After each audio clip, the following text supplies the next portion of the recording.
bright and beautiful Agartala at this point. The sun rises early there, so compared to the national capital where we are, it's already bright as day, and it's very pleasant there, isn't it? What's happening? Seems to be a lot of activity behind you, Kamalika.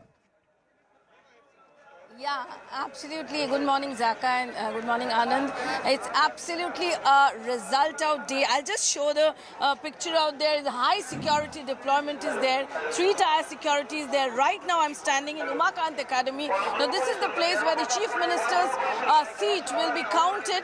Chief Minister Dr. Manik Shah is contesting from town Bordolai, and here in Agartala, that counting will take place. In one place, you can see that the security personnels, they have been deployed. In the other place, there's a huge line of the polling personnels who will be actually doing the counting case, Now, you know, Tripura election this time has been very interesting, and this time everybody is confident, even after the exit poll. That's what the interesting feature I have seen. We have just spoken to the Chief Minister a couple of hours back, where he said that there's going to be a tsunami. The saffron tsunami is going to come. That's what the Chief Minister is saying. On the other hand, Jitendra Chaudhary, who is the chief ministerial candidate of the opposition left, he is saying that the exit polls are conspiracy. On the other hand, Pradyut Manikko, will he be a kingmaker or he will not? He is sitting in the palace from the morning, just keeping on eyes, probably in our channel and other channels also. What is the number he's going to get? That will he be a kingmaker? That's the biggest question out there. But right now, the mood is that confidence is there in every camp, and that's what is very, that's what is very unnatural. Generally, everybody says that they will win, but here, yesterday evening, both colors were selling high. You know, the saffron color and the red color. There where, you know, the Tripura's actual fight is. Tribal belt, obviously, Motha will hold on. That's also a big thing. How much of 20 seats? In this 60 seats, 20 seats is scheduled tribe. How much Motha holds on to that? That is going to be important. And how much Saffron camp holds in, that's going to be important. It's a very interesting election. Yes. In Hindi, they are saying it's kaate ka takkar, but BJP is saying it will be a sweep. BJP's and the exit polls also say that they'll get into government comfortably, Kamalika, but for Manik Sahaji to be up 2 hours ago, and you are also up bright and early at 5 a.m., that's phenomenal. So clearly it all starts very early in that part of the country, especially because the sun rises also technically an hour and a half ahead of what happens towards the western parts of our country. So if you go to Arunachal, 1.5 hours before the rest of the country, you have sunrise there, and it's beautiful, ladies and gentlemen. I've seen it personally, so that I can share that with you. Nalin Mehta with us. We've got Rashid Kidwai and Adwaita Kala joining us this morning. So good early morning to all of you, to the lady and the gentleman, if you're all around and you can see me, and we'd like to see you on the screens too at the earliest. But there you go. That's Adwaita Kala there. Adwaita, you've been to the northeast. Rashid Kidwai is there. Once again, we can see daylight break right behind him. And oh, Nalin Mehta is somewhere else within the CNN News 18 facilities in another studio of ours. So good morning. What are you looking for this time, Adwaita Kala? What is the story narrative that you're looking for? Tripura, that my eye is on Tripura, because we know it was such a historic win the last time around, with the BJP routing the left, which had been in government forever. So I think let's see if they can hold on to Tripura. It's going to be very exciting to see how that develops. And you were mentioning earlier about how the Congress and the left have aligned. I think for a long time, political commentators like me, at least, have been saying that the Congress's march to the left has been unceasing. And I think it's displayed by this alliance in particular. No, is it an alliance because of ideological, coming together, or is it just because coming together for survival? We have to hold each other's hands, otherwise we are all going to sink. That's important. But the Tripura Mota, the aspect of the tribal Zaka, before I bring in Nalin Mehta and Rashid, and please jump into the conversation. It's interesting, isn't it, that the Bengalis versus indigenous, this aspect of historical fight in Tripura because of its huge border with Bangladesh. Yeah. This has now become a big issue, and especially in those belts. So if you look at, the seats where the BJP won, and I'm going to put the Bengali Hindu voters seat, the filter on the magic wall. This is 2018. This is this entire belt where the BJP won. Out of the 37 seats, they won 26. So they beat the left. They beat Manik Sarkar's left. are almost in a 1:2 ratio. 26 out of the 37 seats went to the BJP and left got only 11. And a large number of those seats, the BJP won with big margins. Remember, the vote share here is above 50%. When you have a multi-cornered fight in a parliamentary election with one party getting more than 50% vote share, that means more than 1 out of 2 has voted for this particular party, then it's a sweep. And I think margins in these constituencies were huge. If you were to go and check in those seats that the BJP won, and right now where the Tripura Mota is contesting, the Tripura is contesting, I think in about close to 40 seats. Yeah, 42 seats is where they're contesting. Out of those 42 seats, the BJP won 31, the left only won 11. So almost 1:3 kind of a ratio. So the BJP, how much will the Tripura hurt the BJP in those seats where tribals are dominant? And how much will it actually hurt the anti-incumbent vote? Because naturally, if you're a voter that is not happy with the existing government, the current government, the anti-incumbent vote then could potentially get split between the left and the Tripura Mota. The TMC is also a player, maybe not as much extent here in Tripura as they would possibly be in Meghalaya. But I think the key to watch out for are tribal votes in Tripura, and of course, how much is the anti-incumbent vote divided between Tripura on the one side and the left Congress on the other. But I think, you know, one of the things, maybe you can ask Nagaland this as well, while leaders may want to come together, I know Nagaland knows this better than me, you know, Rahul Gandhi and Sitaram Yechuri, they say have a great working equation. But when you have political parties, Nagaland, which for on the ground, 30, 40 years have been principally and fundamentally opposed to each other, how easy or difficult is it to get the ground workers, the cadre, to work together after they've seen generations of animosity on the ground? No, it's always a huge challenge, Zaka. We've seen this in the past. Can't hear you, Nalin. Can you hear me, Zaka? Is my voice coming? We need to sort your audio. Can't hear you. One sec. Yeah, go ahead. No, so yeah, Zaka, you're absolutely right. It's always a challenge on the ground. We've seen this in the past in states like UP, for example, when SP and BSP at one point they had the Grand Alliance. We've seen, you know, the cadres, when you spent your entire lifetime fighting a certain political adversary, to come together and say, look, I am now going to be with them, is always a challenge. In the case of Tripura, we have the BJP is. You know, it's thrown a whammy into the pack. The BJP didn't even have a councillor in Tripura before the 2018 election, and then they came out of nowhere and they swept the election. So this time, what I am really looking out to watch, just like Advaita, Tripura, are they going to sustain those gains even if their tally comes down? If the BJP is the single largest party in Tripura, that tells you that the fundamental levers of politics in Tripura have changed. Because before that, the left was in power for almost 15, 16 years. The Congress was the main opposition party. It's now gone into insignificance. Now they're together, and BJP has realigned the political matrix of the state. You of course have the Tripura Moda and so on, but and there are two primary issues in Tripura politics. There is the tribal vote, and then there is a Bengali vote, like Anand was saying. Between these two matrices, the BJP has realigned the political deck, if you like. Well, very well put there. The other aspect which stands out is in terms of the equations of Pradyot Dev Burman. Ironic that Sushmita Dev tried to move in, was brought in from the Congress. The Trinamool Congress wanted to make inroads there using her, an ex-Congress person. And Pradyot Dev was upset with the Congress because they ignored him. And he's today standing at a position where he can get 20% of the vote share and somewhere perhaps pinch a huge share. Most exit polls, he may or may not win seats, but most exit polls are saying he would get about 18-19% vote share, which means 1 out of 5 voters is voting for the Tripura Mota, which, you know, like I said, what I would be really interested in seeing is who is he hurting more? Is he hurting the BJP more, or is he hurting you know, the anti-incumbent vote more? So we'll keep an eye out on. This is how the 2018 picture looked. Like I said, it was a phenomenal victory. It was a come-from-behind victory, and it was a 2/3 victory at more than 50% vote share. Even if the BJP's vote share and its seat numbers come down, how far down will it come down? Remember, 30 is the halfway mark, 31 to win the state.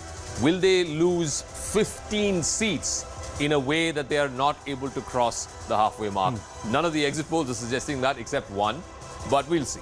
Well, so far it's their narrative of Vikas which has worked, and they have also changed the person against whom there was a certain sense of anti-incumbency, and that is Biplab Dev.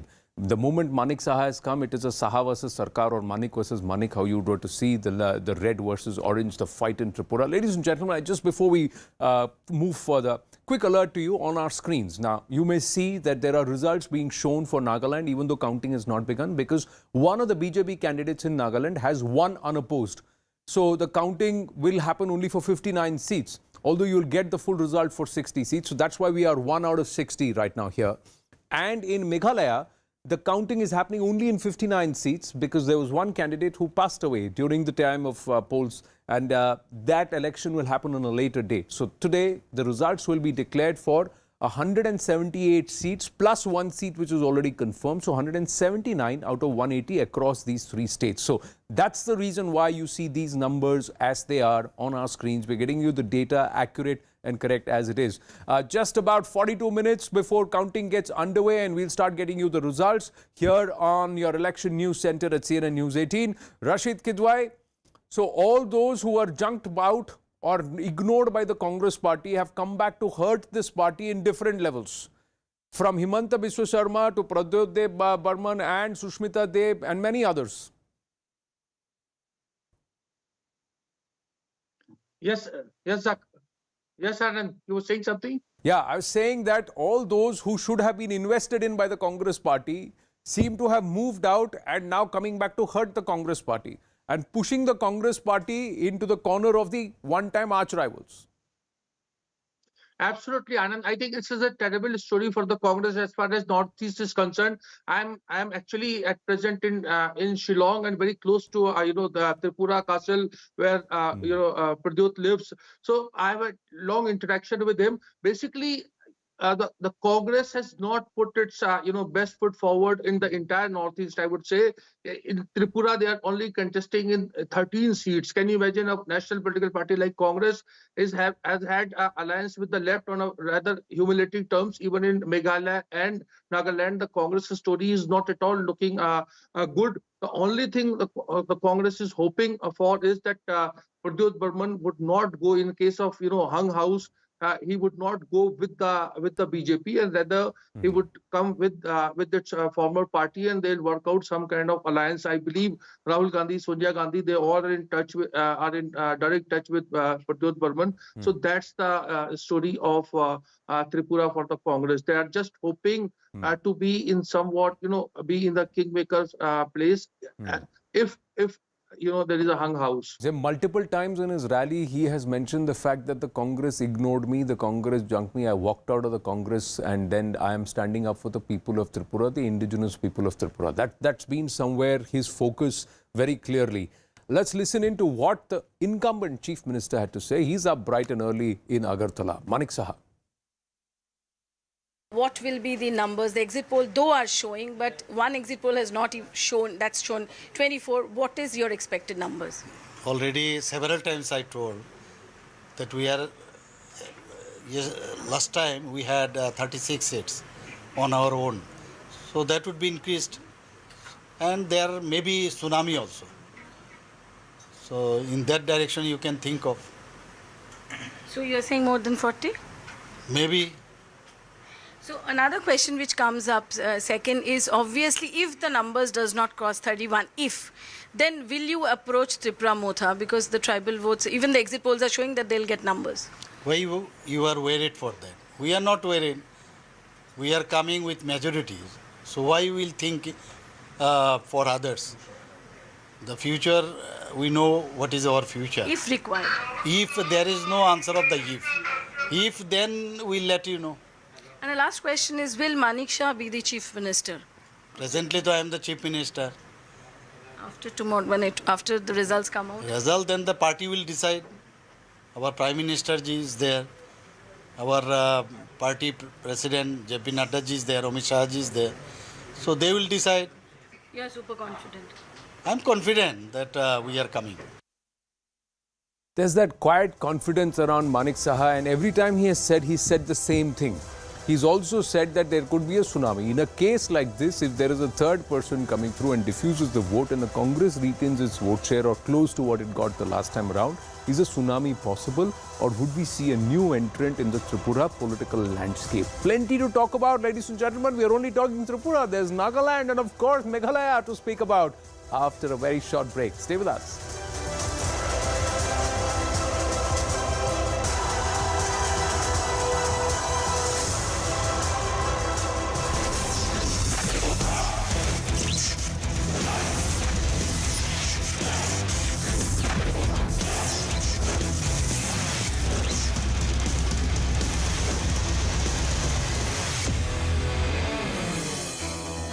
They are killing, cops. So I think a very strong message has to be sent down. Otherwise, there will be no fear of law. So I think it's working pretty well on the ground. But the important thing is that one has to be careful, that they do not go overboard about this. And for that, you have this code of law.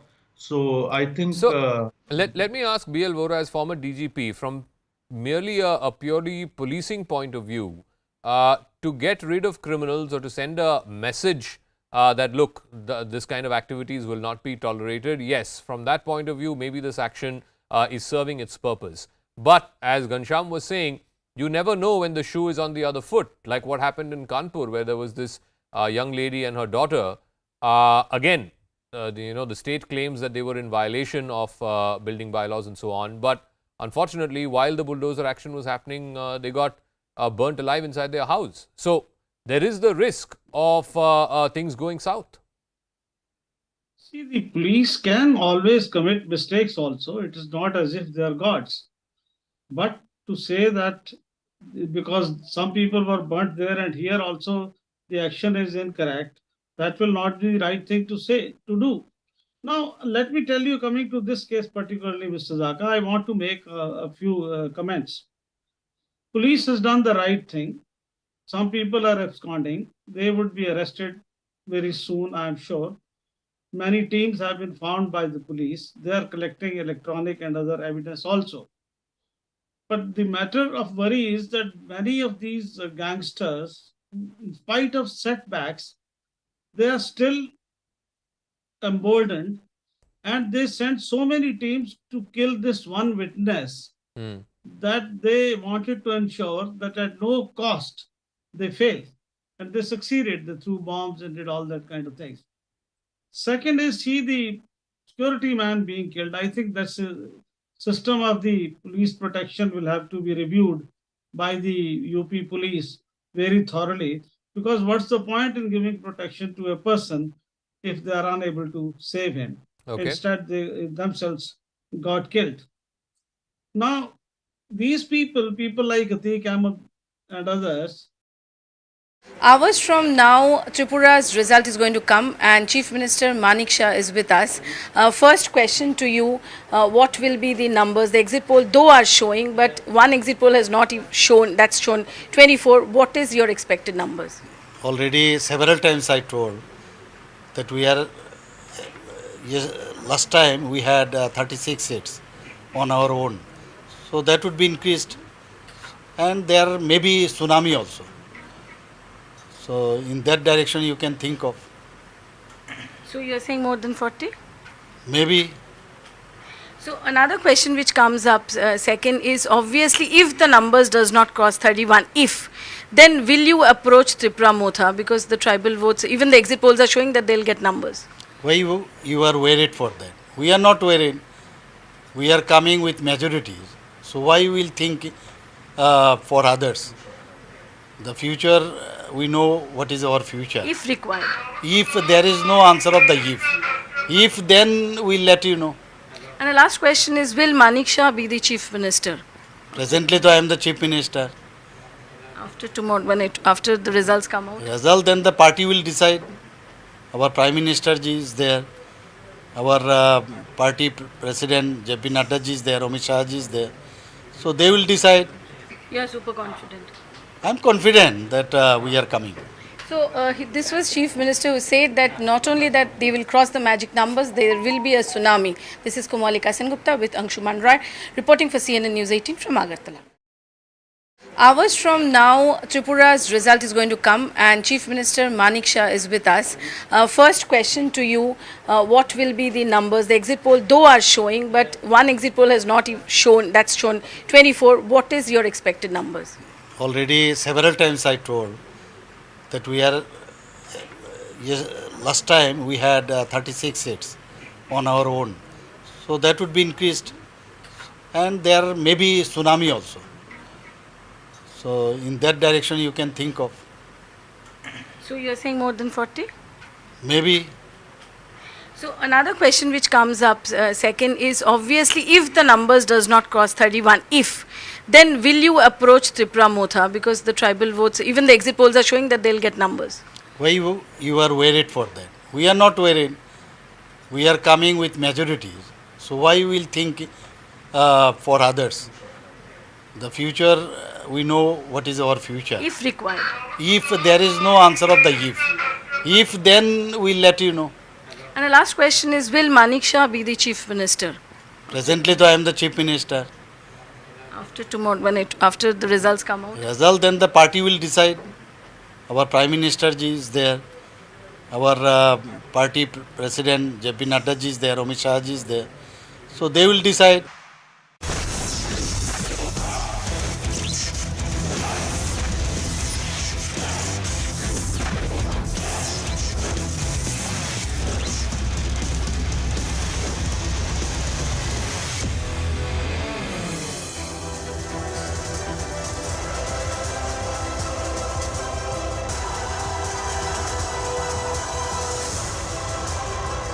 Back on, ladies and gentlemen, and thank you for waking up bright and early and joining us here at CNN News 18, your election news destination. Just about half an hour to go. That counting gets underway. Let's try and quickly get you one state where it all perhaps could be in suspense and hung. That is Meghalaya.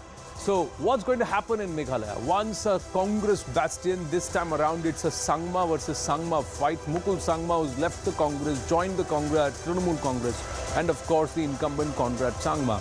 Now Conrad Sangma has hinted that if all goes well, we'll continue the same alliance. We'll go with the party that is at the center that can help the state. But what do the pollsters predict? The BJP would get about 4 to maximum is about getting into double digits, which is perhaps will be the best, the biggest and the best performance by the BJP so far, because they got just 2 last time. If they get up to double digits, it's a phenomenal performance. Congress slipping further and further. The Trinamool Congress also gaining. Will that soon, perhaps around the corner of the next election, become the perhaps single largest party to contend with, who's got perhaps a multi-state and a national presence in Meghalaya? That's the big question as far as Meghalaya is concerned. Will Conrad Sangma consolidate, or will the BJP then become perhaps a little more of a sizable partner in this alliance? We'll have to wait and watch. All in all, the exit pollsters predict that status quo will continue. That means the NEDA alliance will prevail in these 3 states, with the BJP making gains and also holding on to some of the places where it broke in the last time around. Let's go across to our guest, Advaita Kala. Meghalaya, are you surprised that the Congress party has not put in the kind of fight that you would expect it to do? Or is it because of the fact that the Trinamool has moved into that space and tried to capture that space?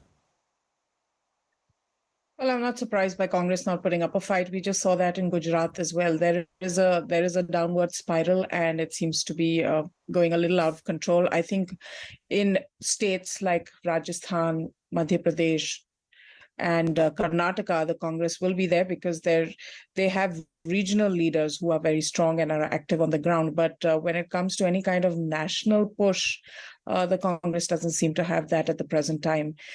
Coming to Meghalaya, I think this is very important for TMC, because as we know, TMC has been trying to break out of West Bengal, had a disastrous outing in Gujarat, and then decided to seek relevance closer home.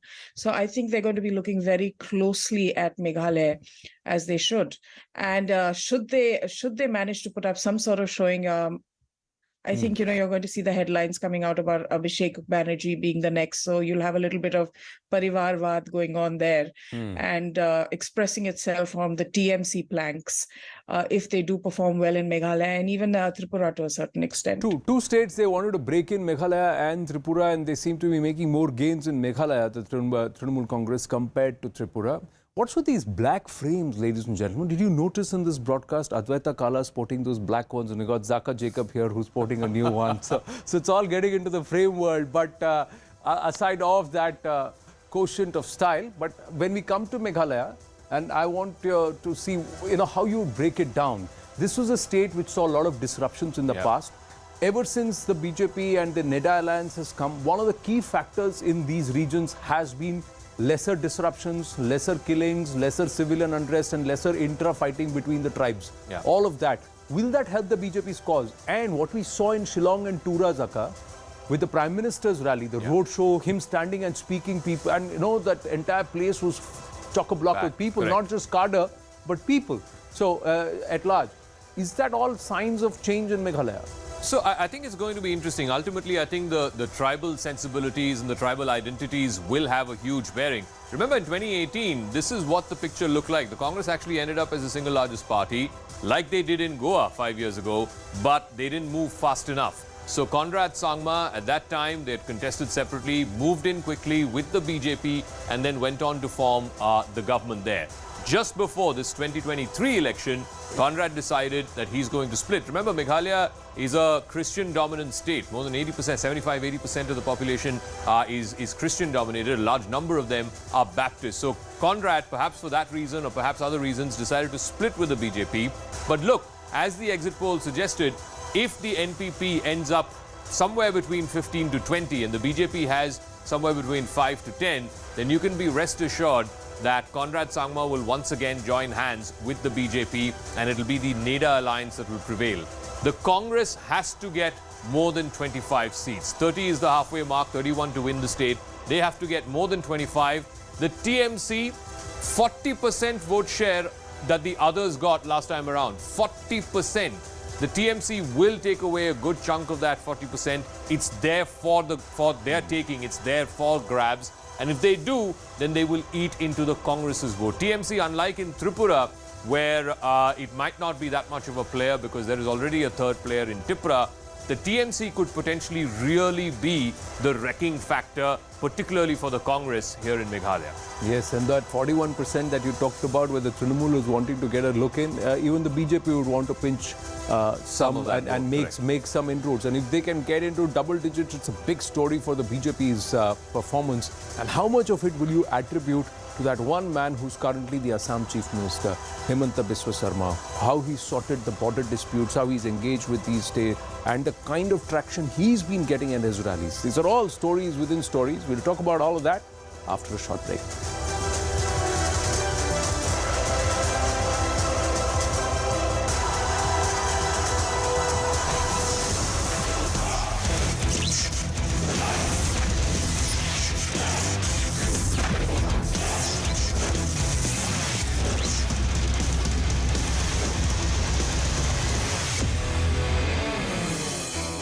With Anshuman Rai, reporting for CNN News 18 from Agartala. Hours from now, Tripura's result is going to come and Chief Minister Manik Shah is with us. First question to you, what will be the numbers? The exit poll though are showing, but one exit poll has not shown, that's shown 24. What is your expected numbers? Already several times I told that we are, last time we had 36 seats on our own. So that would be increased, and there may be tsunami also. So in that direction you can think of. So you're saying more than 40? Maybe. So another question which comes up second is obviously if the numbers does not cross 31, then will you approach Tripura Motha because the tribal votes, even the exit polls are showing that they'll get numbers? Why you are worried for that? We are not worried. We are coming with majorities. So why you will think for others? The future, we know what is our future. If required. If there is no answer of the if then we'll let you know. And the last question is, will Manik Shah be the Chief Minister? Presently, though, I am the chief minister. After tomorrow, after the results come out? Result, then the party will decide. Our Prime Minister ji is there.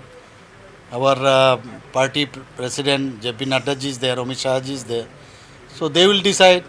You are super confident. I am confident that we are coming. So this was Chief Minister who said that not only that they will cross the magic numbers, there will be a tsunami. This is Komalika Sengupta with Anshuman Roy reporting for CNN News 18 from Agartala. Hours from now, Tripura's result is going to come and Chief Minister Manik Shah is with us. First question to you, what will be the numbers? The exit poll though are showing, but one exit poll has not shown, that's shown 24. What is your expected numbers? Already several times I told that we are, last time we had 36 seats on our own. So that would be increased. And there may be tsunami also. So in that direction you can think of. So you are saying more than 40? Maybe. So another question which comes up second is obviously if the numbers does not cross 31, then will you approach Tripura Motha because the tribal votes, even the exit polls are showing that they'll get numbers? Why you are worried for that? We are not worried. We are coming with majorities. So why you will think for others? The future, we know what is our future. If required. If there is no answer of the if then we'll let you know. And the last question is, will Manik Shah be the Chief Minister? Presently, though, I am the Chief Minister. After tomorrow, after the results come out? Result, then the party will decide. Our Prime Minister ji is there. Our party president JP Nadda ji is there. Amit Shah ji is there. So they will decide. You are super confident. I am confident that we are coming. So this was Chief Minister who said that not only that they will cross the magic numbers, there will be a tsunami. This is Komalika Sengupta with Anshuman Roy reporting for CNN News 18 from Agartala. Hours from now, Tripura's result is going to come and Chief Minister Manik Shah is with us. First question to you, what will be the numbers? The exit poll though are showing, but one exit poll has not shown, that's shown 24. What is your expected numbers? Already several times I told that we are, last time we had 36 seats on our own. So that would be increased. And there may be tsunami also. So in that direction you can think of. So you are saying more than 40? Maybe. So another question which comes up second is obviously if the numbers does not cross 31, then will you approach Tripura Motha because the tribal votes, even the exit polls are showing that they'll get numbers? Why you are worried for that? We are not worried. We are coming with majorities. So why you will think for others? The future, we know what is our future. If required.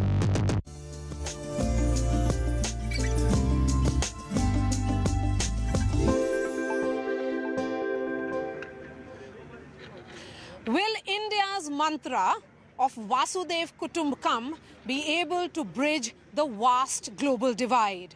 Will India emerge as the consensus builder in this crucial foreign ministers meet? Hello everyone, I'm coming to you live from the Rashtrapati Bhavan Convention Center. Right here is where the foreign ministers will start arriving. With me is Siddhant, who covers the Ministry of External Affairs for us. Also on the show, Abhishek. All of us have had an early start as we bring you this very important broadcast. In all, it's going to be a day packed with bilaterals, important meetings in this summit. There'll be 3 press conferences, one by Foreign Minister Dr. S. Jaishankar, which is around 4:30. There'll be another press conference, press briefing by Antony Blinken, the Secretary of State of United States, and also by Lavrov, the Foreign Minister of Russia. So what should we expect today, Siddhant?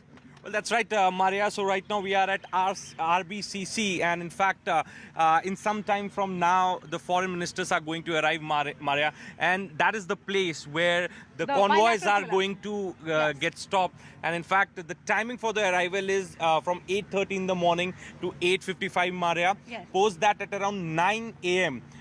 The first session of G20 foreign ministers meeting will begin, and it will be chaired by EAM Jaishankar. Now, the agenda of the first session is strengthening multilateralism and need for reforms, food and security, and development cooperation. Then again, there's going to be the second session at around 1330 hours, Maria. That's and that is 1:30 going, onwards. 1:30 onwards, and that is going to be on counterterrorism, new and emerging threats, global skill mapping and talent pool, and humanitarian assistance and disaster relief. Now, Maria, the third point that I have mentioned, humanitarian assistance and disaster relief, it is very significant in recent scenarios, because under this agenda only, India had sent NDRF teams to Turkey. So, in fact, that is also you were on the there item. in Turkey covering the ground zero. But all eyes will also be on the series of bilateral meetings that will be held between Dr. S. Jaishankar and his counterparts. Abhishek, 40 bilaterals in all is what we hear. What all has happened yesterday, and what should we expect today? We know, Maria, that External Affairs Minister Jaishankar had a very busy day yesterday, starting with Russian Foreign Minister Lavrov. He had meeting with Nigeria, who's a guest country in this G20 summit, and then he also had talked with other foreign ministers. Now also he's going to have a meeting with Secretary of Foreign Affairs, Secretary Blinken of USA, and probably as the day fans out, we are going to hear about more such bilateral meetings that External Affairs Minister Jaishankar will be having, because it's a sort of protocol also that since India is a host country, India is the president of G20 right now, so every visiting delegate or every visiting foreign minister will be having a bilateral meeting with S. Jaishankar. But the interesting part will be when Jaishankar will be meeting Chinese Foreign Minister King Gang, who has already reached Delhi. But whether this bilateral meeting that India and China will have will also throw light or some way out on the confrontation that has been going on between India and China at LAC for a very long time. Yes, and the G20 summit, remember, is happening after that very crucial meeting which happened in Beijing. So India certainly will be hoping that all the issues which are, of course, vexing issues can be put in the backdrop, and India's agenda of food security, cooperation, also on digital transformation can be brought on the foreground. Will India be able to achieve that is the big question. But yes, after what happened in Bangalore, the big challenge for India as the world looks towards India would be to ensure official communique or a joint statement that could emerge from here. Abhishek, the question, of course, would be on a joint statement. Is that likely, and when will we know about it finally?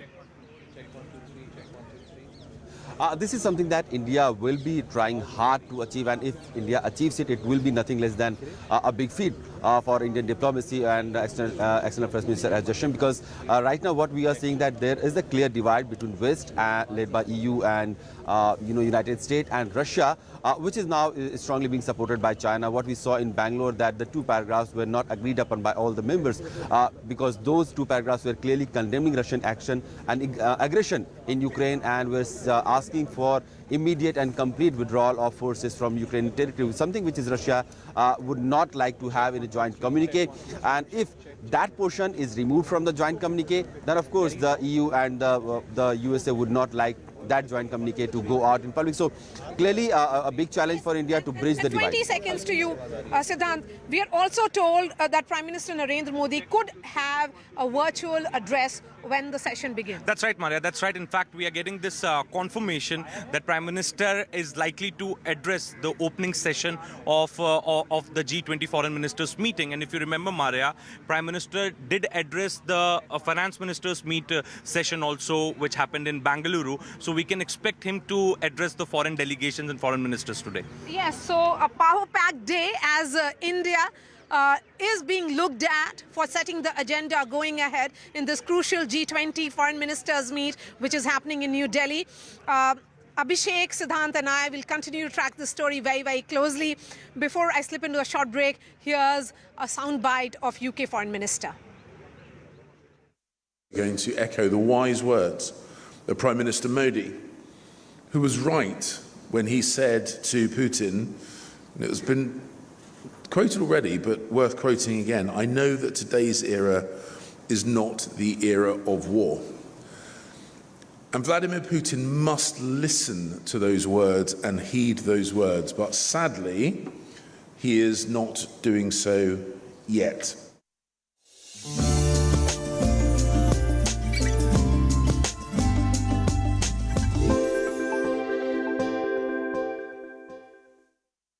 Our party president, JP Nadda ji is there, Amit Shah ji is there. So they will decide. You are super confident. I'm confident that we are coming. So this was Chief Minister who said that not only that they will cross the magic numbers, there will be a tsunami. This is Komalika Sengupta with Anshuman Rai reporting for CNN News 18 from Agartala. Hours from now, Tripura's result is going to come and Chief Minister Manik Shah is with us.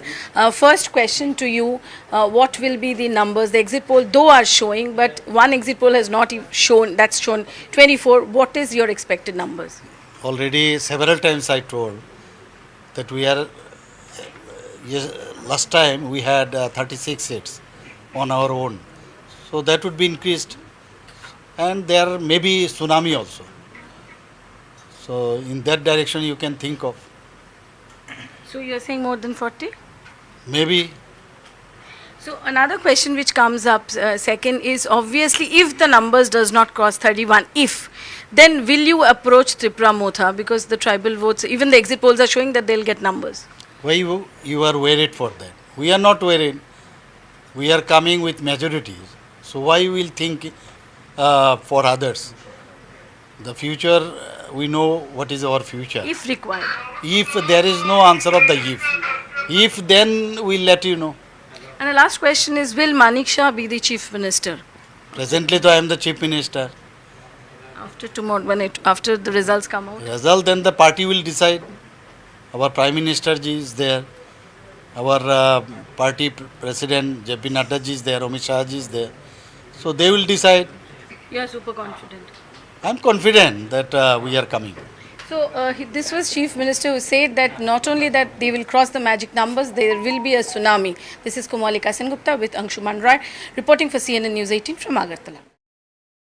Hours from now, Tripura's result is going to come and Chief Minister Manik Shah is with us. First question to you, what will be the numbers? The exit poll though are showing, but one exit poll has not shown, that's shown 24. What is your expectation? Today we'll get the results of the three northeastern states, Nagaland, Meghalaya and Tripura. It's hugely important, particularly for the BJP, because they need to show that this momentum, this electoral momentum is continuing. You got Karnataka coming up next, then you have Rajasthan, Chhattisgarh, Madhya Pradesh, and then of course the big one, like you said, Anand, in 2024. It's going to be one hell of an election ride, not just for the Northeast. This has implications for wider political ramifications, but let's see how that story plays out over the next 2 or 3 hours. Absolutely, and we got all the details here on the magic wall, and of course Alexa is going to get us a lot of the details as the results come in live. Now you've got the counters on the screen. It's like an L. You see that, ladies and gentlemen? So you've got Tripura here, you've got Meghalaya. There you go, that's Meghalaya, and then there is Nagaland here on the screens. Now, there is a reason why the counter is already ticking on Meghalaya and Nagaland. So Nagaland is 1 out of 60 because one of the BJP contestants in that has been elected unopposed. So it's already won for the BJP in Nagaland. Now, they seem to be, the exit pollsters say that they are in comfortable position to win with their allies. Repeat what's going to happen. So for them to come there. In Meghalaya, one of the candidates, there was a demise of a candidate right in the middle of the campaigning polls. So that's why there are no elections there. So out of the 180 seats, we're going to see results for only 178. So 59 in Meghalaya and 1 out of 60 already done. So 179 results is what we're going to see. One is already declared, beg your pardon. and this is 59, and Tripura will be 60. This is a busy morning, ladies and gentlemen, because there is also the G20 summit which is on, and it's happening. A lot of activity in the national capital, so we'll go across there because Maria Shakil along with Siddhant and Abhishek Jha will be joining us live with all the activity from there. So we will be hopping, skipping across multiple dimensions of the newscast, but the focus will always remain the election coverage, the news, that is the result day. What's the story that's going to be stitched? What's the narrative that's going to be stitched? Will the Northeast dictate the tone for the remaining states? All of this is what will be spoken about. Now, as far as the fight that is as far as the fight is concerned, let's try and, before we go down to our reporters, let's try and understand and start from the state which BJP is trying to retain on its own, that is Tripura. It was a amazing story that was scripted, and when they first came to power, uprooting the left. And before we get to Zaka on that, let's try and quickly look at these exit poll numbers. Now, the numbers say that the BJP will consolidate, some of them say it won't be a landslide, it will be hung. The Tripura Muta will come into play as the kingmaker. That's what the Times Now, ETG and Jan Ki Baat numbers are saying. But Zee Metrics and Access My India say that the BJP will be comfortably past the halfway number. Zaka, if Tripura is retained by the BJP, and that too comfortably, it's a statement, and at multiple levels.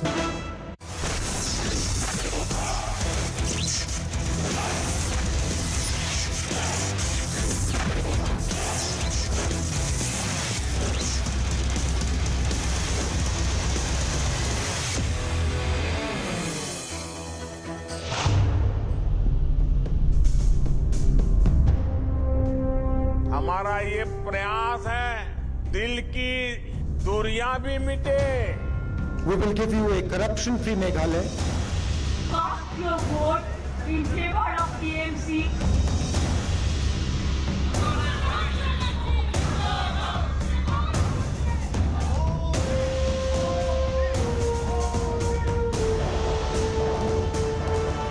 आप इतनी बड़ा तादाद में आकर के आशीर्वाद दिए, मैं आपका बहुत बहुत आभारी हूँ.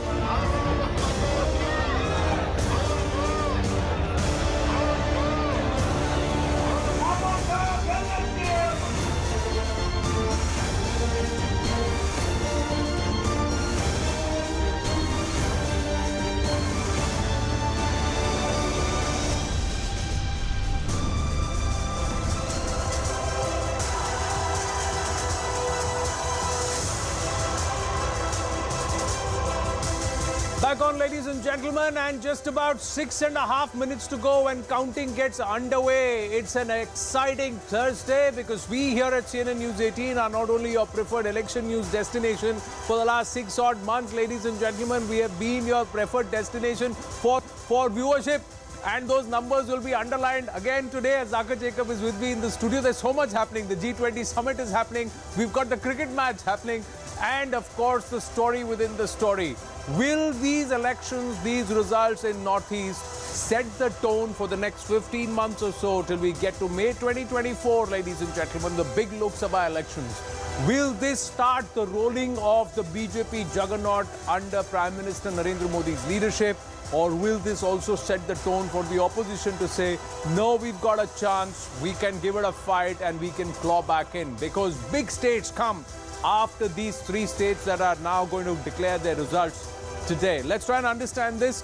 Tripura, Nagaland and Meghalaya in the Northeast will set the tone for big elections that are expected in Karnataka, Rajasthan, Chhattisgarh, so many other states that will now then decide.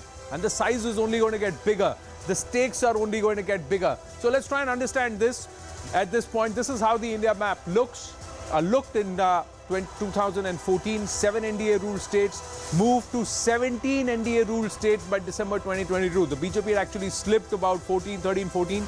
But that's what happens. When you bat like Virat Kohli, then 30s and 40s will not do. When you are Virat, when you set the tone like a star batsman like Virat Kohli or Rohit Sharma, double hundreds are expected. You're expected to score well and retain your bastions. That's the expectation from the BJP. Other parties, you don't expect that from them because the BJP has set the bar very, very high for themselves. So when they go forward, increasing the hold over Meghalaya, are there gains in vote share? Nagaland also gains in vote share. Tripura, will it be a tsunami landslide? Will BJP on its own cross that 40 number as Manik Saha was confident they would? Big story then it would be. And how will that reflect with vis-a-vis Rajasthan and Chhattisgarh? And they're also going to be playing defense in Karnataka, ladies and gentlemen. So it's not an easy run for the BJP. But of course, the BJP is running at a particular pace and setting standards for themselves. The opposition has to run faster. Are they doing that? Do they have a stronger narrative than just ganging up against the BJP? These are questions that perhaps will be answered and looked at because the Northeast itself is a big template. Let's try and understand where the BJP was just about 6 to 7 years ago. Let's take 2016 as a benchmark. There was no BJP government in any of the northeastern states in 2016. What happens thereafter? By the time we've come to 2023, the BJP holds office in 6 of the region's 8 states. Of these also, 4 of the 6 states, the chief ministers are from the BJP. Even in the 2 states, Assam and Manipur won in 2 consecutive elections, so they've retained those states. If the same happens with Tripura, then again Tripura will get added to that list. Nagaland will get added to the list. Mizoram and Sikkim, they continue to remain in the NEDA alliance despite the friction. So they have worked. This Act East policy of the Prime Minister seems to be done with a kind of zest, which has been led by the Prime Minister itself. 50 plus visits since 2014 itself of the Prime Minister. Every other minister is there. There are so many representations of the Northeast in the Union Cabinet itself. That means you're walking the talk. And is that giving them the results if you look at it? Case in point, Kiran Rijiju was the one who presented the political resolution at the BJP's national executive, the last one that happened just a few weeks ago. But I think all eyes are going to be on Tripura. This is how the map looked like in 2018. It was a resounding victory. Manik Sarkar was in power for 20 years after Bengal. Tripura was the big fortress of the left and the BJP. No one expected at that time to come from behind and get this kind of a win. 44 out of the 60 seats with a more than 50% vote share. And I keep saying this, and we can get our experts to weigh in on this as well. In a multi-party electoral contest, if any party gets more than 50% vote share, then it's a landslide. And a landslide it was. 2/3 majority for the BJP in 2018. Can they repeat that success? Will they get back similar numbers? If you were to go and check the exit poll figures in Tripura, one poll definitely says they are in that same bracket. 36 to 45 is what Axis My India is saying. Jan Ki Baat and Z are saying the BJP will be comfortably placed. Remember, 31 is the magic figure. Only one poll suggesting, that's the ETG poll, suggesting it could be a hung house. Also, watch out for this third party in Tripura, the Tripura Mota, Pradyut Dev Burman's party. He was, of course, the face of the Congress for a number of years, was sidelined in that party. He's now formed his own political outfit. Who will he hurt? Will he hurt the BJP in the tribal belts, or will he hurt the Left Congress alliance? Left and Congress, again, we've talked about this. 2 politically opposed parties in Tripura. They were the ones who were, dominant on the political scene for a good 30, 40 years. Now, their ground workers are being asked to cooperate and work together. Well, clearly there is a narrative shift. The Northeast states, the contribution that they can give, the policies, even horticulture if you're looking at it, tourism, the number of roads that have been built, all of these stories stand out. And we're just counting down just about 30 seconds to go. Then counting actually officially begins, ladies and gentlemen. Such is the impact of the push or the Act East policy locally itself, within India itself, and how much the Northeast has come into play, that many national channels today are doing their election news broadcast not from their studios like we are. They are actually down on ground, ladies and gentlemen. News 18 India is there on ground in Tripura and Agartala. But as we count down, 7, 6, 5, 4, 3, 2, 1, and counting gets underway. Counting gets underway in Tripura, in Meghalaya and in Nagaland, and the results will start trickling in very, very soon, ladies and gentlemen.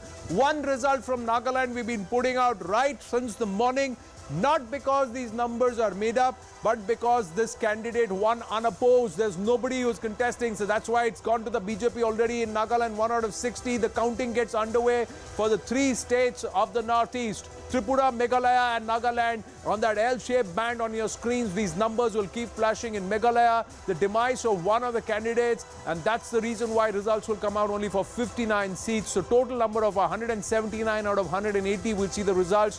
One result already there. So total number of results that we are expecting now via counting is 178.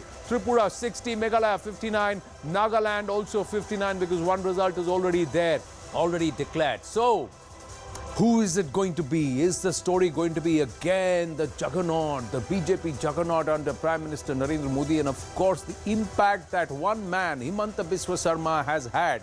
The other aspect is even Sarbananda Sonowal, Kiran Rijiju, so many others who have had a significant presence across northeast politics and in that region have been on ground campaigning along with various other ministers who have taken the message too. Even in places where the BJP had no impact, they are seeking to make gains purely on the story of Vikas, purely on the story of connectivity, on the story of putting the northeast as one of the key growth engines on Bharat's Atmanirbhar story. So all of these aspects are important. Counting of the votes for Tripura has gotten underway. We'll try and connect with our reporters. We have Preeti Priyadarshini in Tura. We've got Kamalika joining us from Agartala. We'll try go across to both of them. Yes, Kamalika is with us. Kamalika, the counting should get underway. Have all the polling officers, have they all made their way in? They were queuing up in long lines when we spoke to you just about an hour ago. Yeah, absolutely. And I'll just show that the line is no more there. It's all, the counting is taking place. All you can see is a huge media contingent which is there to report, like me, of the great Tripura election, because this Tripura election is a focus. It's a national focus this time because of obviously the incumbent government, BJP, and the factors that related to this election. You can see the counting already has started, and we are standing in a center where town Bordolai's counting will take place. Now, town Bordolai is the constituency of Chief Minister. You can see that the entry gates for the officials. This is the great, and inside this, the rooms are there where the counting has just started. The clock has just started ticking, and also the tension, the heartbeats. We just got a message from the Maharaja Paddut Manikya that he's woken up. He's glued to his TV. That's what the Tripura Motha camp is. BJP has done puja. Chief Minister himself has gone to Tripureshwari Matabari, which is considered to be the most holy place here. He and Sambit Patra has gone there. There has been Jagya, there has been absolutely puja in BJP office. So everywhere the clock has started ticking after 8. The heartbeats are going up and down, up and down. So that's the mood out there in Tripura. We'll try and put out those pictures. Now, everybody is confident even after. Very interesting, Kamalika, that you're saying Pradyot Dev Burman is watching the broadcast, and if you're watching CNN News 18, good early morning to you, Pradyot. But Manik Saha has been up. He's been up, the incumbent Chief Minister, since about 5 a.m. this morning when he spoke with us at CNN News 18. Kamalika only spoke with him, and now he's gone to pay his respects at the Tripureshwari temple, the presiding goddess of Tripura. I think the first lead has come from Tripura. Yeah. We're getting the first lead. First lead to the BJP plus. So the first lead has also come in from Tripura. And now it's become more. It's racing now. In fact, BJP 2 and Tripura has also opened its account. But like I said, early days, 5 years ago, we had the situation where the left was running away with the state, and then suddenly it was a come-from-behind victory for the BJP. But like I said, we're now slowly starting to get the numbers in Tripura. I think 4 out of 60 seats, 2 to the BJP, 1 to the Left Congress Alliance, and 1 to Tripura Motha. Watch out for Pradyut's party. Who is he hurting? Is he hurting the BJP more? Is he hurting the Left Congress more? But like I said, most exit polls seem to be predicting that the BJP will be comfortably placed. Now it's gone up to 5 out of 60. 3 out of those are going to the BJP, 1 to the Left Congress, and 1 to Tripura. So early days, very, very early days. We're barely a couple of minutes into counting. So I would really hold my horses till about 10 o'clock. So that the ink is only now increasing on that widespread of Tripura on that map. Tripura Motha on the map there, BJP on the map there, and we also have the left on the map. Let's quickly go across to one state we've not spoken much about, but it's beautiful, ladies and gentlemen. It's just amazing to go there, and that is Nagaland. Dimapur, we've got Biju Daika joining us. Biju, good early morning to you. Has counting gotten underway? What's the sentiment on ground?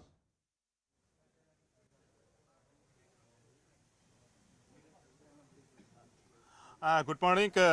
इधर 8:05 हो गया है, तो counting शुरू करने के लिए अभी मैं दीमापुर डीसी ऑफिस के सामने हूँ और लगभग काउंटिंग शुरू करने के लिए स्ट्रांग रूम खुला हुआ है। सारा इंतजाम किया हुआ है। इस एरिया में तो पूरा खाली कर दिया है, कोई पार्किंग करने के लिए भी और जनरल पब्लिक को उधर घुसने नहीं दिया है। सिक्योरिटी अरेंजमेंट बड़ा कड़ी कर दिया है और सारा नागालैंड में इंटरनेशनल बॉर्डर और इंटर स्टेट बॉर्डर को सील किया हुआ है और कुछ ही देर के बाद काउंटिंग शुरू होगा। बैलेट से आरंभ शुरू होगा, उसके बाद ईवीएम को लाया जाएगा। अब मैं बोल सकता हूँ उधर ओनली सारे नागालैंड में ओनली 13 लाख से वोटर है। कम सीट में 59 सीट है। 59 सीट में कॉन्टेस्ट हुआ है और उसमें 183 कैंडिडेट है। उनका जो फिशर है कौन जीतेगा कौन नहीं जीतेगा, लेकिन तो एग्जिट पोल बोल रहा है और यहाँ का जो पब्लिक लोग है वो बोल रहा है कि फिर भी बीजेपी लीड एनडीपीपी लीड सरकार बनेगा और फिर नेपियो सीएम तो होगा। पर सेंटिमेंट क्या और एग्जिट पोल्स जो है वो क्या मैरी करेगा कि are you expecting a surprise? दोनों में से कुछ हो सकता, कोई कहानी में ट्विस्ट है का एक्सपेक्टेशन है कि लार्जली लोग जो सरकार है उससे खुश दिखे आपको? आपने भी पोल कवर किया बीजू, तो मैं आपसे जानना चाहता हूं।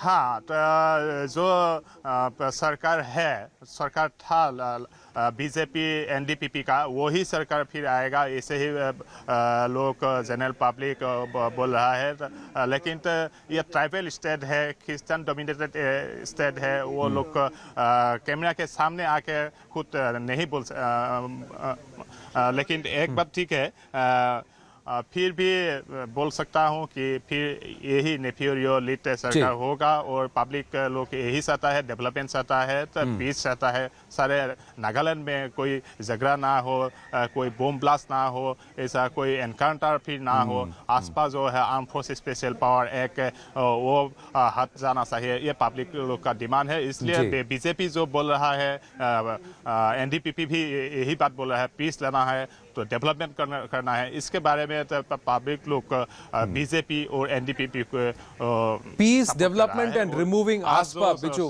सो काउंटिंग होगा। मैं वापस आपके ओर आऊंगा। Thank you for that. Those are critical aspects, ladies and gentleman, because in Tripura ASPA has been removed in a lot of places. The Prime Minister in his rally in Dimapur had also said that they will work towards removing ASPA from key districts of Nagaland. If you look at the leaderboard, there is a race which is happening and the BJP seems to be taking the early lead. 19 out of the 60 leads are out and the BJP is ahead on 11, left at 3. Tripura is leading in 5 of the seats. That's interesting. Meghalaya also, the numbers are coming in, ladies and gentlemen. 7 out of 59 leads are out. NPP leading in 5, BJP leading in 1, and the Trinamool Congress getting, there it is. Trinamool Congress has come leading in 1. Nagaland, still counting has not gotten underway. That was Biju Deka who's saying that it'll take some more time, another 5 or 10 minutes, and the ballots will be started and the counting will get underway as far as Nagaland is concerned. One lead or one victory for the BJP is confirmed because the BJP candidate won unopposed, and that's why there is counting which is happening in 59 of the assembly seats. One assembly seat already in the BJP plus's pocket, BJP plus NDPP.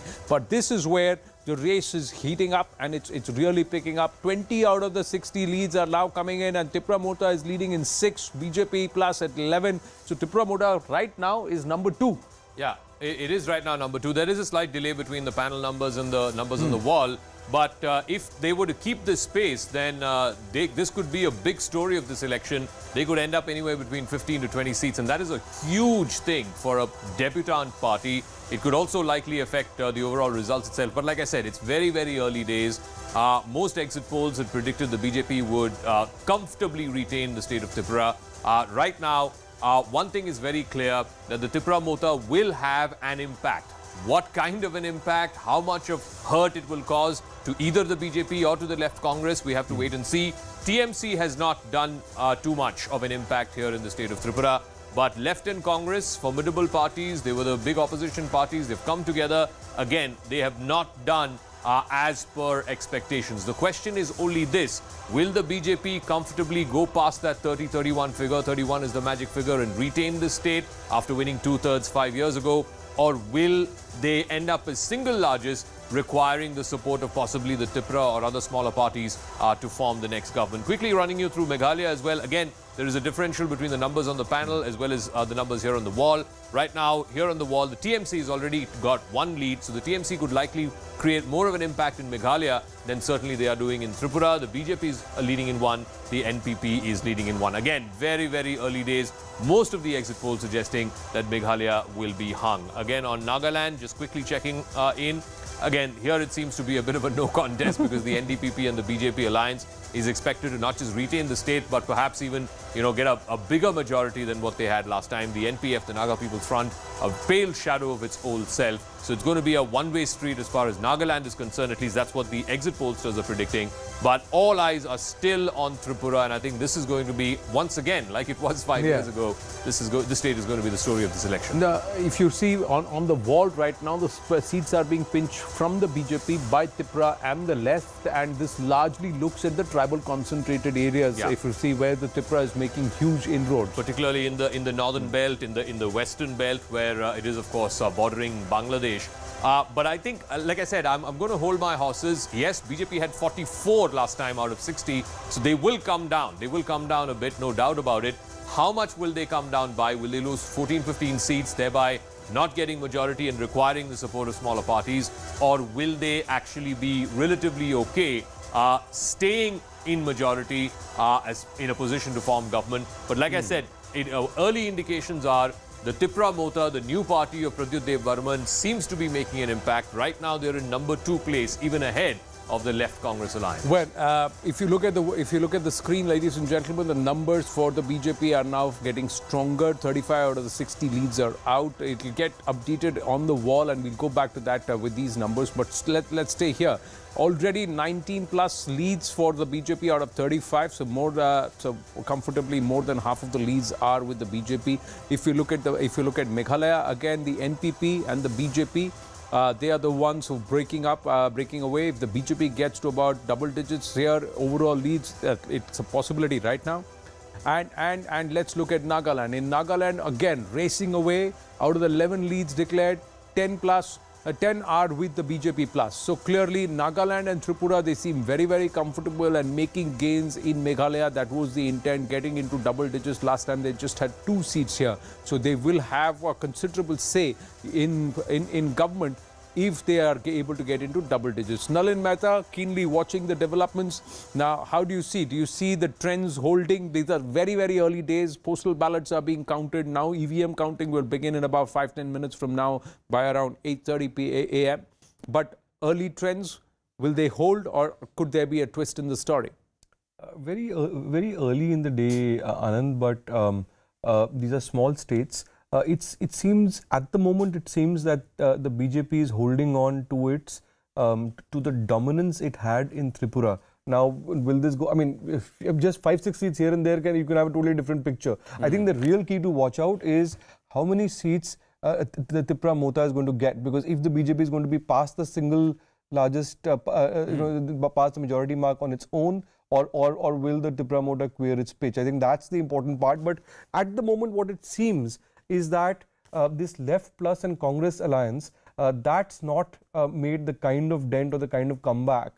This was firstly unprecedented in Tripura politics, that the Left and the Congress would align. But the BJP seems to be holding on to its numero uno position, which it came out of nowhere in 2018, but very early in the day. Largely all these states at that time, because of trouble, tumult during the Congress rule, and there was a fight which was regional parties who would ally with either the left or with the Congress party. Everywhere we see the Congress sliding, even in traditional strongholds like Meghalaya, they seem to be sliding at this point in time, not getting big gains. We'll see if Sujata Paul is through with us. But quick word from Rashid Kidwai. Rashid Kidwai, is the Northeast a solid template that the Prime Minister's Vikas pitch is working? And the BJP can go back and tell everybody who calls them a saffron party because they line it with a Hindutva or Hindu ideology-driven party that this is working. If it is working in the Northeast, then you've got to correct this narrative about us. And this is the one way of looking at it. Yesterday, a senior Congress leader was saying that if by chance if the Congress or UPA comes back in 2024, by 2025-26, you will see that 4 or 5 states in the Northeast will tilt towards the UPA or the Congress-led alliances. So this has been a politics and dynamics of it. I think in both Tripura and in Meghalaya, we will see some kind of maneuvering. Of course, Nagaland is more or less settled, but Nagaland also has a very another very interesting feature that it has never elected a woman MLA. I mean, can you imagine? This has been largely a kind of matriarchal societies. Yet on the political turf, we see very few women. And perhaps in Tripura, if BJP wins, then would we see a woman chief minister there? I mean, these are the questions that are also very interesting. How many women come? Largely matriarchal societies, so the women continue to do much of the work. And the men who are not doing much, they're saying, okay, go and contest elections and get into politics, at least do something good for public policy and governance. That's a lighter way of looking at it. But yes, we would like to see more women come to the fore. Will that happen? We have to wait and see. But if Tripura is being fought under Dr. Manik Saha, will they change that if they come back with an emphatic win? Or will it all change if the BJP struggles to make the numbers themselves? These are questions that remain. Advaita Kala, quick thoughts before we go across to Sujata Paul.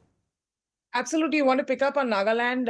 BJP has a candidate, Kahuli Simha, who is very likely to win. And she's going to make history in Nagaland by being the first woman MLA in the state. But does that have to happen 75 years after our independence in matriarchal societies, which are supposed to be leading and championing the cause? And it is the women athletes of the Northeast who have actually got us more glory across all disciplines, especially the contact sports, if we were to look at it, if my memory serves me right.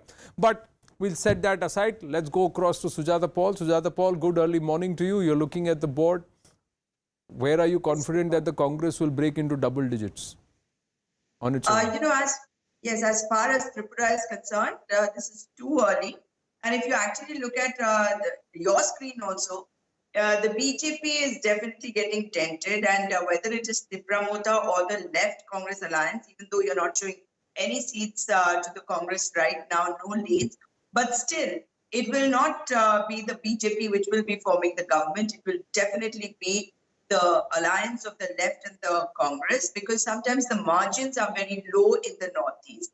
But if you look at Meghalaya, if you remember what happened the last time round, this time we have fielded very, very young candidates. And of course, margins again are going to be very low. But this time, people who cheated the mandate last time are not getting elected by the people, because there is a lot of angst. Because there has been no development. As far as Nagaland is concerned, I have come back from Nagaland after more than a month there. And what I've seen is that on the ground, there is no development. There are no roads, no Jal Jeevan Mission, no power supply. And that I'm talking about places like Dimapur and Kohima, which are supposedly the most developed places in the state. So, because it was followed by poll violence of a massive kind, that is why we'll have to wait and watch. But like Mr. Rashid Kidwai was saying, that is another thing that needs to be looked at. What happens after 2024? A good thing is that the BJP has fielded one woman candidate, the NDPP 2, and the Congress Party 1. And when you talk about what is going to happen over there, well, we will just have to wait and watch, and definitely after 2024, it is going to be a different ball game in Nagaland, definitely. Sujata ji, that's been with the regional parties who have said that we will ally with the state or with the national party which is in power at the center. So that sentiment, I totally buy with Rashid ji also said. But if you were to look at Nagaland right now, the leaderboard does not give you any score. In Nagaland, Congress fighting on its own. The BJP plus is leading in 21 out of the 22 seats. The other seat being led is by NPF. If you look at Tripura, the left plus Congress together is at 10. They've just gotten into double digits. BJP is now 23, left is 11, and Tripura Mota is 14. So an alternative to the left and Congress is actually doing stronger. We don't need to look at it as just an alternative to the BJP. A Tripura Mota, which has just come back and in just 2 years' time, is ahead of the left Congress, two traditional parties, the Rivayati parties of Tripura. Isn't there a story there? Also in Meghalaya, look at the Trinamool. The Trinamool has stolen a march. They not only stole Mukul Sangma from you, but they've stolen a march even in the leads, if you look at it right now. Out of 52 leads, 10 seats have gone to the Trinamool. Congress is leading in only 4. Trinamool is leading in 10. So I'm asking, so yes, you may, much as you'd want to bash the BJP, please go ahead and do it. You also have to introspect of whether or not you are the likely challenger or the option for those who don't want to vote for the BJP. In Tripura, you're not emerging as the option right now. There is somebody who's leading ahead of you, and in Meghalaya also you're not emerging as the option.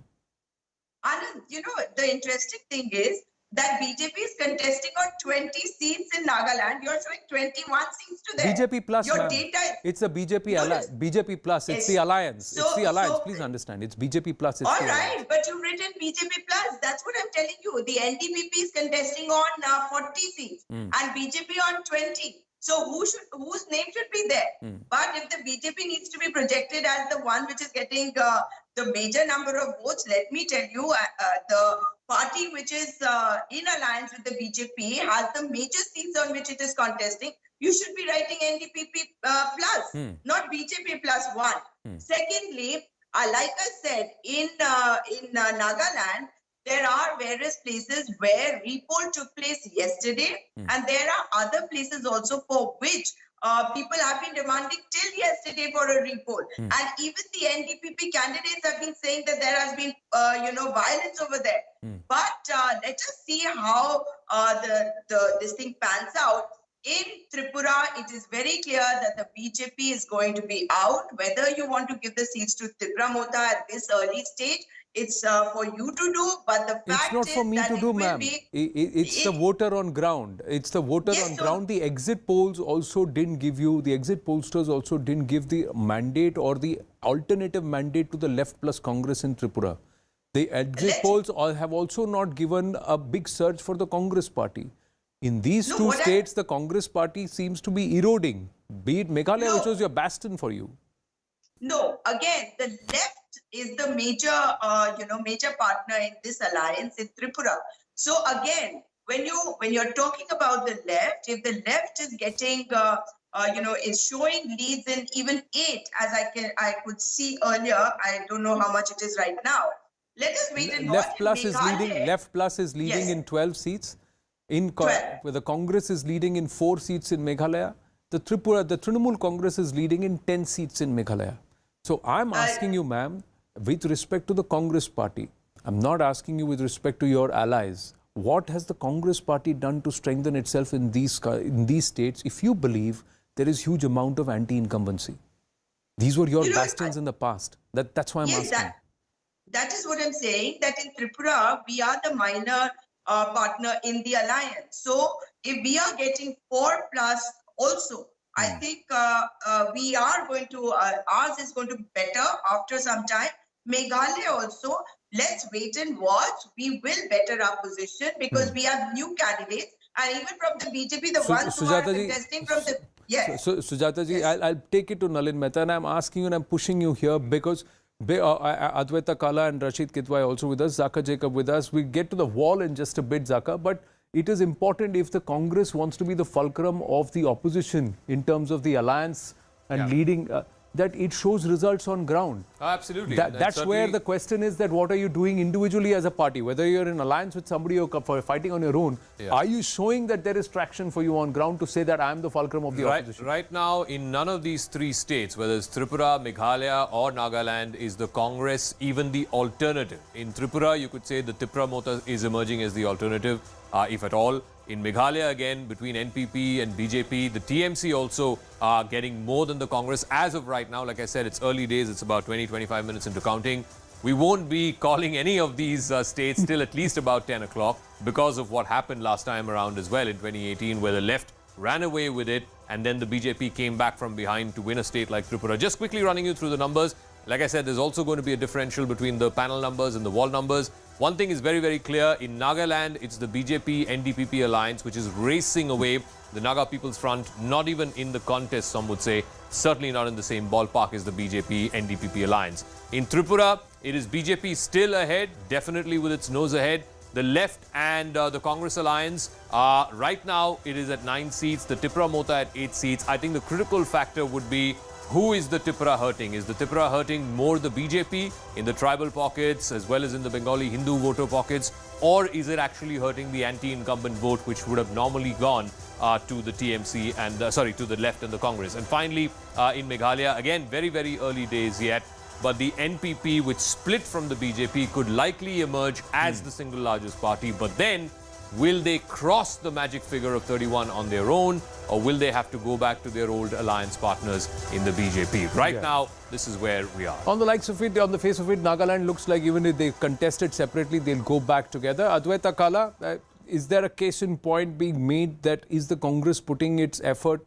Will these three states and the performance of the Congress party decide who will be the fulcrum of the opposition? Will the Trinamool go back and say, listen, I am breaking ground further. I should be the face, I should lead this alliance against the ruling disposition come Lok Sabha 2024?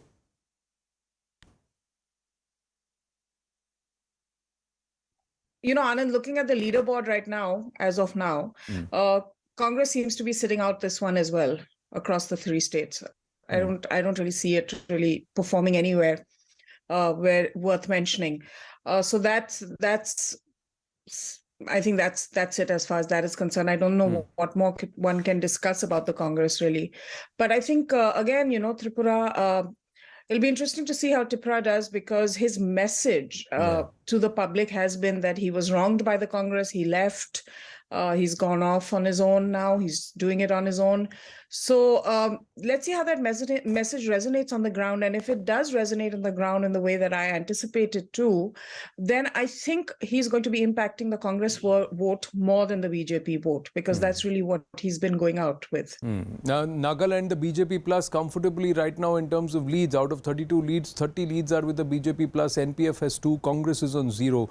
And 32 out of 60. So they seem to be very comfortably placed as far as Nagaland is concerned if you were to go by these trends. Even in Tripura, they're inching closer to the halfway mark, the BJP plus. Out of 54 leads, 25 leads with the BJP plus. Tripura Mota is just 1 seat behind the left plus Congress alliance. Look at the impact Tripura is making if we were to go by these leads and these leads stay. And in Meghalaya again, NPP and BJP and Trinamool Congress, they are the three parties which are dictating or perhaps leading, controlling the narrative. It's not the Congress party at this point. Nalin Mehta, the larger national picture, how much of an impact will these results have for those who believe they are the face or they are the party which will lead the challenge or be the fulcrum of the opposition? Well, there are firstly 3 or 4 takeaways, 3 or things which are at stake in this election at the national level, outside of the local politics of these states. First and foremost, if these results hold, and we'll have to wait and see if these results hold, then the BJP is going to be able to claim that it's not just a not just a Hindu-Hindi party. That its sway extends across northeastern states, many of which are largely Christian, largely tribal. Meghalaya, Nagaland in particular. Tripura is largely Hindu, but significantly tribal as well. So that's number one. Second, in the larger debate on opposition unity, and we are seeing a whole debate around that and statements from the Congress, what you are seeing is the Congress used to be the predominant party in the Northeast. From the national, as a national party, the BJP seems to have replaced that, and that's a post-2016 phenomenon. If these trends hold, this will show that trend that we've seen in the last 7-8 years is continuing, it's not reversing. And the third is that for forces opposed to the BJP, at least these trends, if they hold, they show that the Congress is not holding up the bulwark against the BJP. It is other parties. So the opposition unity, Trinamool, has to be a key ally with the Congress if opposition unity has to hold nationally. But here in one of these states, it's in Meghalaya in particular, it's a Trinamool, which is emerging as the primary opposition, not the Congress. So you are seeing, those are I think the larger things that we can take away from these for the national politics if these trends hold. And not just that, the people who are hurting the Congress party are all former Congress party members. They're all members who are upset, disgruntled, disheartened by the Congress party. And they are now establishing themselves, standing on their own somewhere else. Yes, Nalin Mehta. So there are absolutely, Anand, there are two things. The BJP's rise as a national party in the Northeast is fundamentally driven by people who left the Congress or other parties and came to the BJP. There's an old RSS grassroots network in the Northeast that gives it some groundswell, but that is a small sliver. It gives it backing. But fundamentally, the people who are driving this are people who moved, starting from the biggest of them all, which is Himanta Biswa Sarma, and then onwards. Almost 50 to 60% of the BJP's ministers in many of these governments are people who came from the Congress or other parties. That's one. But it's not just the people who moved to the BJP from other parties. It is the people who moved from Congress to other parties as well. And Mukul Sangma is a perfect example of that. So, you are seeing an erosion of the entire Congress base there, and that to me is an issue, because at the national level, while you have a resurgence of Rahul Gandhi as at least of his personal brand after the Bharat Jodo Yatra, while you have the Congress making a lot of moves about opposition unity, its recent CWC in Raipur. I would love to hear what Rashid has to say about that. But while there is the Congress is trying to put up a fight, the real issue is not at the level of discourse. The real issue is at the level of ground level politics and the party machinery at the ground level, and Northeast is showing that is going away. Sushmita Deb laying the groundwork for the Trinamool in Tripura, Mukul Sangma for the Trinamool in Meghalaya, Pradyot Manikya mounting the challenge against the BJP or perhaps trying to stand on his own in Tripura with the Tripura Mota. Rashid Kitwai, you'd want to comment on what Nalin Mehta wanted to understand from you, and also this picture. Anand, that's a simplistic way of looking at things. The fact of the matter is BJP is being challenged by Congress or leaders who have left the Congress, but they continue to represent that. You look at Pradyot, the BJP tried very hard, Mr. Amit Shah also, to get him on his side, but he didn't, and he's resisting. And in the most likely scenario, if there is a hung house in Tripura, then Pradyot's party would go with the Congress Left Alliance, what it is. Similarly, the BJP has always been against, dynasty culture. And look what it is doing in Meghalaya. Perhaps it will end up being again, ally of a dynasty of a, Sangma party. What happened with Mukul Sangma? He walked away with the majority of Congress MLAs just on the eve of election to the Trinamool. So Trinamool in Meghalaya is a Congress by another name. You may mock it, but that's the reality of it. No, the fact of the matter is not what Tripura Mota is doing or the Trinamool is doing. The focus right now is the Congress party in this discussion. What is the Congress doing? Why is it allowing all these people to go and it's not able to hold back? If they harbor a sentiment where they believe they are going to provide an alternative to the BJP, then the Congress should be able to retain these faces given the kind of performance they are doing in these states. But they have not been able to do that. My focus is that, Rashid Kitwai. The question is not that there is an opposition to the BJP. Of course there is. But these leaders don't see hope within the Congress party. That is something the Congress has to address if it believes that it is going to lead the fight back of the opposition. Yes, but that is not but the BJP is still facing challenge, whether it is Mamata Banerjee, whether it is Sharad Pawar. You are stating the obvious there. You're stating the obvious there, Rashiba, and I'm sure you understand where I am coming from. I am saying, why did Mukul Sangma have to leave the Congress and join the Trinamool? Why did Pradyot Manikya not be retained by the Congress? In all his rallies, he has said he was not treated fairly by the Congress party. He left the Congress to start something on his own. The Congress didn't consider him seriously, take him seriously. everybody has an issue with the party, right? They are not looking at the fact that they are looking at their own political survival, and in that they are not looking at the Congress party as a viable alternative or a viable party where they want to continue to ply their wares on. I understand. And there is regional aspiration is there.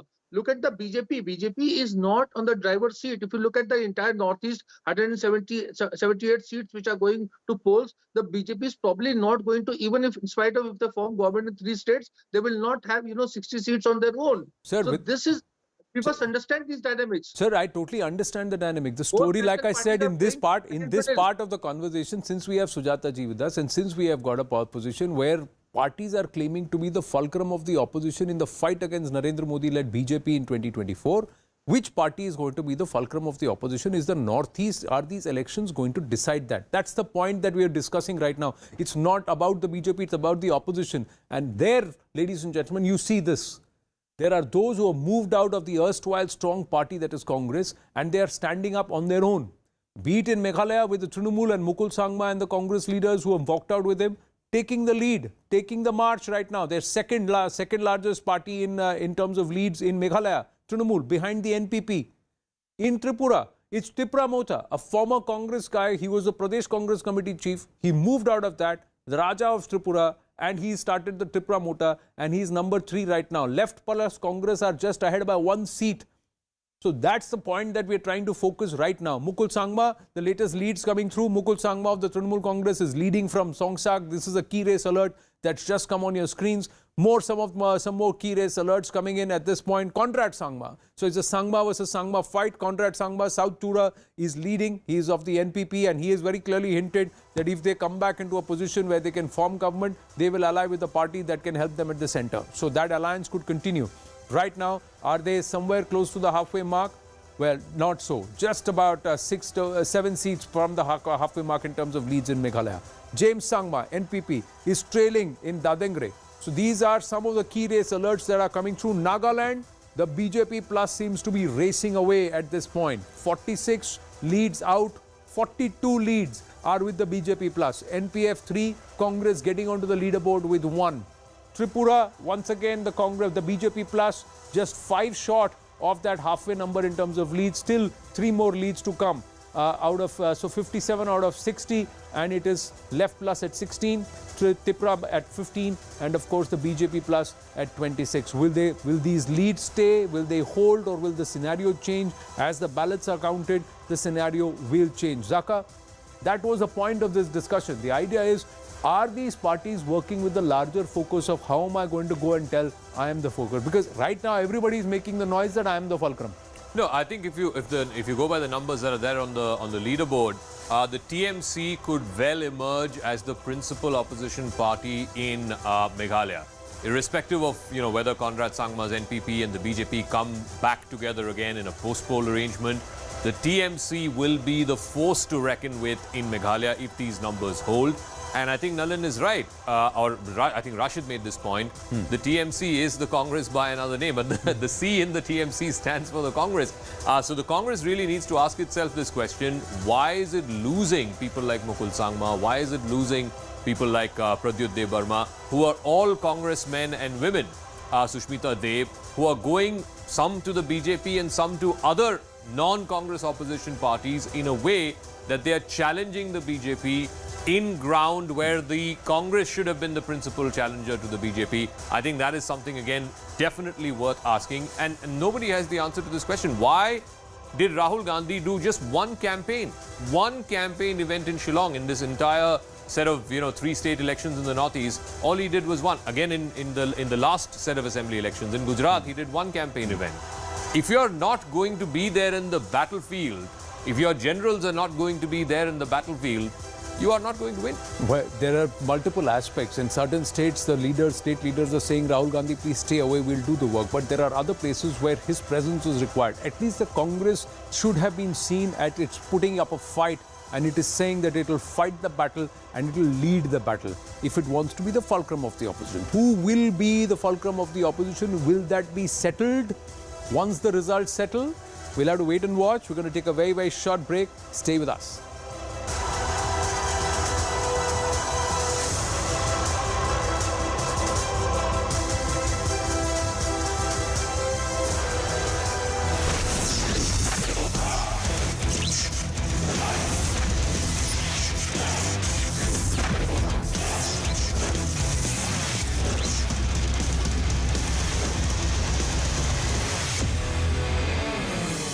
which is on, and it's happening. A lot of activity in the national capital. So we'll go across there because Maria Shakil along with Siddhant and Abhishek Jha will be joining us live with all the activity from there. So we will be hopping, skipping across multiple dimensions of the newscast, but the focus will always remain the election coverage, the news that is the result day. What's the story that's going to be stitched? What's the narrative that's going to be stitched? Will the Northeast dictate the tone for the remaining states? All of this is what will be spoken about. Now, as far as the fight that is as far as the fight is concerned, let's try and, before we go down to our reporters, let's try and understand and start from the state which BJP is trying to retain on its own, that is Tripura. It was a amazing story that was scripted, and when they first came to power, uprooting the left. And before we get to Zaka on that, let's try and quickly look at these exit poll numbers. Now, the numbers say that the BJP will consolidate, some of them say it won't be a landslide, it will be hung. The Tipra Muta will come into play as the kingmaker. That's what the Times Now, ETG and Jan Ki Baat numbers are saying. But Zee Metris and Access My India say that the BJP will be comfortably past the halfway number. Zaka, if Tripura is retained by the BJP and that too comfortably, it's a statement and at multiple levels, because then this third party which comes in and diffuses the vote share for the opposition. In this case, it would be Pratyodey Burman's Tipra Mota. So I think one of the fascinating things about the Tripura election is, last time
from the Rashtrapati Bhavan Convention Center, where foreign ministers have started arriving. Dr. S. Jaishankar, External Affairs Minister, can be seen welcoming all of them as the G20 foreign ministers meet will begin in another half an hour to 45 minutes. But the big takeaway and the big breaking news that is coming in now is the first meeting that will be taking place between the new Chinese foreign minister and Dr. S. Jaishankar. That bilateral is scheduled to take place at 12 noon, an important one, particularly as it comes after the 26th meeting of the Working Mechanism for Consultation and Coordination on India-China, which was held on 22nd February 2023 in person in Beijing. Abhishek is joining me live. Abhishek, all eyes certainly would be on this very crucial meet.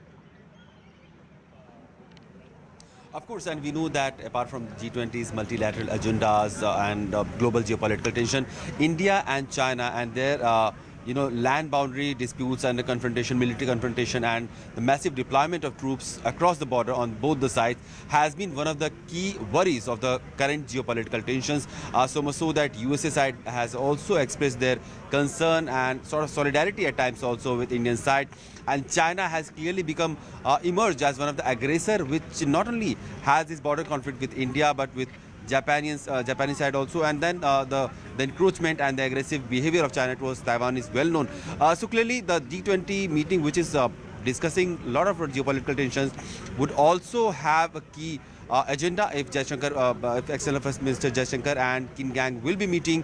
Clearly more news and more headlines about this geopolitical tensions would be emerging from this venue. Yes, it becomes important because it's happening at the ministerial level, the dialogue of this nature. India sending a message that as far as the tensions along the LAC is concerned, even if the process of disengagement is continuing, it's ready to hold that crucial talk with the Chinese in New Delhi. And when we look at these visuals, the body language is apparent and very, very clear. India is sending a message that it welcomes one and all. And here at the Rashtrapati Bhavan Convention Center, that's where the bilaterals will be taking place. There is a huge media presence, the contingents which is present from all the G20 nations as well. So the big takeaway at this hour is that meeting also with Antony Blinken, Secretary of State, who has arrived as well. US, though, will not be having any bilateral with China or with Russia. A clear message coming in from United States, be it in the backdrop of the balloon controversy and also the visit that has happened to Kyiv by Joe Biden. But will the long shadow of the ongoing war in Ukraine mean perhaps that there will be no joint statement, whether there will be a joint statement where India will emerge as a consensus builder and ensure that important issues such as food security and energy security take the foreground. With that, it's a wrap from me. Back in the studio with Zaka and Anand.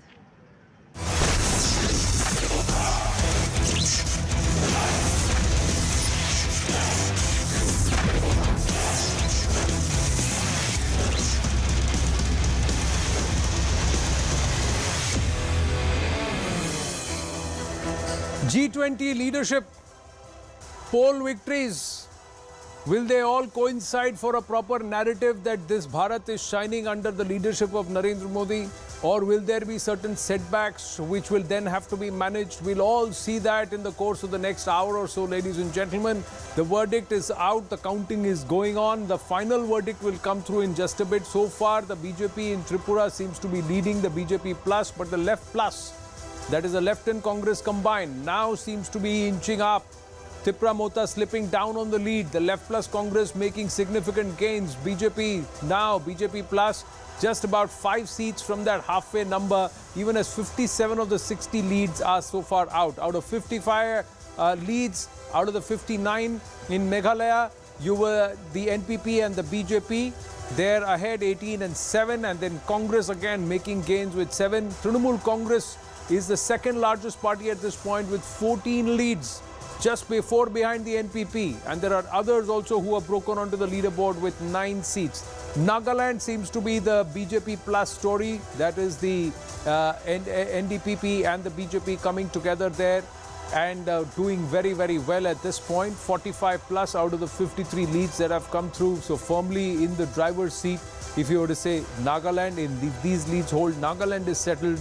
Is this going to be a fight to the finish with vis-a-vis Tripura and Meghalaya? Certain twists in the tail. Zaka Jacob is with me. He's been looking at the wall. You know, the only conclusion, 50 minutes into counting, we can come to, or conclusion to some extent, is that Nagaland seems to be a one-way street. I think 45-30 is the halfway mark.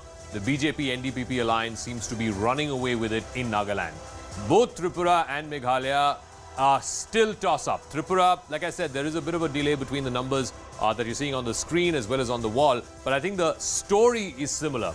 The left Congress inching up, crawling up little by little, 16 seats, gain of 4 from last time. The BJP at 21 still is the single largest party, but remember 31 is the magic figure, so still some ways to go before they can cross 31. The Tripura Mota has done well, no doubt about it, for a new party coming out of nowhere. To get 8 seats, 8 leads as of right now is a pretty incredible achievement in and of itself. The question again, in some time we will look into the details as to where these seats are coming from. Are these seats that the BJP had won last time? Are these seats that the Left in Congress held last time? We'll have to wait and see on that front. But just to quickly run you through Meghalaya as well, and I think one story that's emerging there in Meghalaya is, of course, again, these numbers might be slightly misleading, but the TMC is poised to do very well in Meghalaya. They could potentially be the single biggest party in the opposition. They could be the principal opposition party. And I think that itself is a huge story change. I mean, the TMC will have huge bragging rights over the Congress party in a state like Meghalaya. Whether or not they have numbers to try and dislodge this government, that's a different story altogether. But I think after the fiasco that happened in Goa, I think Mamata Banerjee and Abhishek Banerjee seem to have learned a lesson that the Trinamool, if it's going to expand, it needs to expand in the east and in the northeast first, and then possibly look at other states. Goa, I think, seems to have taught them that lesson.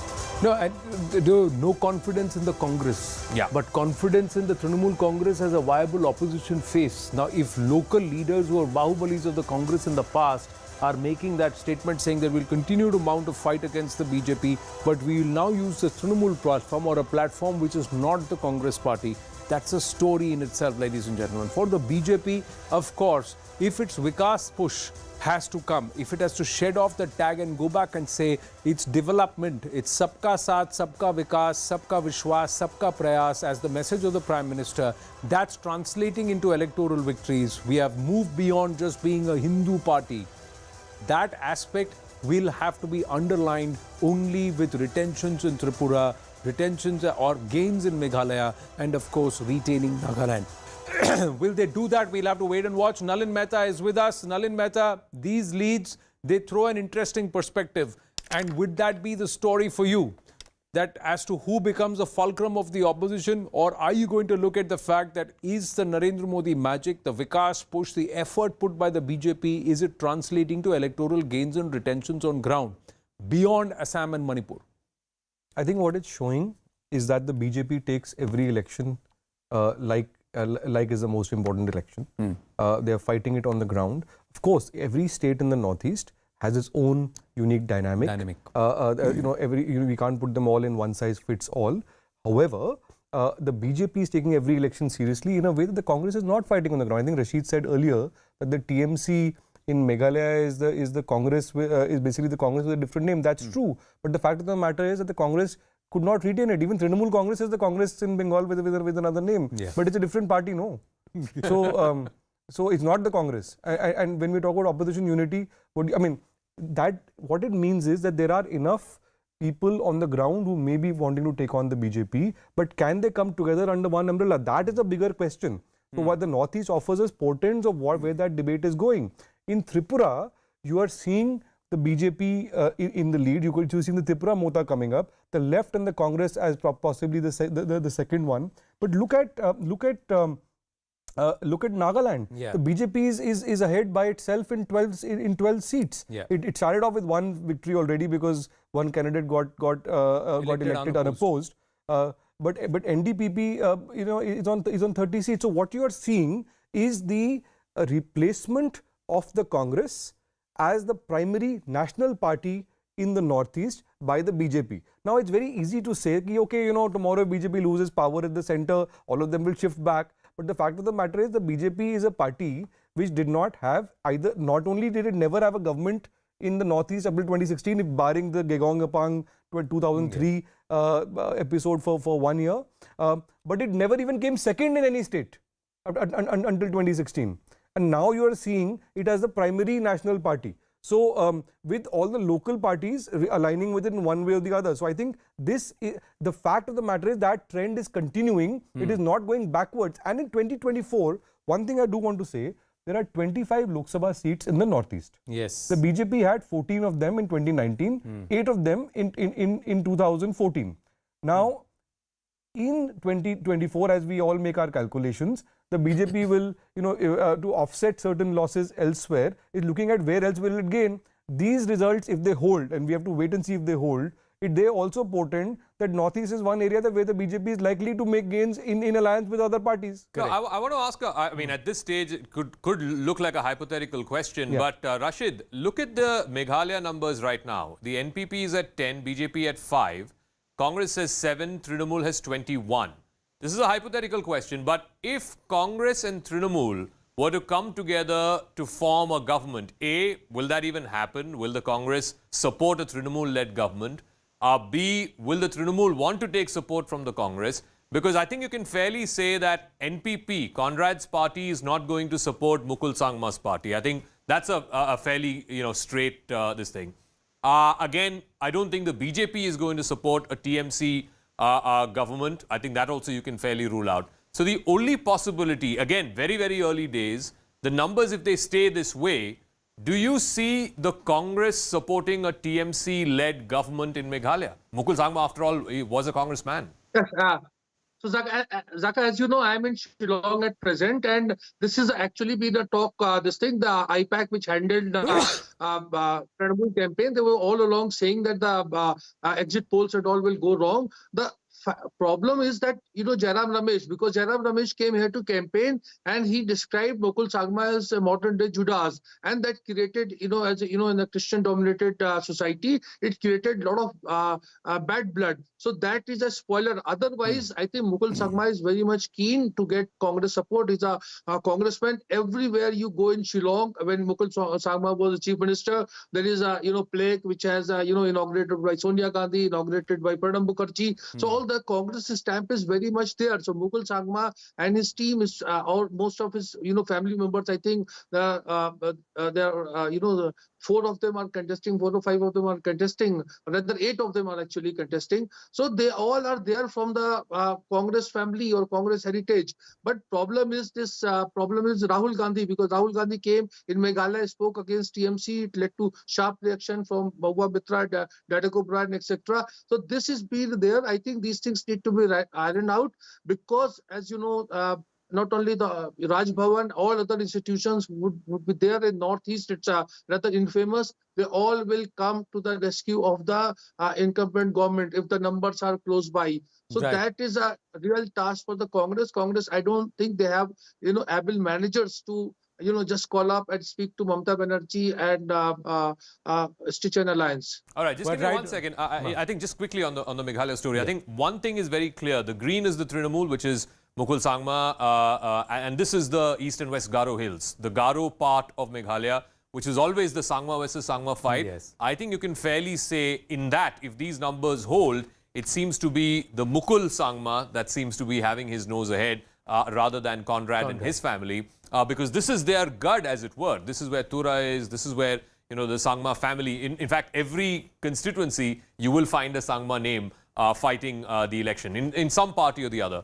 So if Mukul Sangma has won the battle of the Sangmas seemingly at this stage, like I said, it's just 1 hour into counting. Look at the green compared to the blue. The NPP is dark blue. The green is for the Trinamool. If in the Garo Hills, Mukul Sangma has prevailed, then I think, yes, I don't know how the state is going to eventually play itself out. But I think in the battle of the Sangmas, it seems like he's made a statement. Yes, it is not Not just making a statement, the Congress retaining those who still have the potential to win and get it gains. Now, these gains could have been of the Congress party and not of the Trinamool had Mukul Sangma still been there. We go back to our guest, but quickly keep an eye on the leaderboard here, ladies and gentlemen. The BJP right on the halfway number. And halfway plus 1 will be majority in Tripura. So BJP plus, it's just slipped down to 28 and the left plus Congress is 21. So it's scenario is still changing. It's continuously evolving even in Meghalaya. Somewhere more or less settled, it looks like, in favor of the BJP plus in Nagaland. If these leads and these trends were to hold, Nagaland seems to be consistently moving in one direction, but it's a bit of a seesaw here. And of course, in suspension, even here in Meghalaya. Let's quickly go across to Kamalika joining us from the BJP headquarters. Kamalika, are there some heartbeats and blood pressure rising in the BJP, because it does not seem to be as smooth as they thought it would be so far, 1 hour into counting?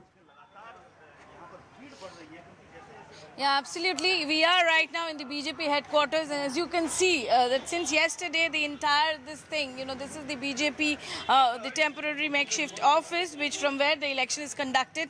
Now everybody is really holding to their breath, as you can see. The entire BJP team inside, they're watching, they're keeping their eyes glued on TV. They're keeping their eyes glued on TV, and they are right now.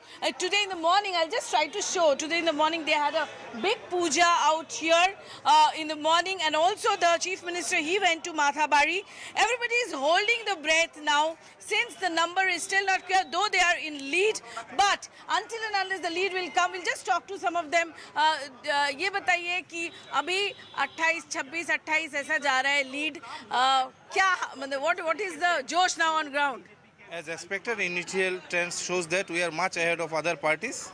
As our Honorable CM yesterday told to you, there's tsunami. We are expecting the tsunami, and hopefully after the celebration will start कितने बजे से? Let the picture be clear, then we'll start our celebration. There where the court is, let the picture be clear. So they just don't want to go haywire with seeing the initial trends. What they plan is to see the final trend after 11 o'clock. What is the word, Kamalika? How many rounds? If the BJP is holding. How many rounds of counting are through already? And you're saying it will take at least 11 o'clock before the results settle. No, actually, Anand, it is the BJP team which will actually come out openly after 11 o'clock. You know, when they will, if they are confident that they are going to cross the halfway, that is the reason for which still now, though they are leads, though they are ahead of others, but they are really not going to do any celebration right now. They're just waiting for the final clock, final click in the final click and crossing the magic number.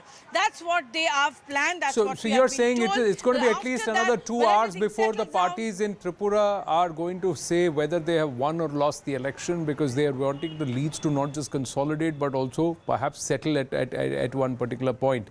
Thank you for your inputs, Kamalika. We'll come back to you. So BJP again moving up, inching closer to that 30 number. The halfway number in terms of leads, 28 for the BJP plus in Tripura. The BJP is up from 2 to 5 seats in Meghalaya, but overall that alliance, is it doing well, or is it the Trinamool Congress that will perhaps be in a position to emerge as the single largest party? We'll have to wait and watch. Then Nagaland, again, BJP plus is firmly in the driver's seat. 60 out of 60 leads have now come, 49 to the BJP plus. So who's gaining there? Is it the NDPP that's making the gains? BJP contesting 20 seats. How are they faring in those 20 seats? We'll have to wait and watch. Saurav Sikdar of the BJP is with us. Advocate Matthew Anthony, spokesperson of the Congress party, also with us. Namaste, Jai Hind, and good morning to all of you. Professor Nalin Mehta and Rashid Kidwai and Advait Kakala continue to stay on with us. Saurav Sikdar, are the early trends increasing the worry lines, or are you still saying abhi baitho thoda all is well?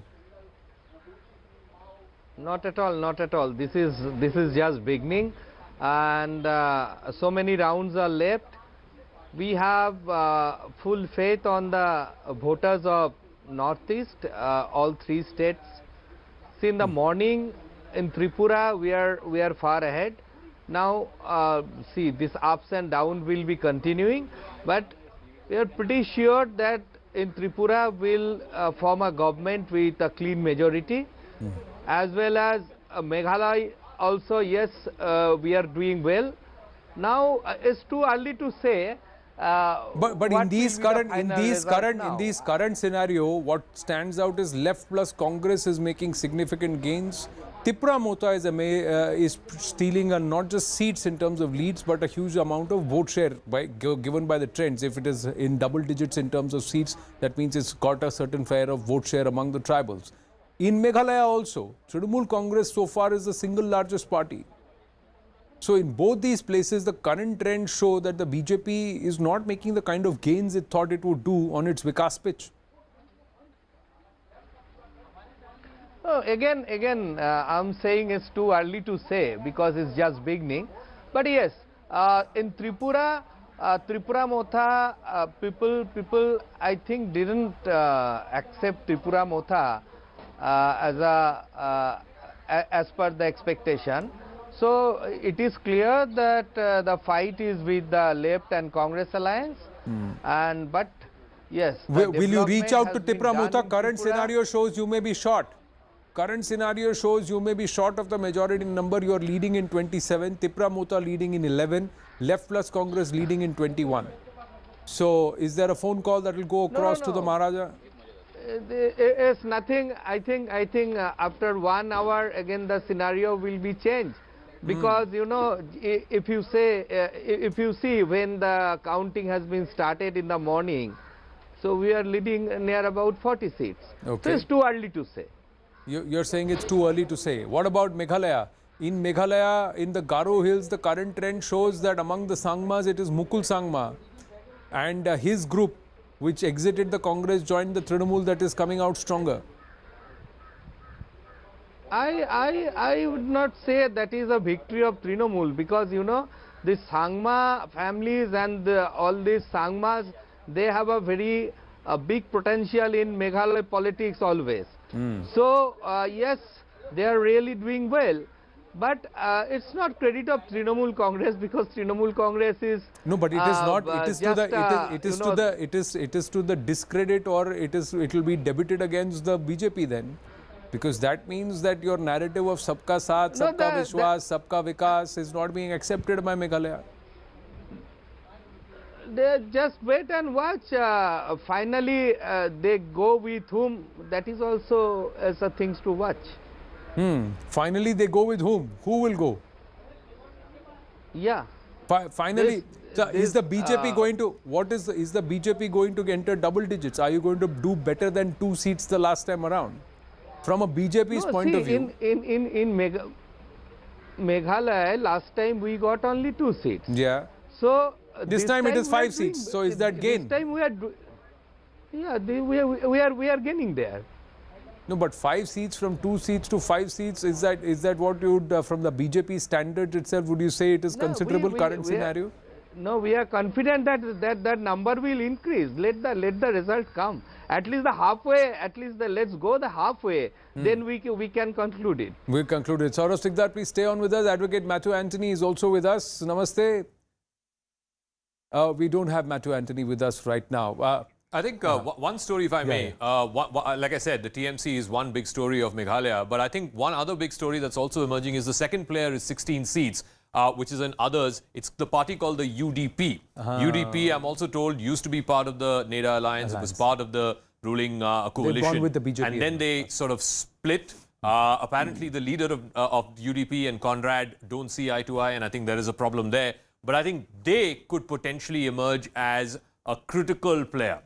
They could hold the key. They could be kingmaker, because remember, right now, no party is in a position to form government on its own. TMC is the single largest, yes, as of this stage.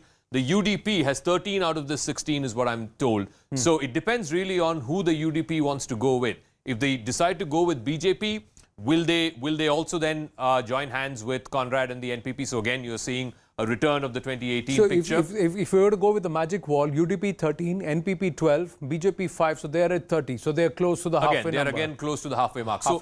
If these numbers hold, it could either be again a return to the old coalition, as it were, between the UDP, the NPP, and of course the BJP.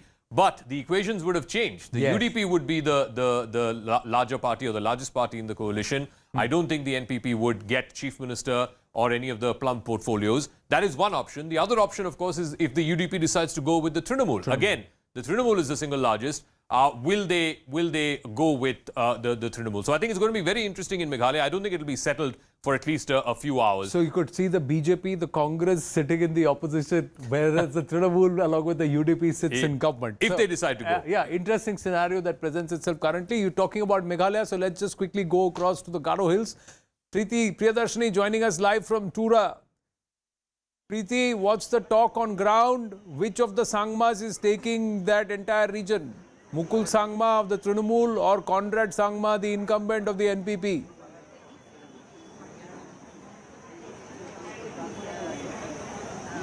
Yes, definitely. It's a fight between the Sangmas at its stage in Garo Hills, and it's a fight between Conrad Sangma and Mukul Sangma. However, we have seen that the fight is very tough in here in Garo Hills between all the parties, because all the chief minister candidates belong to the Garo Hills. You call it Conrad Sangma, you call it Mukul Sangma, and even Bernard from BJP. So all of them are from Garo Hills. But yes, regarding taking the lead, we can see that as per the exit poll results has come out already. It states that NPP will be getting more seats. They're expecting at least 27. But again, we have seen that very recently, the incumbent chief minister of Meghalaya, Conrad Sangma, visited Guwahati and he met the chief minister of Assam, Himanta Biswa Sharma. So this clearly indicates that they are also looking for more numbers and getting into alliance with BJP. But again, we have to see that Trinamool Congress is also getting a good number. So who will get with whom along, because Meghalaya has always seen a very fractured mandate since 1970s. So definitely there are chances of getting into alliance, NPP getting into an alliance with BJP, and also as the earlier alliance took place between BJP, NPP and UDP. And the other parties, other local parties. So they're also looking into it. Conrad Sangma seems to be UDP was another party. So Conrad Sangma seems to be very confident about retaining power and again being re-elected as the chief minister of the state. But again, while we talk to Mukul Sangma, the leader of the opposition, he also stated that the people of the region has seen how the governance has went in the last 5 years, and he trusts in the party TMC because he trusts the people of Meghalaya. So already the counting has started, and at least by 10:30 the results will be coming out. Already here in the place where we are currently standing, SMELC, 11 constituencies, counting for 11 constituencies are happening, and so we are awaiting for the numbers to come out. The chief minister Conrad Sangma is not seen yet here in the counting center, but he will be arriving shortly, and also the other leaders will be coming here. Right, Preeti, thank you for that, and we'll swing back to you the moment we see Conrad Sangma coming there to that SMELC center. 11 constituencies, counting is going on there, both in Tripura and in Meghalaya. They're saying by 10:30, 11 is when the leads will consolidate, and you could say now Trinamool Congress and the BJP both likely to woo the UDP in Meghalaya. That could happen because that's exactly what Zaka right now just behind me was putting out on the magic wall, that this scenario could come in, that unlike and not in Tripura but in Meghalaya, we could see the UDP emerge the kingmaker. So BJP plus NPP, if they don't have the numbers, the UDP, which is currently leading in 13 to 14 seats among that others list of 16, then will the UDP become the kingmaker? Will both the Trinamool and the BJP NPP reach out to the UDP?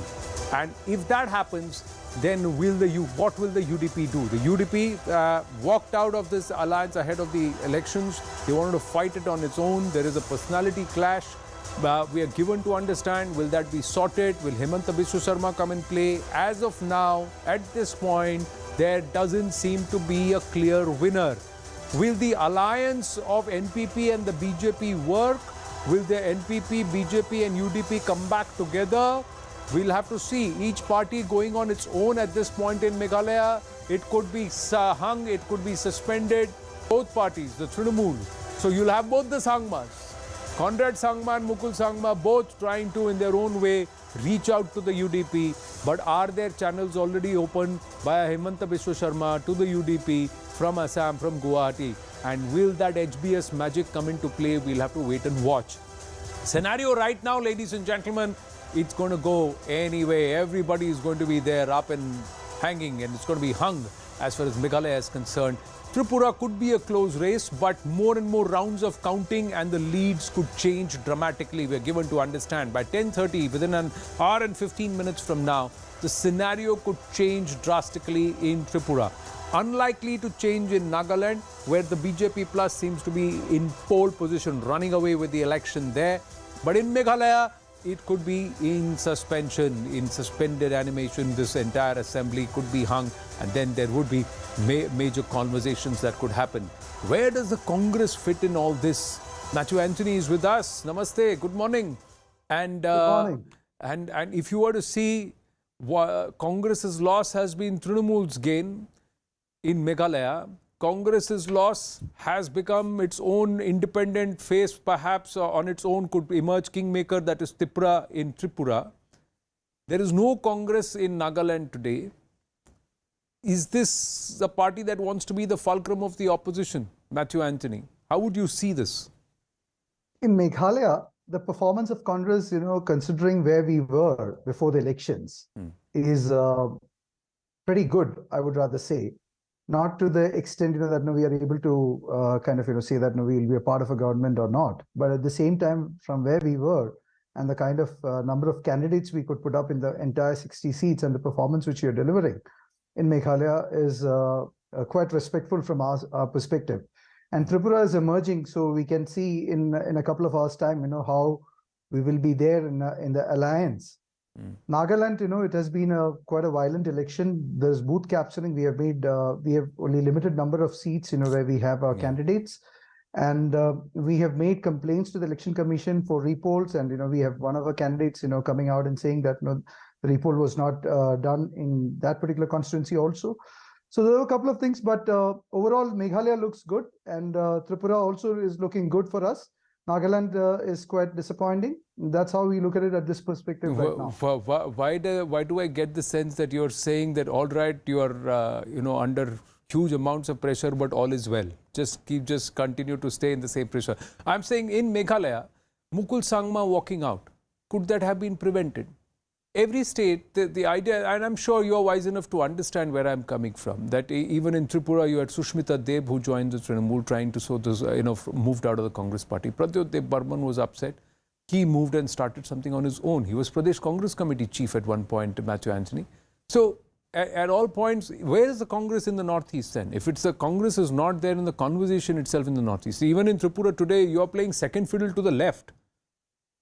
You had picked up the bastion against it, and it was your arch rivals just about 7 years ago. That I disagree with you there, because we are arch rivals with CPIM in Tripura as well as in Kerala, and we were in West Bengal. But we had alliances with CPIM in center also. So the reason is because we find a little bit of a political alignment in the political ideology with this with the CPIM rather than any other one. So that was a political alliance which was required in the state at that point of time to fight BJP. So whether we are playing a second fiddle or whether we are playing first, that's an alliance which we have formed as a political compulsion, as a political need to fight BJP in Tripura. Now, Congress is very much in the conversation in Meghalaya. How can you write off Congress? Because when we were nothing, before the elections, when everybody has written off, we are still making a good impact in Meghalaya right now in a hung assembly. No, you're leading in 7 seats, 2 seats ahead of the BJP. You are the 4th party there. The leading party is Trinamool with 18. Then you have the UDP, and then you have the NPP. After that is the Congress party. So how is Congress part of the conversation in Meghalaya? See, Congress was not there, before the election. That's what you rightly said. In terms of that, you were, all the media were claiming that the most of the Congress has left Congress, and Congress was finished in Meghalaya. Now you see where Congress is right now. We are 7. We put 60 candidates in all the seats, and from where it's a new beginning, and we put around 47 of our candidates were new faces, 45 less than 45 years of age. And then, we put 10 women candidates. So, it's a good beginning for us, from our perspective. Now, the other question which you asked, could you have prevented a Mukul Sangma or could you have prevented other leaders from going? Had we had ED, had we had CBI, had we had other agencies with us, we could have prevented them. We didn't have, all of them. So, that is where, we But he didn't walk into the BJP. Matthew, for that jibe to come, they should have walked into the BJP. They walked into the Trinamool Congress. So you didn't need an ED and a CBI or anybody else to hold on a Mukul Sangma. You just needed them to have confidence that they can continue to fight against the BJP in the Congress party. I'm sure you appreciate that. Zakir Jacob is with us. Zakir, this ED jibe is not required here because he's not walked to the Yeah, to the you know, BJP. I just want to show on the map, I think there's a fascinating story emerging in Meghalaya, which is, if you look at the Garo Hills, it is being won, at least a large number of it is being won by the TMC. Let's go region by region in Meghalaya. The Garo Hills has about 24 seats, it's the largest part of the state, including, of course, where the Sangmas fight from. Tura is in this part, Mukul Sangma fights from this part, of which I think here it's very, very clear. The NPP has been decimated in its backyard. So if this was an anti-incumbent vote, this is a vote against the NPP. The TMC winning 17 out of 24 seats in the Garo Hills. That's the TMC story in Meghalaya.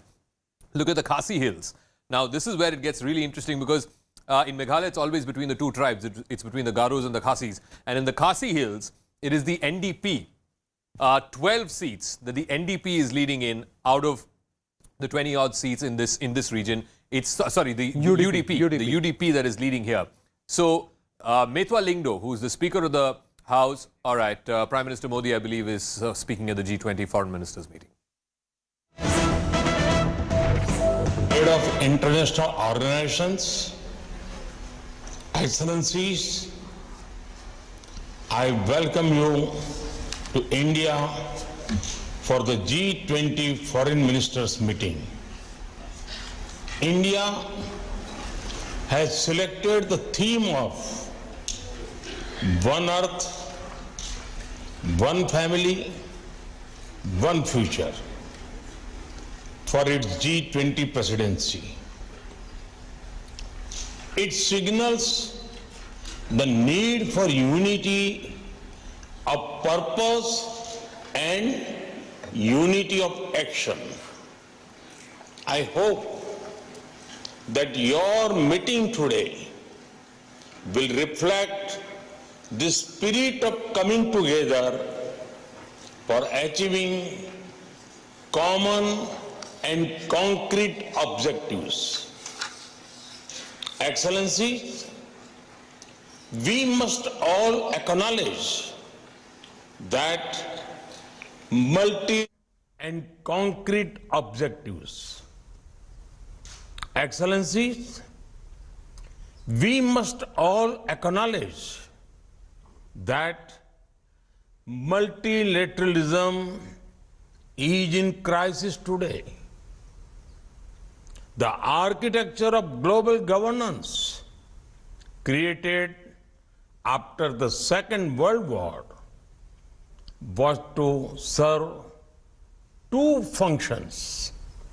First, to prevent future wars by balancing competing interests. Second, to foster international cooperation on issues of common interests. The experience of the last few years, financial crisis, climate change, pandemic, terrorism, and wars clearly shows that global governance has failed in both its mandates. We must also admit that the tragic consequences of this failure are being faced most of all by the developing countries. After years of progress, we are at risk today of moving back on the sustainable development goals. Many developing countries are struggling with unsustainable debt while trying to ensure food and energy security for their people. They are also the ones most affected by global warming caused by richer countries. This is why India's G20 presidency has tried to give a voice to the global south. No group can claim global leadership without listening to those most affected by its decisions. Excellencies, you are meeting at a time of deep global divisions. As Foreign Minister, it is but natural that your discussions are affected by the geopolitical tensions of the day. We all have our positions and our perspectives on how this tension should be resolved. However, as the leading economies of the world, we also have a responsibility toward those who are not in this room. The world looks upon the G20 to ease the challenges of growth, development, economic resilience, disaster resilience, financial stability, transnational crime, corruption, terrorism, and food and energy security. In all these areas, the G20 has capacity to build consensus and deliver concrete results. We should not allow issues that we cannot resolve together to come in the way of those we can.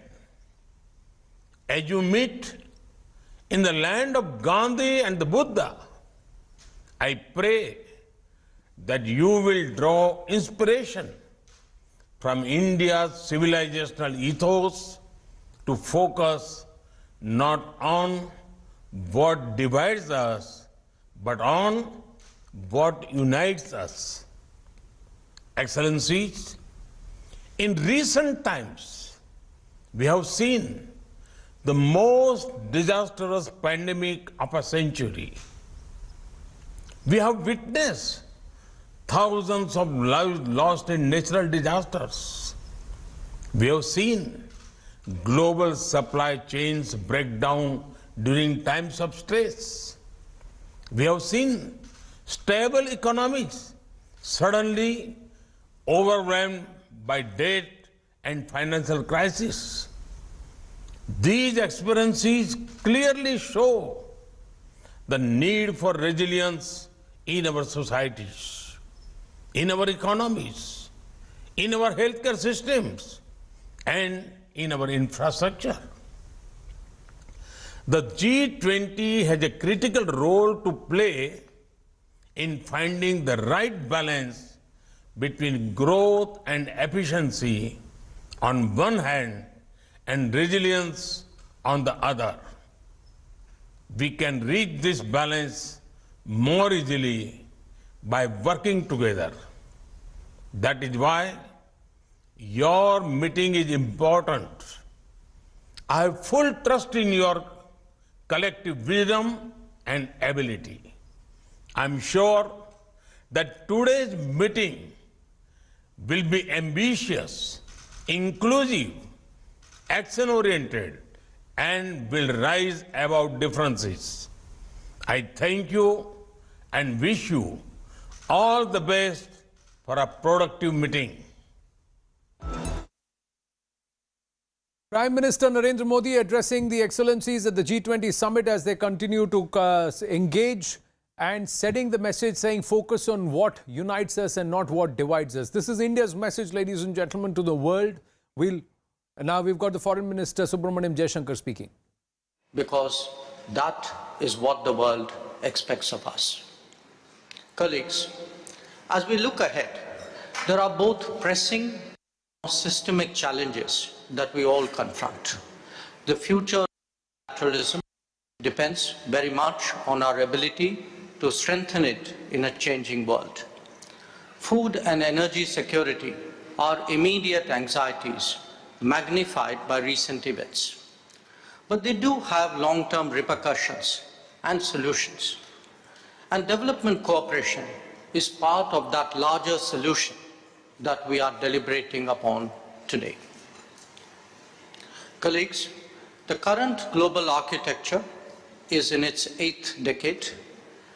The number of members of the United Nations has quadrupled in this period. It neither reflects today's politics, economics, demographics, or aspirations. Since 2005, we have heard sentiments for reform being expressed at the highest level. But as we all know, these have not materialized. The reasons are no secret either. The longer we put it off, the more the credibility of multilateralism stands eroded. Global decision-making must be democratized if it has to have a future. Our agenda for today's discussions include the challenges of food, fertilizer, and fuel security. These are truly make or break issues for developing countries. We heard their concerns directly in January this year through the Voice of Global South Summit. Such issues should not be relegated to the periphery of the international discourse. They are, in fact, crucial to the global economy and must be treated as such. Indeed, we urge that they be central to any decision-making. Along with that, the world must also strive for more reliable and resilient supply chains. Recent experience has underlined the risks of being dependent on limited geographies. Excellencies, all of us, individually and collectively, have an obligation to contribute to international growth and prosperity. They are implemented through sustainable partnerships and goodwill initiatives. On its part, India has undertaken development projects in 78 countries and has actively encouraged exchanges and capability building. During the COVID pandemic, we made a conscious effort at contributing to global solutions, even while looking after our own. Today's situation demands that we continue to live up to our international responsibilities. The G20 must be sensitive to the priorities and economic concerns of all our partners, especially those more vulnerable. We must ensure demand-driven and sustainable development cooperation based on country ownership and transparency. Respect for sovereignty and territorial integrity are essential guiding principles for such cooperation. Excellencies, as G20 foreign ministers, we can send a collective message affirming our determination to address the complex challenges that we face at this juncture.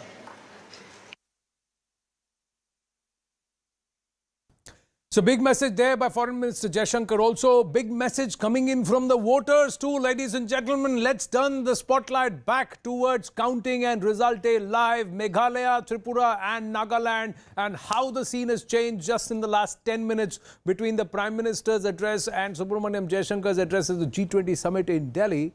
Have a look at what's happening on the leaderboard. Meghalaya, the scene's changing. NPP clawing its way back, and now neck and neck with Trinamool Congress. Trinamool no longer the single largest party, NPP 15, 16, and then you have the UDP staying solid. And currently, if you were to see, if that former NEDA alliance of the BJP, NPP and UDP were to come together in Meghalaya, it's a return of that alliance yet again. That's what it looks like. These leads will further consolidate. They will settle. The numbers could change in the next 1 hour. Lots could change. By 10:30 a.m., 60 minutes from now, we could have a different scenario altogether.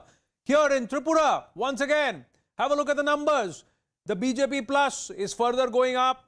The left Congress has slipped down a bit. Tripura Mota slipping down a little more. The Trinamool Congress not yet on the leaderboard. There is one other that has come through, but this is just about 4 short of that 30 plus 1, halfway plus majority number. That is 31. That's what it is. Slowly the leads are consolidating in favor of the BJP plus, the incumbent. Even in Meghalaya, now Conrad Sangma could breathe easy. These numbers now matching the data on the magic wall, where again, before we go, just look at Nagaland. BJP plus firmly in the driver's seat and emphatically so. That seems to be settled there on that area. In Nagaland, we'll keep the focus, this part of that L band on our screen. Tripura and Meghalaya to the magic wall, and things are changing. More blues coming up. Yep. Meghalaya is a fascinating story because you go into the regional divides between the Garo Hills and the Khasi Hills. In the Garo Belt, which is of course where Conrad Sangma, the Chief Minister, hails from, Mukul Sangma, the TMC Chief, hails from. There it seems to be a complete, TMC sweep. 13 out of the 24 seats. This is the largest region in the state. 13 out of the 24 seats have gone to the TMC. Conrad's party is down 6 seats. They had 12 last time. They are down to just 6 seats in this belt. The BJP has 3, which is a gain of 3. This is in the Garo belt. If you were to look at the Khasi belt, where again, which is the second largest region in the state, you again have about 28 seats. In there, the NPP has gained 1 from last time. The BJP, no net gains. The Congress down 5. This is where the Congress used to do relatively well. But the party that could well emerge as kingmaker is the UDP of the Speaker Metba Lingdo. UDP has been part of the NEDA alliance. In fact, if you go back to the 1990s, BB Lingdo was the first coalition chief minister of Meghalaya. So Metba Lingdo, who is the speaker and the president of the UDP, he could very well be calling the shots because they split. They walked out of the NEDA alliance on the issue of the CAA. This was in 2019. He has said in the campaign as well as in interviews during the campaign that he's willing to go back to any coalition provided there are stringent preconditions. So if you were to just add up the NPP, which is at 15, the BJP at 6, that's 21, they still need 10, and that 10 will come from the others, which is the UDP. They currently have 13. Or will the Trinamool rush in to try and bridge the gap? The Trinamool and the UDP together can also go past the halfway mark of 31. I think it's going to be a question of who is going to take that flight quicker to Shillong. No, at this point, even as you're speaking, Zaka, the Trinamool plus the UDP don't make the halfway number. They will have to lead on a Congress party or somebody else to get into that seat. So right now, this scenario is changing, ladies and gentlemen, and dramatically so. But somewhere, ladies and gentlemen, right at 30, with the leads consolidating, right on that halfway number again in Tripura, left Congress slipping, Tripura Mota still there. They've also slipped down to 11, but the BJP plus is moving up here in Tripura, and that is significant at this point in time because after Nagaland, where they are way past that halfway number, the BJP seems to be sitting right on that halfway number. One more and they will be halfway past plus, that is 30 plus 1. And there they will have majority in the House. These are leads, but they're consolidating. More rounds are being counted. We try and go across to Kamalika to see if there is a buzz in the BJP office. Matthew Anthony of the Congress with us, Nalin Mehta with us. We also have Advaita Kala with us. Nalin Mehta, now this scenario changing. As the clock ticks, more than an hour and a half, another hour, do you see this trend continuing? Look, I think it's still early days. We should wait for the trend to consolidate further. But what we are seeing, I'm looking at the Election Commission data, Anand, and in Tripura in particular, where the BJP on your leaderboard there is exactly at the halfway mark. I'm looking at the vote shares, and admittedly the vote shares on the Election Commission, are for lesser seats than here. But the data is very interesting. It is showing me the Election Commission is reporting that of the votes counted so far, 50% plus are with BJP in Tripura. 17% are with Congress, 17% plus. And CPM is 15%. So CPM plus Congress, that alliance is somewhere around 32-33%. And BJP is holding on to a 50% vote share lead in Tripura at the moment. So this consolidation, if this trend continues, the vote share is showing that this will go one way. Now let's wait and see what happens. At this point, that's what it's showing. Correct. Now, Meghalaya scene is further changing. Congress has gone up to 8 seats in Meghalaya. Trinamool slipped down to 14, same as the NPP. The others have gone up to 17. So, is the UDP making gains? Is the UDP going to play kingmaker?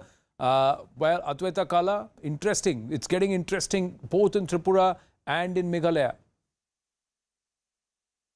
Absolutely, Anand. Now is when you ask the question, how many rounds left? And how many rounds are we done with in terms of the voting? Yeah. We're going to connect with our reporters on ground, but I think there are still a few rounds. What we're given to understand both in Tripura and in Meghalaya is that we'll have to wait at least 10:30, if not till about 10:45, 11 o'clock. All parties are going to perhaps take a position around 11 a.m. By 10:30, 10:45, we should have a clearer picture, much clearer picture or consolidated picture. Yes, Advaita, continue, please.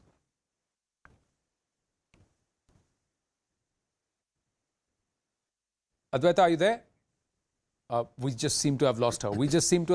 There. We'll try and see if Kamalika is there with us.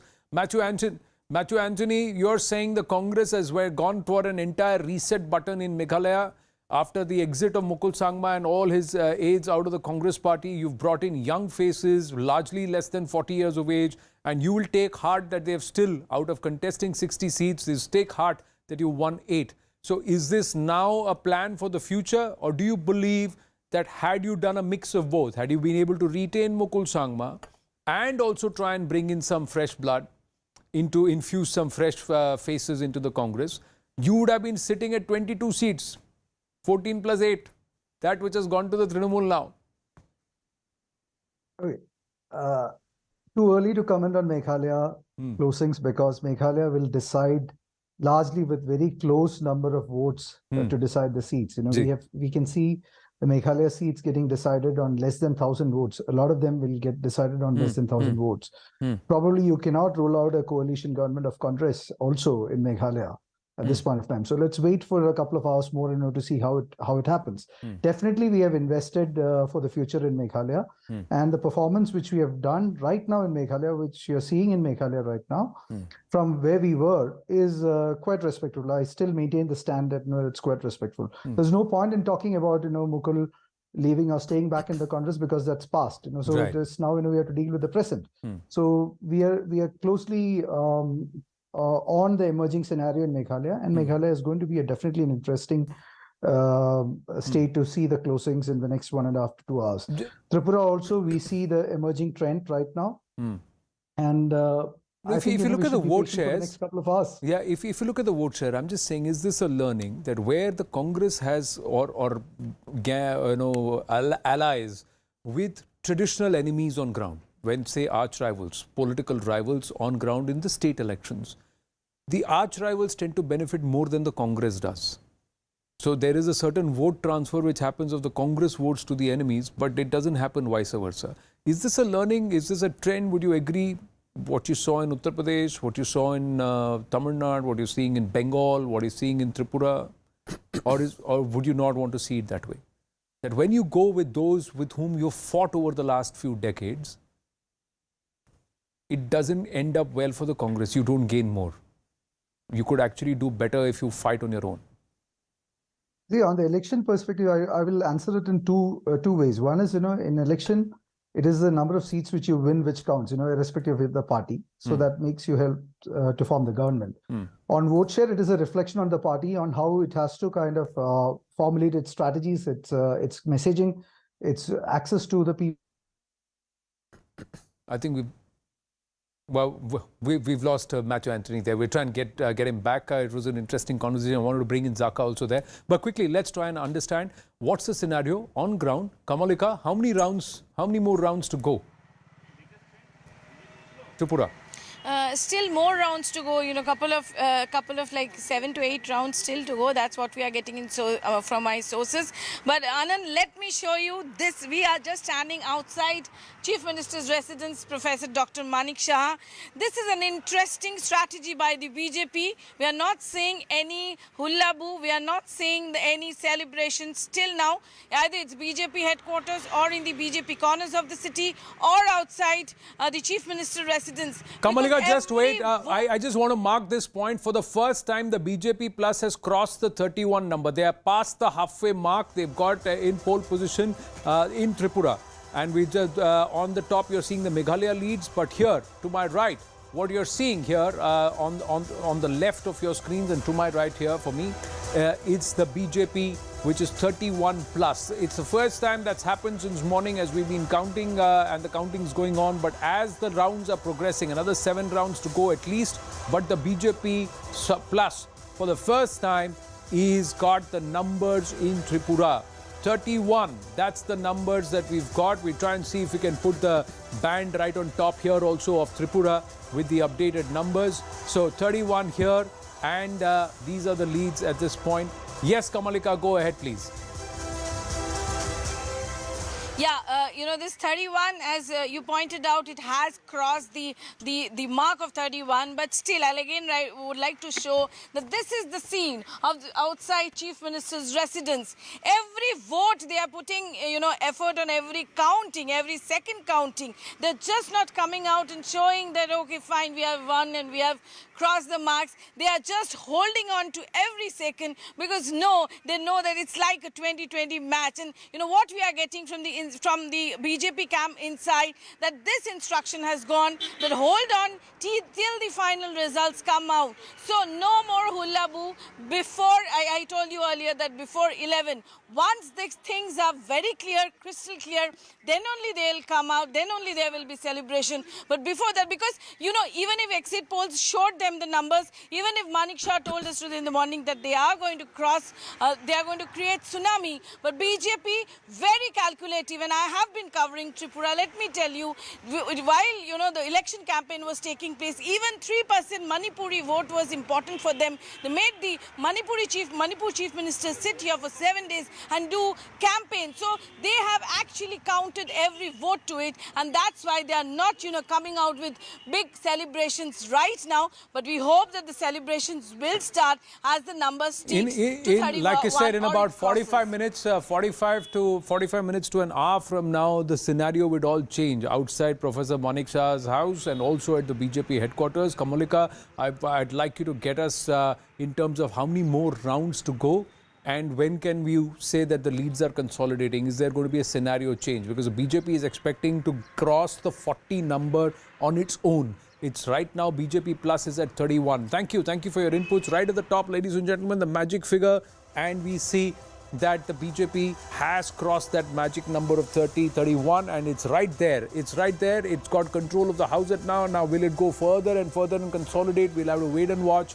The left, again, slipping. Zaka, left is slipping. I think the storyline, one very, very interesting storyline. We talked about this in the morning. Tripura has come from nowhere and he's got 11 seats. It could become 12. There's one seat where it's back and forth between the Left Alliance and Tripura. But where is he winning? Where is he getting his dominant seats from? 11 of those seats, look at those gains. I'll put the filter again. These are the tribal seats in Tripura. Those gains have come at the cost of the BJP. The BJP had 18 of these seats in the last election. They are down to 7 now, and the Tripura has got 10 out of the 11 seats where it's leading in right now are seats that were won by the BJP alliance before. And the other story for me, in those tribal seats, the IPFT, which was the tribal party of Tripura, which the BJP has been in alliance with, they renewed that alliance before the 2023 election.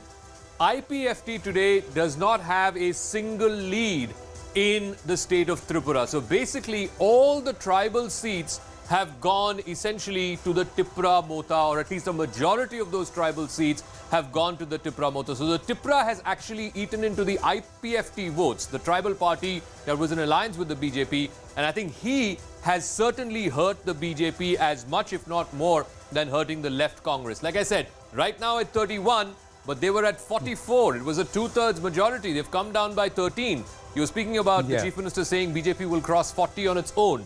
Let's see if they can do that. They are right now 31. The IPFT was fighting in 8 seats. They have not won any of those seats. There are no leads for the IPFT in any of those seats. So if the BJP has to manage to win 40 seats on its own, then this figure from -13 has to go up to -4 or -5. Otherwise, they are not getting up to that figure of 40. So I think you know, the BJP will also look at this result. If the result freezes this way right now, my hunch is they will approach Pradyut to support that coalition. See, one of the aspects which is interesting, and Nalin Mehta, Advaita Kala are with us. Nalin Mehta, the IPFT was always seen as harboring a certain level of secessionist tendencies, separatist tendencies. Now, with the IPFT ground to dust by the Tripura Mota, which is talking only about more identity, more stature or status for the indigenous people, the tribals. Has that narrative now been swung away? Very smartly it's been done. And yet again, the BJP creates a third, I will not say the BJP has created, but there is a third entity that comes in which diffuses the anti-incumbency to a certain level and allows the BJP to consolidate.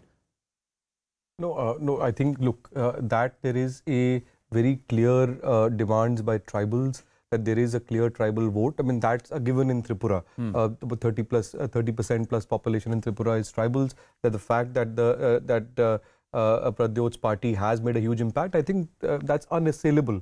The fact of the matter is that along with that, now how do you align their demands within a framework? The demand for a greater state, all of that. Now that has much larger implications, which is why the BJP did not align with the Tripura Mota ahead of the election. Now, how will it?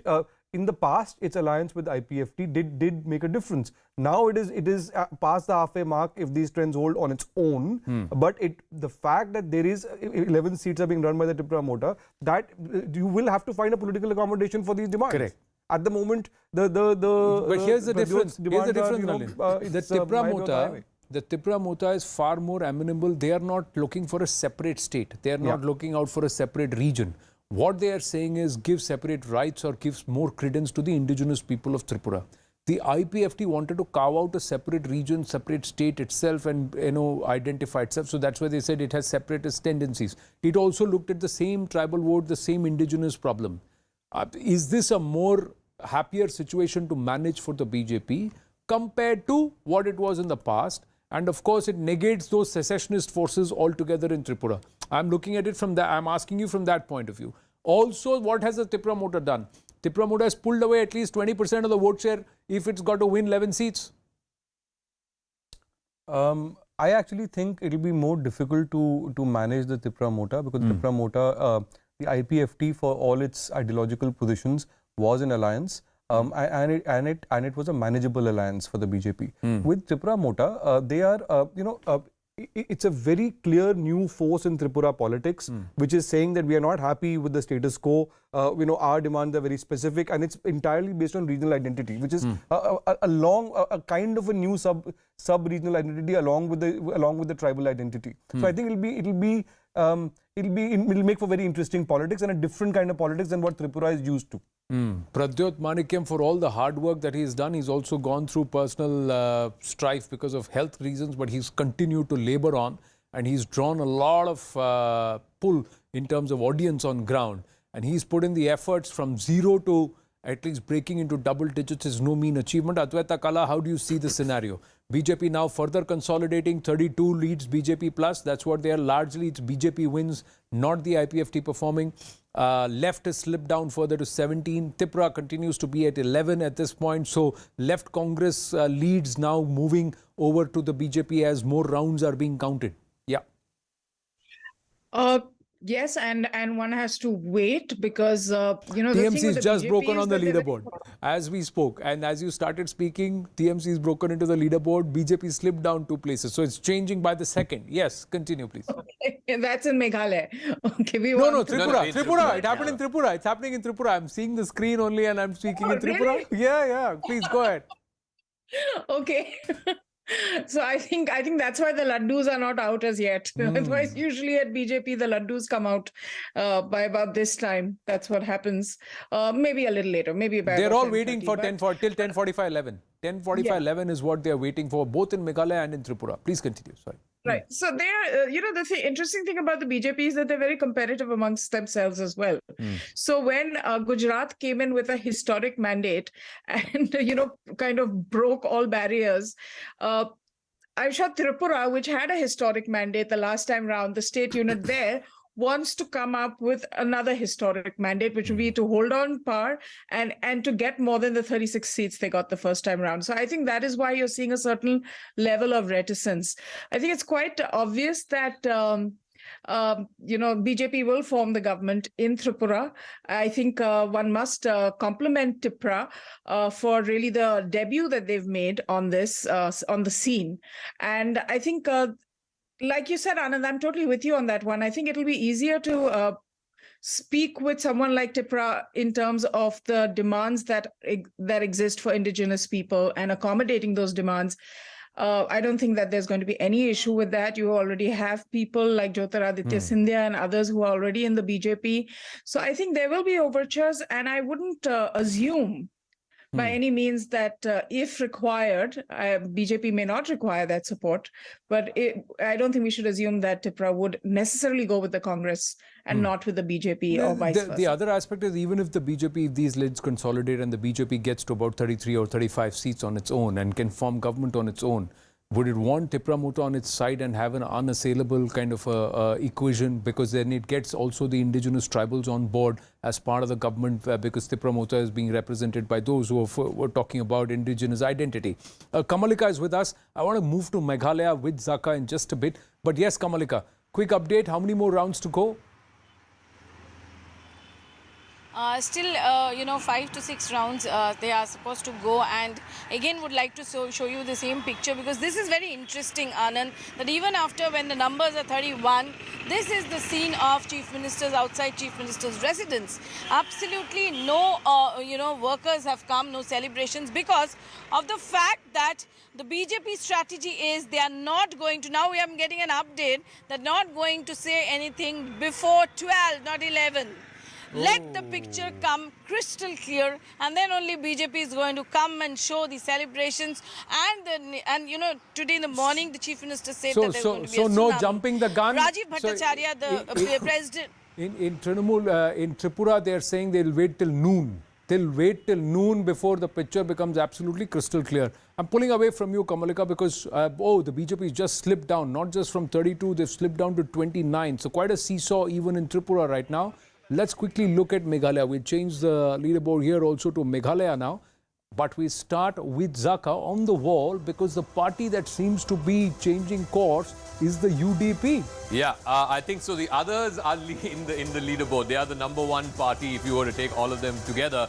But I think the story of Meghalaya is very, very clear. I think Conrad's party has taken a beating, no doubt about it. They're down to 14 seats. They had 20 plus last time around. The TMC, a new player, and Rashid is right, TMC is Congress by another name in Meghalaya, because it is Mukul Sangma, after all, former Chief Minister. He's the head of the TMC. They have got 14, but the others is where it gets really interesting. Out of these 18, 11 of them are the UDP. The rest of them are smaller parties. So you want to go back and check what is the route to power. Remember, the UDP was with the NDA alliance in 2018, when the last time they contested and won. So you have 14 of the NPP, you have 11 of the UDP, and then you have 5 of the BJP. So this is the old NEDA alliance. If they come back, that would add up to 25 and 5, 30. They still need one more. You can assume that one of the smaller parties will back them. The other route to power, I don't know if this is possible, but if the UDP says, we don't want to go back to NEDA, we don't want to have anything to do with the NDA, so they've got 11. You have the TMC, which has 13, and then you have the Congress, which has 7. So that's 20, 31. So that again would be another route to power. So which of these two routes to power will prevail in Meghalaya? I think that, to me, will be the story of the morning, late morning hour. Trinamool and the Congress party ally, that's a story in itself. It's a story in itself, but right now it just looks like the erstwhile alliance seems to have the number with, even as Zaka was talking, the NPP has gone up to 17, BJP is 22 and 11. So then they will be at 31. So they are past that number which they want. And will they then get the regional parties also, parties like VPP, which are leading in 3? Will they do that? That's interesting. We've just got news coming through. Aparajita Sarangi, Lok Sabha MP of the BJP, joining us. But quickly putting this news that in Tripura, the BJP is crossing the halfway mark.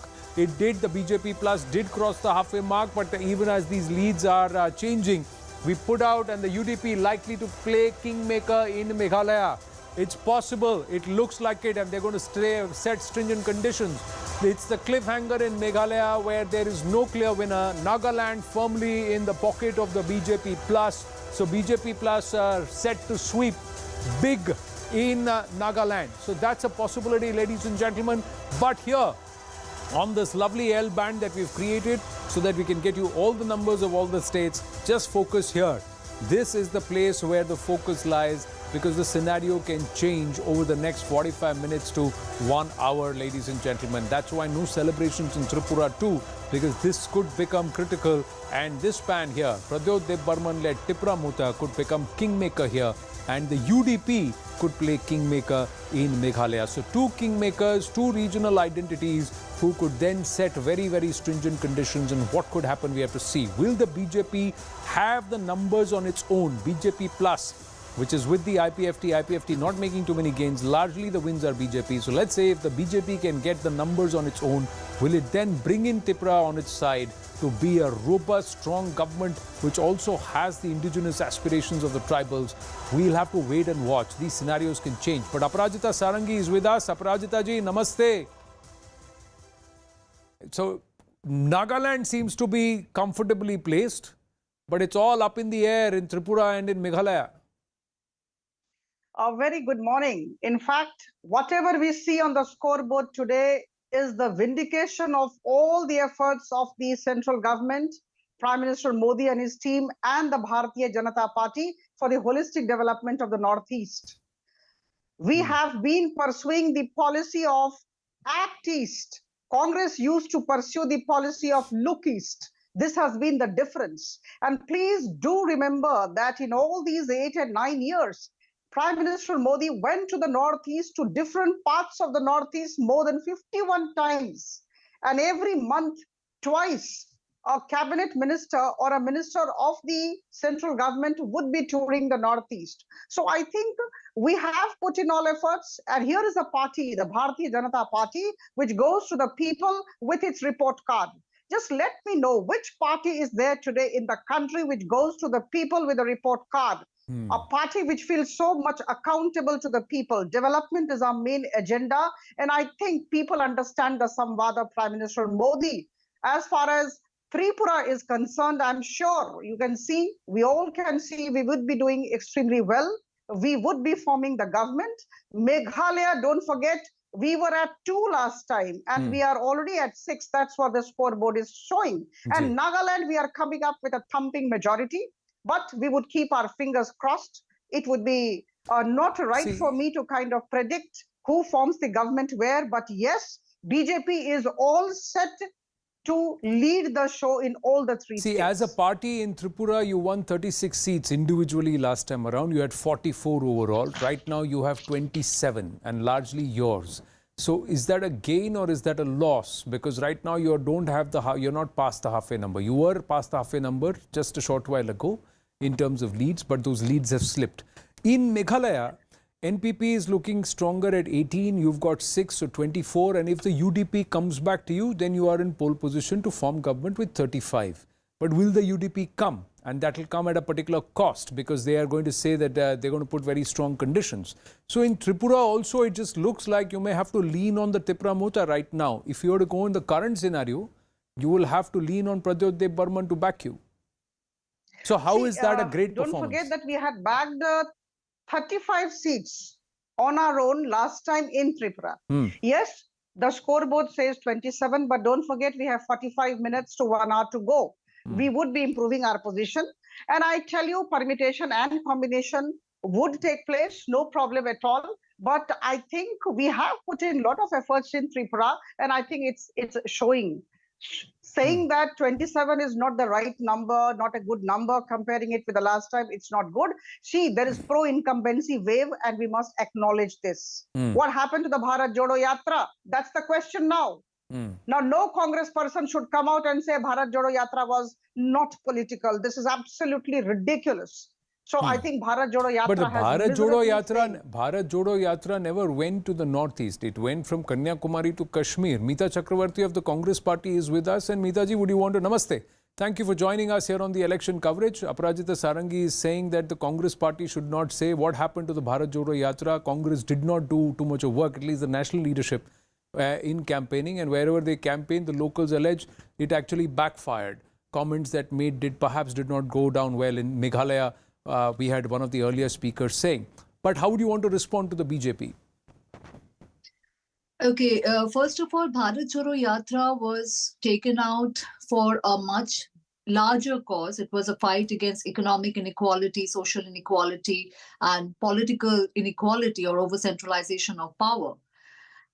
It was not meant for electoral gains per se. Secondly, Bharat Jodo Yatra never went to the northeast. It was a yatra from Kanyakumari to Kashmir. So I do not know how you can link this results directly to Bharat Jodo Yatra. Thirdly, if it has to be linked right after Bharat Jodo Yatra, we saw two states going into election, Gujarat and Himachal Pradesh. And out of these two states, after a gap of 4 years, we won majority in the state of Himachal Pradesh and we formed the government there. So you have to then take the whole thing into perspective if you are going to compare this with Bharat Jodo Yatra. As far as the Northeast is concerned, we are looking forward to the final figures. And yes, we definitely need to have a closer look at how the votes got split between the major opposition parties and what led to the final results. So we need to do a bit of data analysis there and then come to any concrete conclusion. Well, let me just get Aparajita ji. She wanted to respond to you. Yes, Aparajita ji. See, I mean, I think the people of the country would agree with me when I say that Bharat Jodo Yatra was meant to have a pan-India influence. That is why it was from Kashmir to Kanyakumari, you know, crossing the entire country.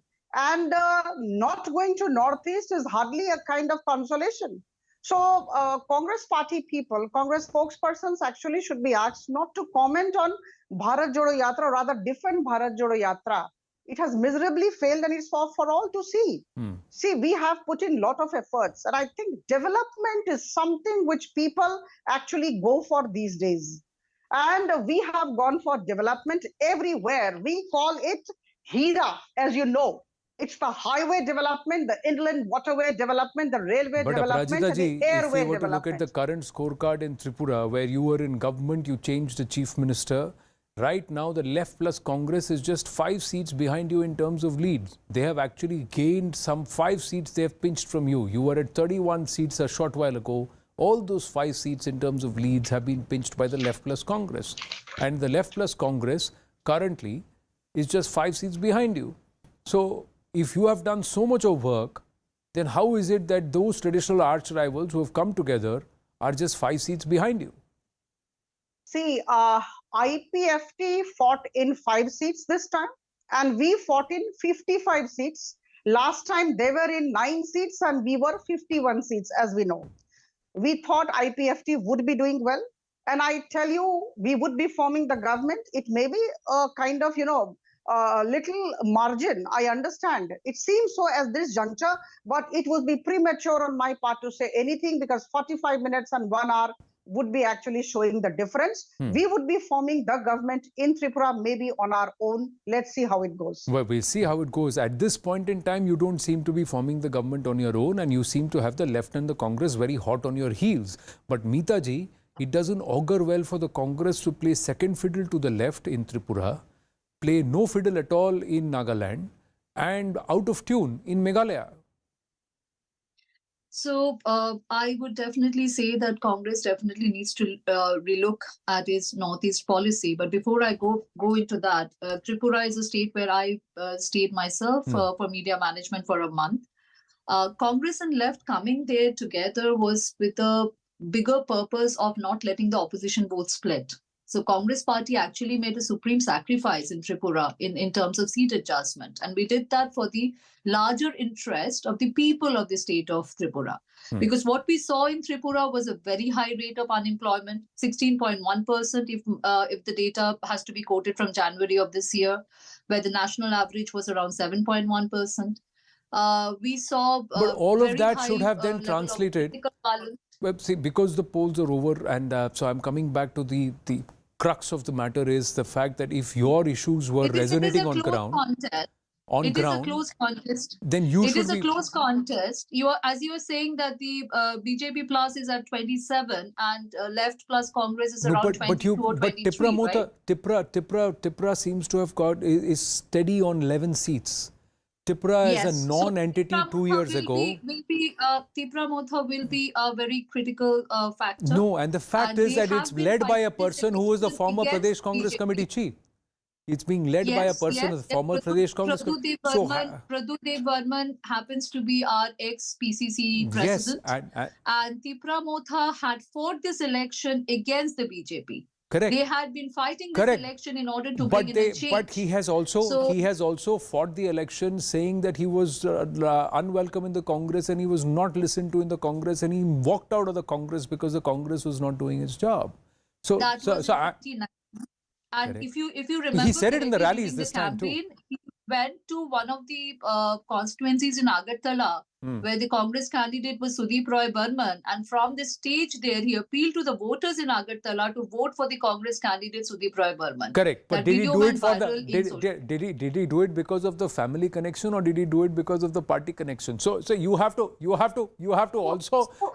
understand the dynamics. What I'm trying to say is that the Congress party may have been somewhere around 20 seats on its own had Pradyot Dev Burman and his Tripura Motha been a part of the Congress party. Is that a point for inflection? Reflection is one point. I'm just going to bring in Zaka there with Tripura overall, and where the Tripura Motha seems to have made its dent. I think the fascinating story for me is the fact that you have a party which got 2/3 majority last time around. Obviously, the numbers are, we're getting a piece of breaking. Nagaland, the NDPP and BJP are headed towards a big sweep. That, of course, is the one settled election. I think we can say that with a fair degree of certainty. 1.5 hours, almost 2 hours into counting now.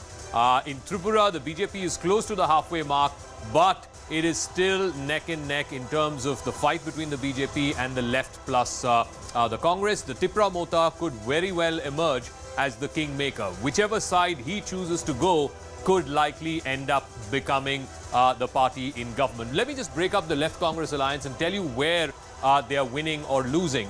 Remember, the CPM was contesting, or the left parties were contesting 40 out of the 60, and the Congress was contesting 20. The Congress winning only 5, but those 5 are gains. They had not won these seats. The Congress had 0 last time around. So these 5 are gains from last time around. The CPM had 16 seats last time. They're down to 15. So 15 plus 5 plus 1 to the CPI. So that's where the Left Alliance has the bulk of its seats. The BJP, and the problem with the BJP is, and we said this all through our election coverage, from 44, they will come down. The question is, how far down? What is the bottom line?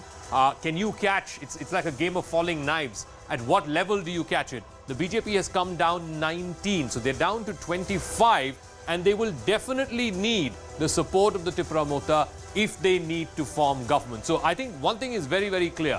Whichever coalition, whichever arrangement goes on to form the government in Tripura next, this gentleman, Pradyot Dev Burman, leading a nascent party, coming out of nowhere, saying that we will represent you, talking to the indigenous people, talking to the tribal people of Tripura. He will hold the key. And I think I'm very sure about that he will be the kingmaker as far as Tripura is concerned. I want to quickly run you through Meghalaya as well, because the numbers are changing even as we speak. NPP has gone up to 21. They had 20 last time. Now they have added 1 to that. The others are 17, of which the UDP has about 11 or 12. They could likely be the second largest party as far as Meghalaya is concerned. The TMC was running away with it at one point of time. Now it's down to single digits. So I think you can fairly say that between the NPP, the BJP, that's 27, and then they just need smaller parties. So they could likely stitch that up, or they could go back to the UDP. Whatever the conditions of the UDP are, we don't know. But Metpa Lingbo, who is the Speaker of the House and the leader of the UDP, he has said that there will be stringent preconditions. But I think NPP is clawing its way back. Here in the Garo Hills, for example, in the western part of the state, we talked about this about half an hour ago. It was a sea of green. Now it's suddenly a sea of blue. So I think the NPP is crawling its way back. And part of the reason is these are very, very small constituencies, you know, populations of 50,000, 80,000, 1 lakh. I think that's where the real story is. But that unveiling. region in the Garo Hills was a Sangma versus Sangma fight. Yes, in yes. this, as the rounds are being counted, it looks like Conrad Sangma is clawing his way back. And with 21 leads, and if that stays, ladies and gentlemen, the UDP will also not be able to exact the kind of pound of flesh that it wanted to, because it cannot combine with the others and still form government. So the BJP plus the NPP currently seem to be in pole position, and perhaps Mr. Lyngdoh will be able to continue to remain speaker if he continues with the UDP, but will the conditions be as stringent as they thought they could be, or will they also have to climb down a bit? This is the dynamic that's happening. But what we are also seeing is Mukul Sangma walking out of the Congress, getting into the Trinamool early on, look like it's going to reap rich rewards for the Trinamool, but it doesn't seem to be. The Congress and the Trinamool put together now are leading only in 15 seats. That's come down quite drastically, because some time back they were somewhere around 27 seats. Now we got news coming through. Trinamool Congress MP Abhishek Banerjee will be leaving for Shillong at 2 p.m. Now, so clearly the Trinamool Congress believes that there could be something amid the cliffhanger. Trinamool Congress MP is going to Shillong. We'll try and go across to Preeti Priyadarshini in Tura, because she said that sometime by around 10:30 we're expecting Conrad Sangma in that counting centre where 11 constituencies ballots are being counted. We'll try and connect with Preeti in just a bit. But quickly, let's go across to Kamalika in Tripura. Is the BJP sweating now? What's happening? The numbers that we are putting out here, are they reflecting locally, or is the BJP score sheet still saying 40 seats?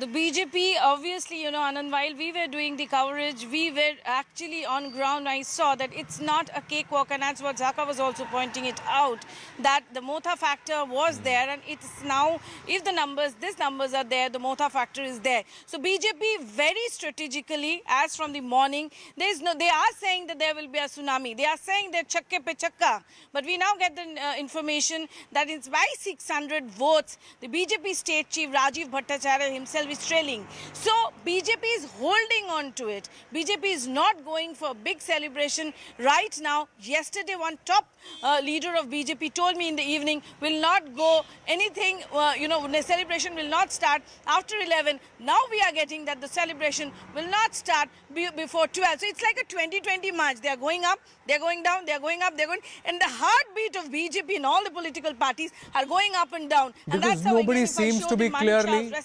I just want to ask Kamalika, if you can hear me, Zaka here, what is the likelihood or the possibility that Tripura Motha, clearly Pradyut is going to be the kingmaker, whichever side he chooses to go, align with the BJP or align with the left in Congress, they will come to power. But what are the chances of him supporting the left in Congress? You know, there are very interesting factors on left in Congress. The person who is projected from left as the chief ministerial candidate himself is a tribal, Jitendra Chaudhary. Pradyut has a very good relationship with him, but Pradyut's ancestors does not have very good relationship with the communists, because communists have fought the royal family always. But there was Pradyut is open to all.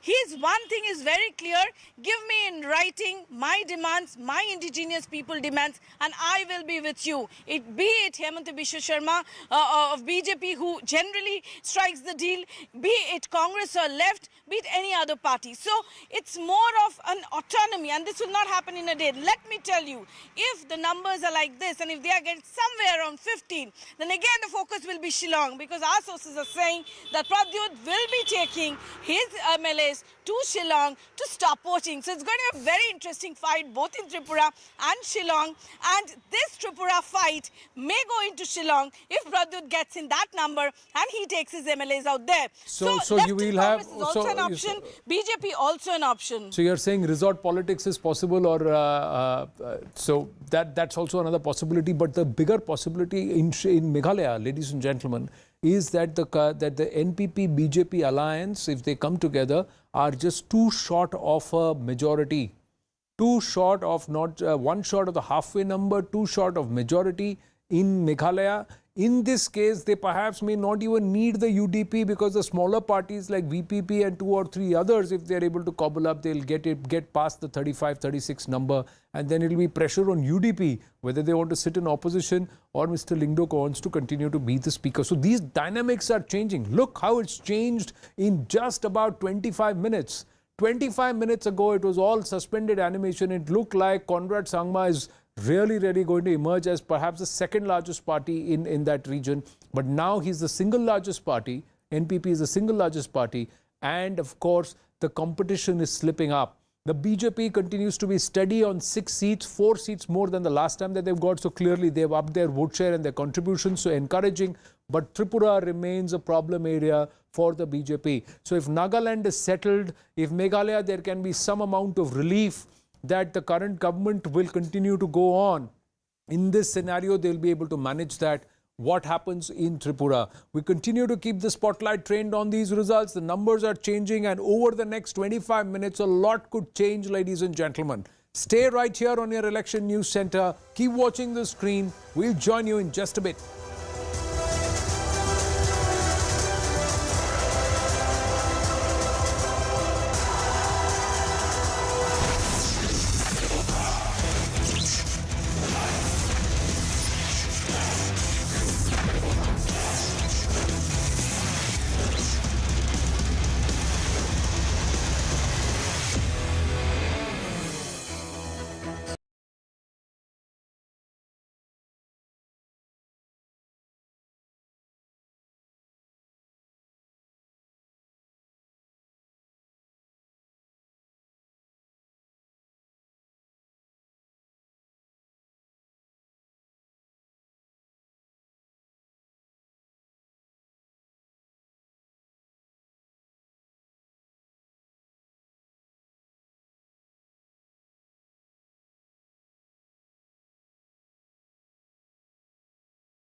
ballot as we count down. 3, 2, 1, and counting gets underway. Counting gets underway in Tripura, in Meghalaya and in Nagaland. We're now slowly starting to get the numbers in Tripura. I think 4 out of 60 seats. And in Nagaland, again, racing away. Out of the 11 leads declared, 10 are with the BJP plus. What we are getting from the BJP camp inside, they are just holding on to every second because they know that it's like a 2020 match. It's going to be hung as far as Meghalaya is concerned. Tripura could be a close race, but the scenario could change drastically. Unlikely to change in Nagaland, where the BJP plus seems to be in pole position, running away with the election there. I think it's going to be a question of who is going to take that flight quicker to Shillong.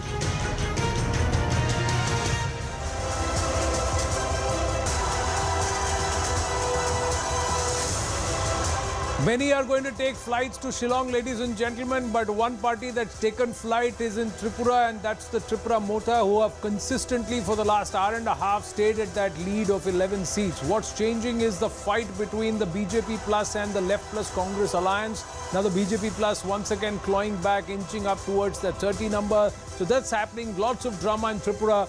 But Meghalaya somehow seems to be settled in favor of the incumbents. After all that doubt earlier that it will all be suspended, it just looks like the NPP, Conrad Sangma's party, is going from strength to strength. And as we speak, BJP plus NPP are past the halfway number.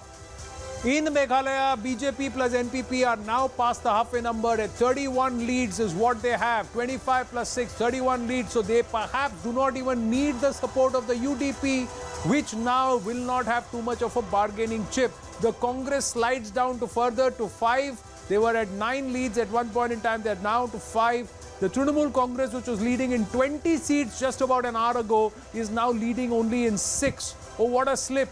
The regional parties are becoming stronger in Meghalaya. 18 leads for them. 11 of that was with the UDP. There were 3 with the VPP and 2 or 3 others of the regional parties. Will those regional parties gravitate towards the incumbent or those who are not going to be in power? And what happens to the UDP then? These dynamics really changing.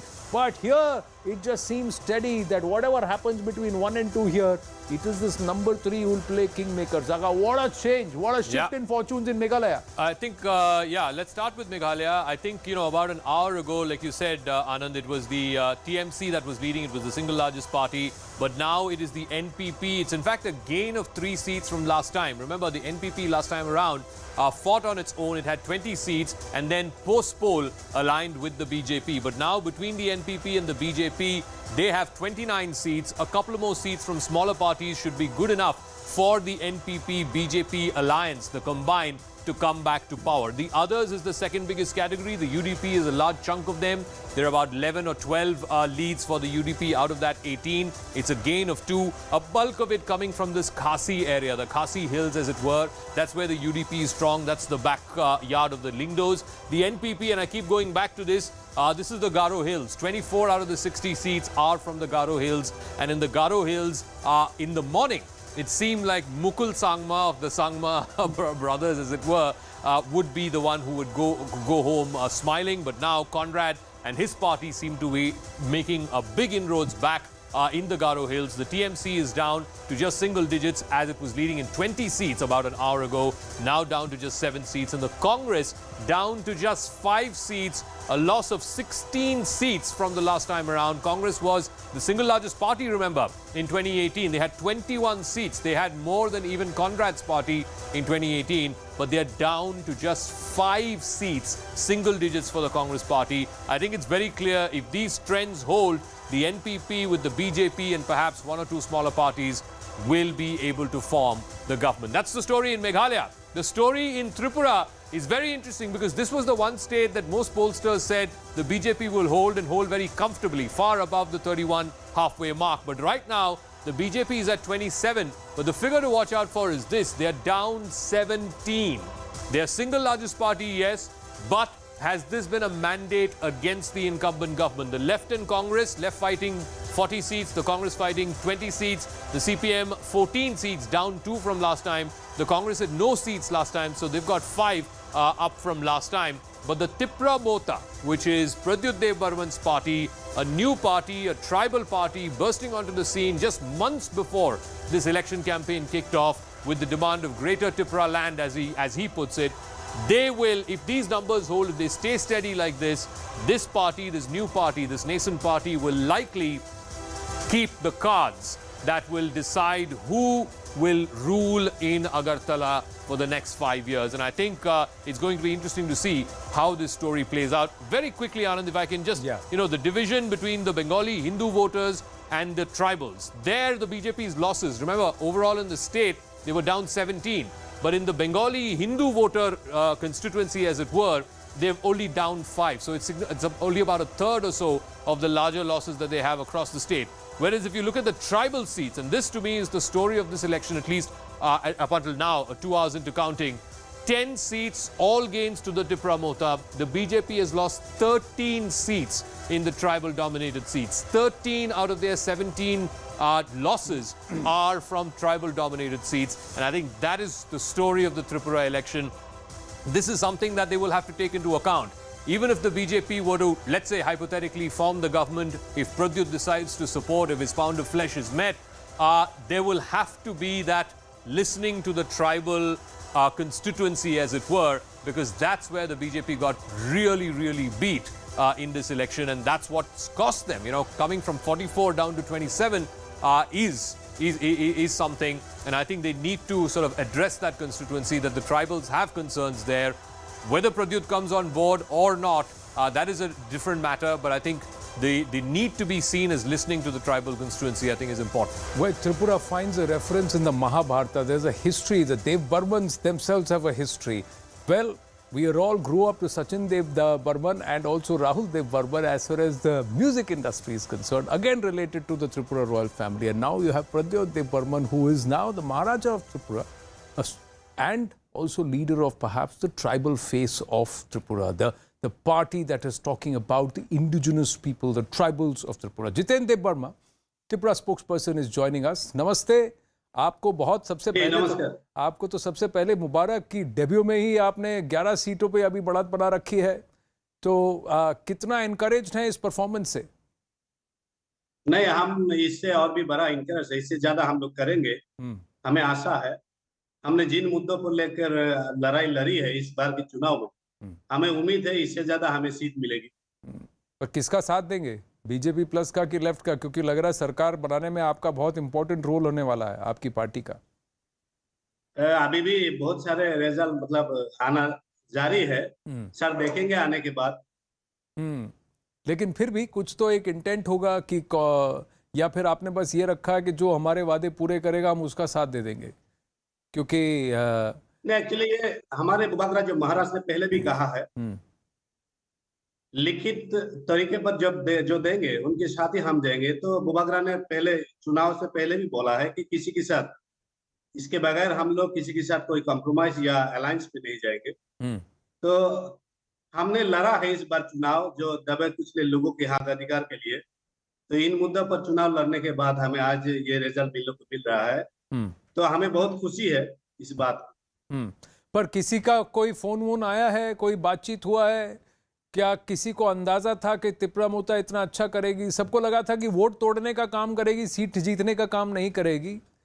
तो अभी जो फिलहाल पिछले 1.5 घंटे से एक ही party consistent है इस स्कोर पे, 11 सीटों के स्कोर पे। हमारे चैनल पे अगर हम लीड्स जहां से आ रहे हैं, कंसिस्टेंटली आप 11 सीट पे हैं, तो कम से कम 11 सीट तो आप जीत रहे हैं, ऐसा लग रहा है।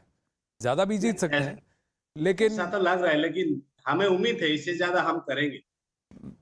और कोई इंटेंट है आपका? रुझान पूछा कि किसी जी सर, आपने पूछा कि किसी ने फोन किया या कुछ ऐसा वैसा? नहीं, हम तो देखेंगे आगे क्या होता है। अभी ऐसा कहा जा रहा है, खबर ये भी आ रही है कि सारे एमएलए जो जीतते हैं, सारे जीतने वाले कैंडिडेट्स को महाराज शिलोंग लेके जा रहे हैं ताकि पोचिंग ना हो। सही है? नहीं, ऐसी बात नहीं है। हमारी जनता ने चुना है हमारे महाराष्ट्र के द्वारा जिनको एमएलए, वो तो जनता ने चुना है। अभी जनता ही देखेंगे, और जनता की तरफ से बुबागरा तो सब कुछ कर रहे हैं। तो हमें उम्मीद है बुबागरा जो भी करेंगे, हमारा महाराज जो भी करेंगे, हम सबके अच्छाई के लिए करेंगे। क्योंकि हमें खबर मिली कि महाराज शिलोंग जा रहे हैं, he is going to go to Shillong, और फिर सबको जो जीते सबको शिलोंग बुलाएंगे त्रिपुरा से बाहर, ताकि पोचिंग ना हो, कोई गड़बड़ ना हो।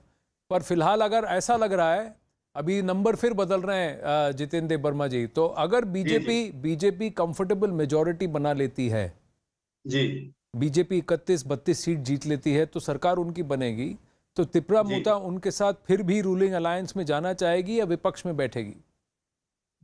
नहीं, अभी बुबाग्रा ने क्लियरली चुनाव से पहले भी कहा है, अगर हम नहीं जीत पाते तो हम लोग सरकार में तो नहीं जाएंगे, लेकिन विपक्ष में ही बैठेंगे। अगर विपक्ष का जो काम है, जो ड्यूटी है, वो निभाएंगे। और अगर आपको आमंत्रण मिलता है, निमंत्रण मिलता है बीजेपी से कि आप भी सरकार में जुड़िए, तो नहीं, हमने जो जिन मुद्दों को लेकर हमने चुनाव लड़ी है, उन मुद्दों को अगर किसी ने सपोर्ट नहीं करते हैं तो हम किसी के साथ तो नहीं जाएंगे। कहीं आपको लगता है कि कांग्रेस और अगर बीजेपी अकेले पार्टी अगर बहुमत हासिल भी कर लेते हैं तो ये जनता के बूथ के द्वारा हुआ है, उनको हम स्वीकार कर लेंगे कि जनता ने जिनको चुना है वो जनता के द्वारा चुनी हुई सरकार है।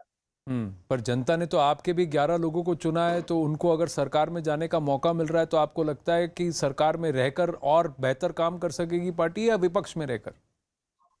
देखो, अभी हमारे पार्टी में बातचीत होने के बाद ही उसका निर्णय लिया जाएगा, क्योंकि बुबाग्रा उसका फाइनल मैन है, जो हमारा सुप्रीमो है, वो जब भी निर्णय लेंगे हम उनको स्वीकार करेंगे।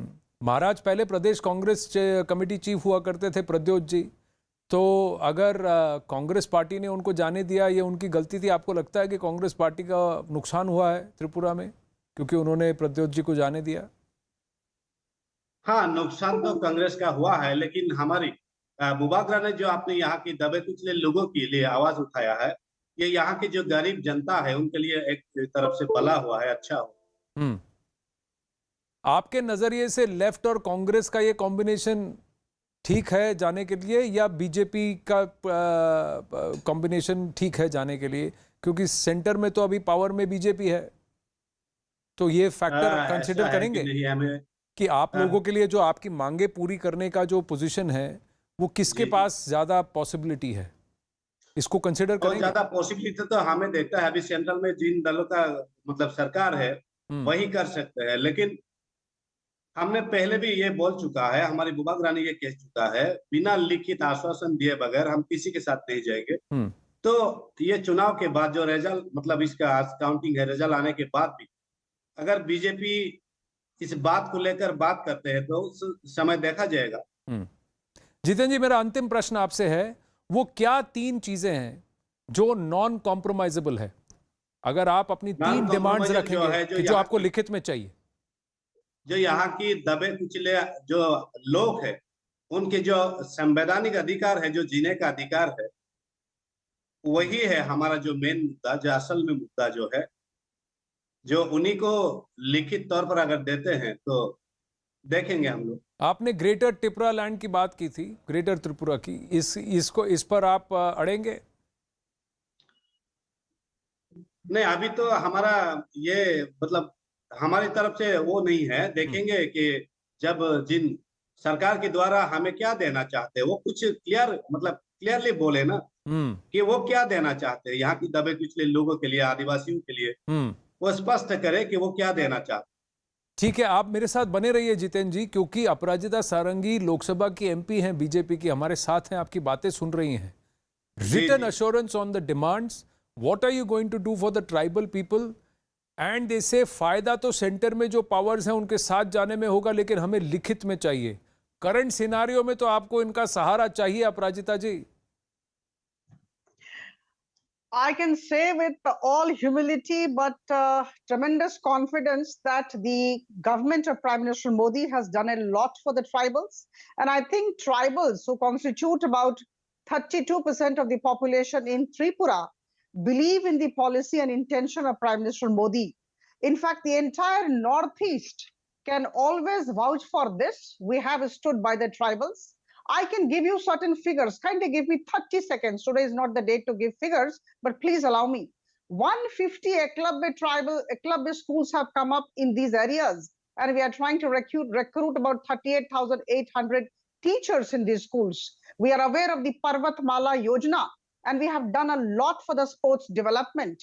See, there was a time when Congress used to look at the Northeast as ATMs.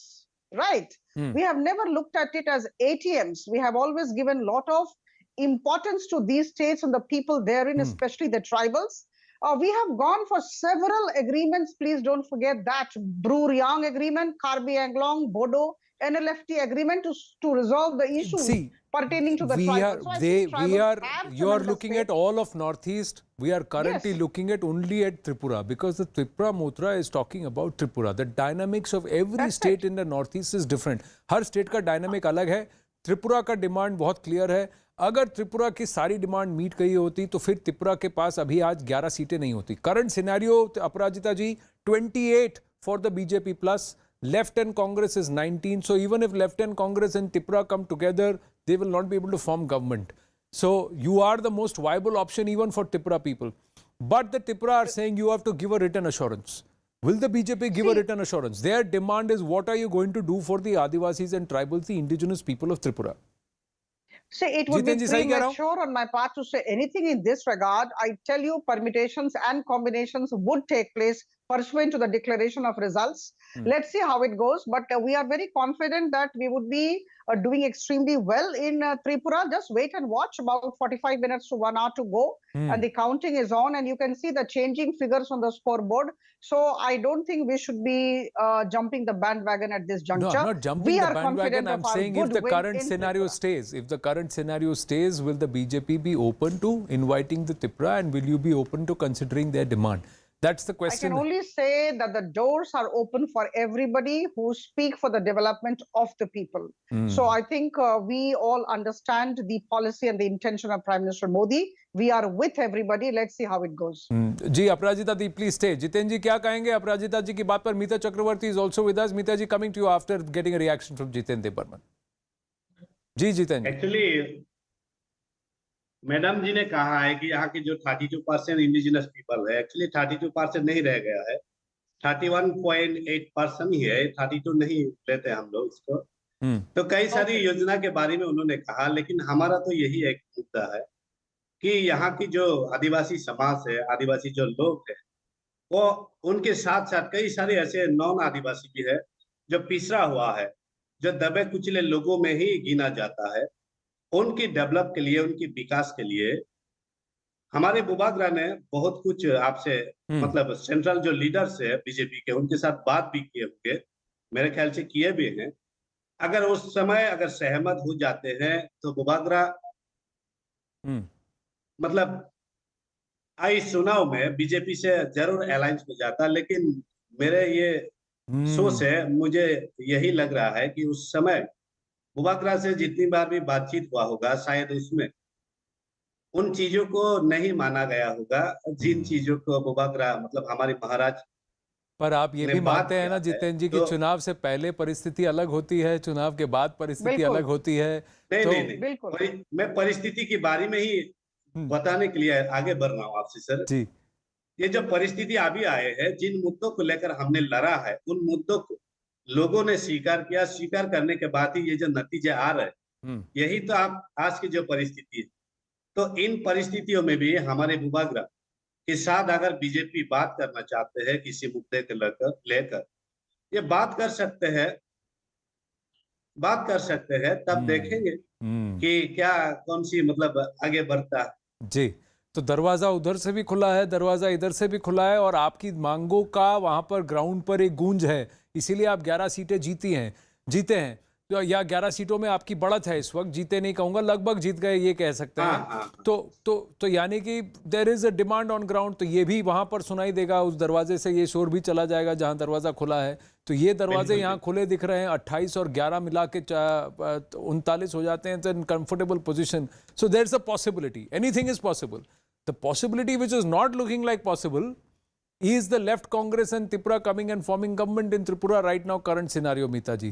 Congress left is slipping down in Tripura. Congress has slipped further down in Meghalaya. आप म्यूट पे हैं, मीता जी, आप म्यूट पे हैं. मीता जी, आप mute पे हैं. Hello, एक minute Jitendra ji please stay. I am trying to speak with Mita Chakraborty. Mita ji, आप म्यूट पे हैं, I can't hear you. Can you unmute yourself and then speak? Yes. हाँ जी, अब बोलिए. So related to Tripura, had the BJP or PM Modi's tribal development policy been so strong, then they would not have slipped down from somewhere around 44 to about 27 or 28 right now. According to your assessment, they have lost out around 17 seats, mostly in the tribal belt. So obviously, the policies that the BJP spokesperson was talking about was not very well received by the tribal population in Tripura. Number one. Number two, I would not rule out any alliance or any formation. We need to wait for the final results. I think you are saying that we are leading around in 19 seats, Tripura Motha around 11 or 12 seats. Numbers are changing, so we need to wait for the final formation. I'll again like to point out that Tripura went to this election talking about Poriborton, talking about bringing in a change, went against the BJP government. We need to wait for the final data and see whether we can come together with some kind of a consensus and give an alternative to the people of Tripura. But the Tripura Motha spokesperson also said that Congress ने उन्हें जाने देकर गलत किया. Congress ने Tripura महाराज के साथ ठीक नहीं किया. That happened in 2019. We still maintain on a personal level very good equation with Pratyut Dev Burman ji, and we will see what happens after this election. I would not rule out any option or any possibility. I'm sure he did say he did campaign for Sudeep Dev Burman, and then he also is very good friends with Jitendra Chaudhary, who's the face of the left. And so Aparajita ji, so there are challenges on that part too. Trinamool Congress is leading on one seat. Could we see a scenario where the left, Congress, Tripura and Trinamool gang up to keep the BJP out? See, everybody would like to keep the BJP out, but the fact remains that they would never succeed. शहर के सारे जुगनू मिलकर कहते हैं सूरज को उगने नहीं देंगे, लेकिन सूरज उगेगा भी और सूरज में चमक भी ज्यादा होगी. हमारी मेहनत पर हमें भरोसा है. हमारे हृदय खुले हुए हैं, सबके लिए दरवाजे खुले हैं, हृदय बड़ा है. तो मुझे लगता है कि हम सबको परिणाम की अपेक्षा करनी चाहिए. कुछ समय की बात है और उसके बाद जो सही होगा, जो जन कल्याणकारी होगा, जो नॉर्थ ईस्ट के लोगों को अच्छा लगेगा, वैसा ही कार्य भारतीय जनता पार्टी करने वाली है. देखिए, कई बार ऐसा होता है बादलों की वजह से सूरज छुप जाता है और उन बादलों को हटाने के लिए हवा की जरूरत होती है, पवन के झोंके की जरूरत होती है. अभी त्रिपुरा में पवन का झोंका त्रिपुरा मोता है आपके लिए. अगर भाजपा का सूरज चमकना है तो त्रिपुरा मोता का हवा चलनी पड़ेगी, तभी वो बादल हटेंगे सरकार बनाने से जो आपको रोक रहे हैं. See, never forget that our government is with the tribals. Our president, Draupadi Murmu, is from Santhal tribe in Odisha. So this is a kind of indication that Prime Minister Modi's government is with the tribals.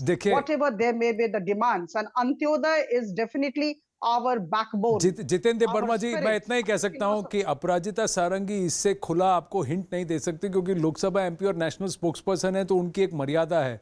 इससे खुला आपको वो hint नहीं दे सकती कि वो अगर आपके साथ अगर अवसर हुआ तो काम करने को बीजेपी तैयार है. फिलहाल 29 पर बीजेपी पहुंच चुकी है. बीजेपी प्लस इज एट 29, तो यानी just 2 short of majority, 1 short of getting up to the halfway number. Tripura Motha continues to be at 11. Others are 1. Trinamool Congress is 1. Left is at 18. Meghalaya, very clearly, government firmly in control of the NPP, BJP because of the numbers the way they are. UDP has slipped. In Nagaland, very clearly, it's the NEDA that is coming through. BJP plus in pole position, sweeping that election quite literally with 41 plus in terms of 41 leads and still staying very, very strong. So all over now, even as we are about to take a break, the BJP right at the halfway number in Tripura. 30 seats, leading in 30 seats. For the first time today, they've breached this 30 number and leading in 30 seats. The BJP plus at this point, at 10:50, we said the picture will consolidate around 11. It's consolidating in favor of the BJP, the ruling disposition. Tripura continues to hold on. Left Congress is slipping and the BJP is consolidating and only inching closer to that number, which will give it the power to form government. 31 is the number. Halfway is the BJP. It's all happening, ladies and gentlemen. We're going to take a very short break. Aparajita Sarangi, Jitendra Burma, Meeta Chaudhary, thank you very much. We'll come back with the latest results. The numbers continue to flash on your screens. We're just taking a very, very short break. Stay with us.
Well, the latest news coming in from the Supreme Court. This is about the Adani stock row, and the Supreme Court has put out its orders. Now, the SEBI is all set to conclude the probe within the next 2 months. You'd remember there was a public interest litigation that was filed at the Supreme Court of India, and this report shall be filed to the Apex Court Committee. This report shall be in a sealed envelope within the next 2 months. You had the Solicitor General, who himself appeared in the matter and assured the court that all sort of possible investigation shall be done in this matter. I want to cut across to our legal correspondent, Ananya Bhatnagar, who is with us on the broadcast. Ananya, tell us what transpired in the court today.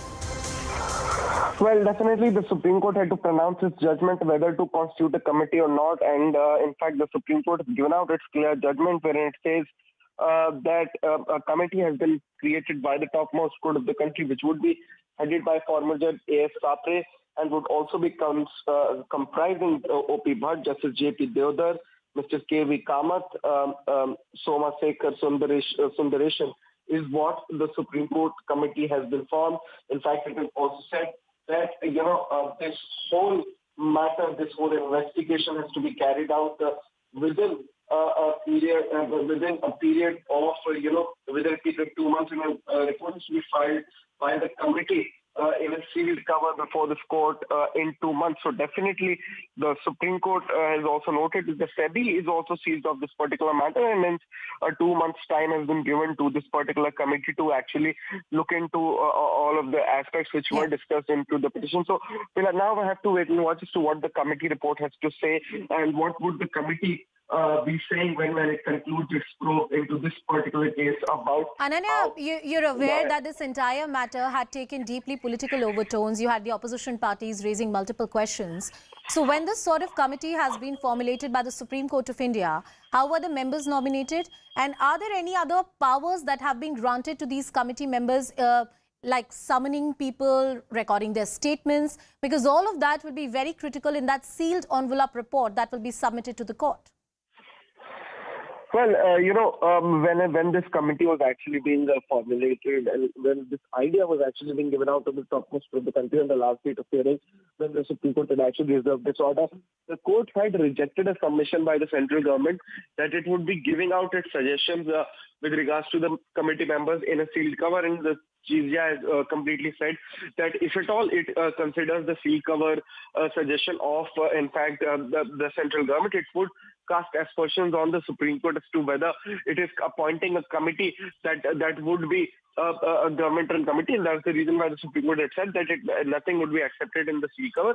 And now, in fact, this whole committee has been formulated by the Chief Justice of India and the other judges on the bench, and now we'll have to wait for 2 months as to whether or when this committee will be giving out its report and what are the findings of this committee with regards to the various allegations that were there. In fact, I'll read down some portion of the judgment for you that it appears that the CB seized into the SEBI seized into the investigation, the allegations that have been made against the Adani group of companies. SEBI shall also investigate into whether there has been a violation of Section 19A, whether there and all was those provisions of the circuit. Security and Exchange Bureau of India, the guidelines that they have laid down, the regulator is the SEBI, and they are going to decide whether there were large-scale violations that were done by a particular group, and you have none other than the Supreme Court of India, which is looking into that matter. My colleague Ananya Bhatnagar getting us all the details on that very important story. While shifting our focus to that critical battle in the northeast, the states of Meghalaya, Tripura and Nagaland are voting today. The leads are emerging, and of course there are very interesting trends that we'll talk about. Nagaland, of course, has given a clear mandate, but there are disruptors and new factors emerging in our top focus here on CNN News 18.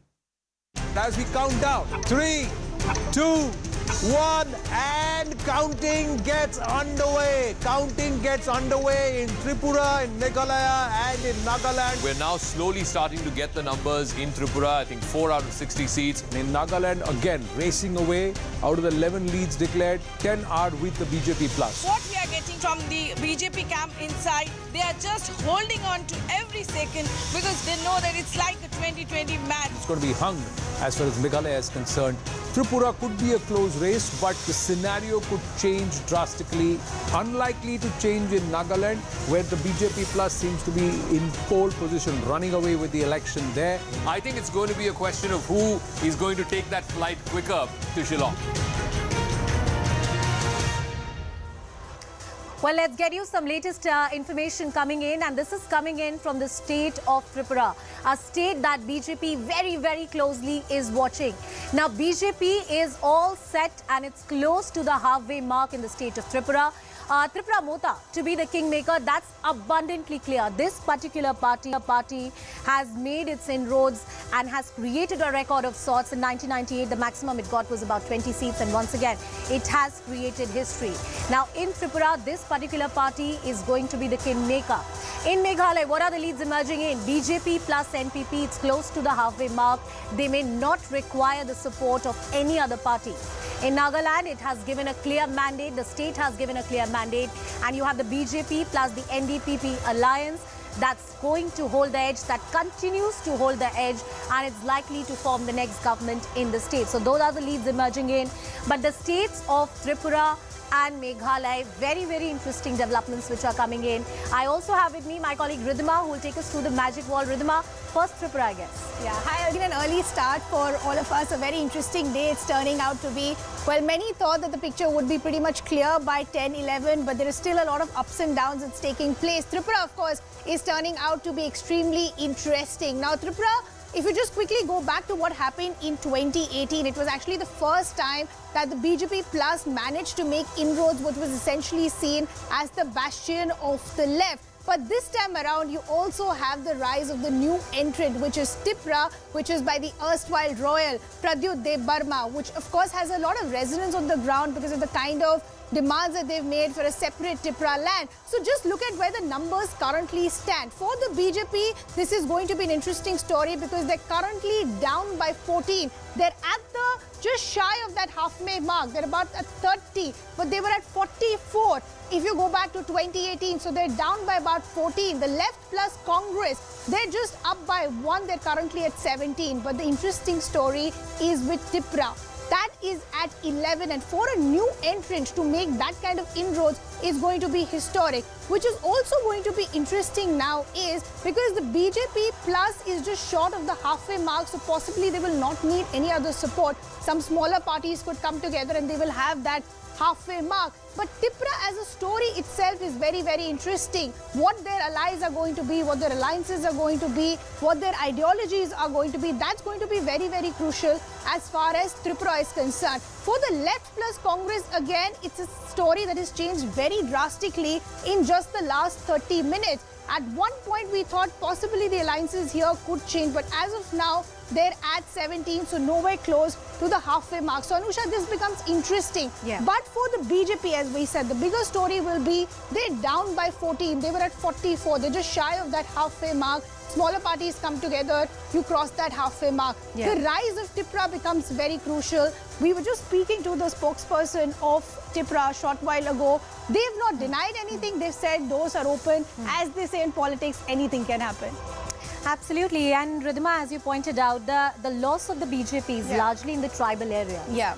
And that gain has been made by Tripura. That's clear on the numbers. I also have with me Ankur Jhunjhunwala, the spokesperson of the BJP, joining us on the show.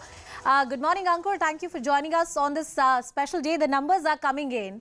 And in Tripura, while the BJP may manage to cross the halfway mark, fingers crossed, the numbers are still emerging. But a particular party which has demanded a separate land, Tripura land, has made inroads. There are serious damages, there are serious losses that the BJP has suffered, especially when it comes to the tribal belt. How do you look at that picture? Well, the dynamics in Tripura definitely there is a slight shift, but we are quite confident that in Tripura also, as the day progresses, we will see that the BJP is comfortably forming a government on its own. I don't see any other results at the end of the day. We are almost at the halfway mark already, and I think we will get over it very, very soon. As the rounds of counting progresses from the third to the fourth round, you will see the results changing. You would see the results changing. That's what what are your thoughts about a party like Tripura Mota? I mean, keeping in mind that no other regional party could make the kind of gains that they have made, the kind of sentiment that they've been able to evoke on the ground, especially in the tribal region, and I'm talking particularly about Tripura right now. How do you see? Can they be possibly, a partner, an alliance partner? Is that the thinking within the BJP? See, right now, like I said, we are not thinking about alliance partners because as far as Tripura is concerned, we are quite confident that we will cross the halfway mark. So there is no discussion as to whether we'll have to go into an alliance. I don't think that will happen. Having said that, I think the BJP is the only party. If you look at the entire gamut, you will realize that BJP is the only party which is actually focused on development. Yeah. Their entire agenda, their entire campaign, the entire policy has been pro-development, pro-people. All the other parties have, in one way or the other, tried to communalize the elections, which I think people see right through it. So I think once the day progresses, we will see that the BJP is comfortably forming the government in all the 3 states that have gone to elections in the Northeast. So the BJP is confident that they won't be needing any alliance partners, even though when we spoke to the Tripura spokesperson a short while ago, they said the doors are open, but their ideology and what their demands are need to be the key priority. Our other guests are also now joining us on the broadcast. We also have Nalin Mehta. He is the group consulting editor at Network 18, author of the new BJP. He'll also be joining us shortly. We have Advaita Kala, author, Rashid Kidwai, author and journalist, also continues to be with us. Advaita, let me come to you first. How are you seeing the story of Tripura? About half an hour ago, it looked like the left plus Congress could possibly give a tough fight. But as of now, where the numbers hold and if these numbers do convert, it looks like the BJP is just shy of that halfway mark, possibly will not need any other alliance partners. But the rise of Tripura, that seriously has to be a big story to focus on. Will Tripura still be the kingmaker? Do you think these numbers could still fluctuate going forward? Advaita, you're in mute. Could you unmute yourself? Hi, Anusha. I've been here since 7 a.m. and numbers have fluctuated. So at this point of time, I don't want to place any bets on whether they're going to fluctuate anymore or not. But I do believe that the BJP will comfortably form the government in Tripura. I don't think that they're going to have an issue. And as for Tripura, you're absolutely right. It's a great debut. It's a grand debut.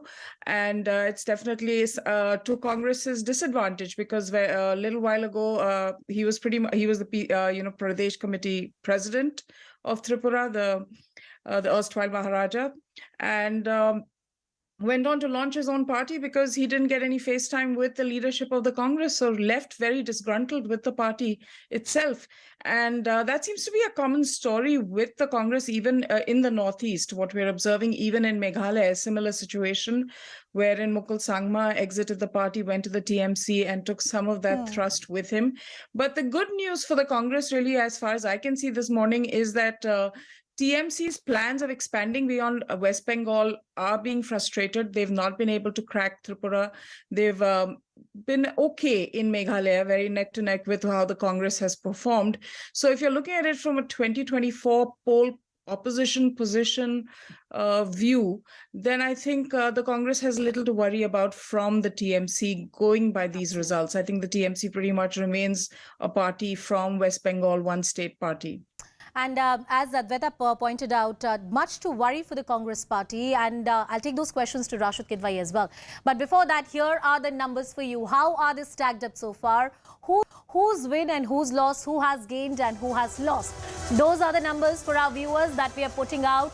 Well, look at those numbers which are emerging in. The BJP comfortably placed right now at 20. You had the Prime Minister. Halfway mark is 31. That's something to remember. The BJP is pretty confident that it's not going to require the support of anybody else to form the government. They are confident of forming the next government. Let's see how that really plays out. But Tripura is one state that BJP is very, very keenly eyeing on. They have been in the government and they want to retain and hold on to the power. These elections, the first elections of 2023, are also the momentum-setting election for any political party, including the BJP. Let's talk about others.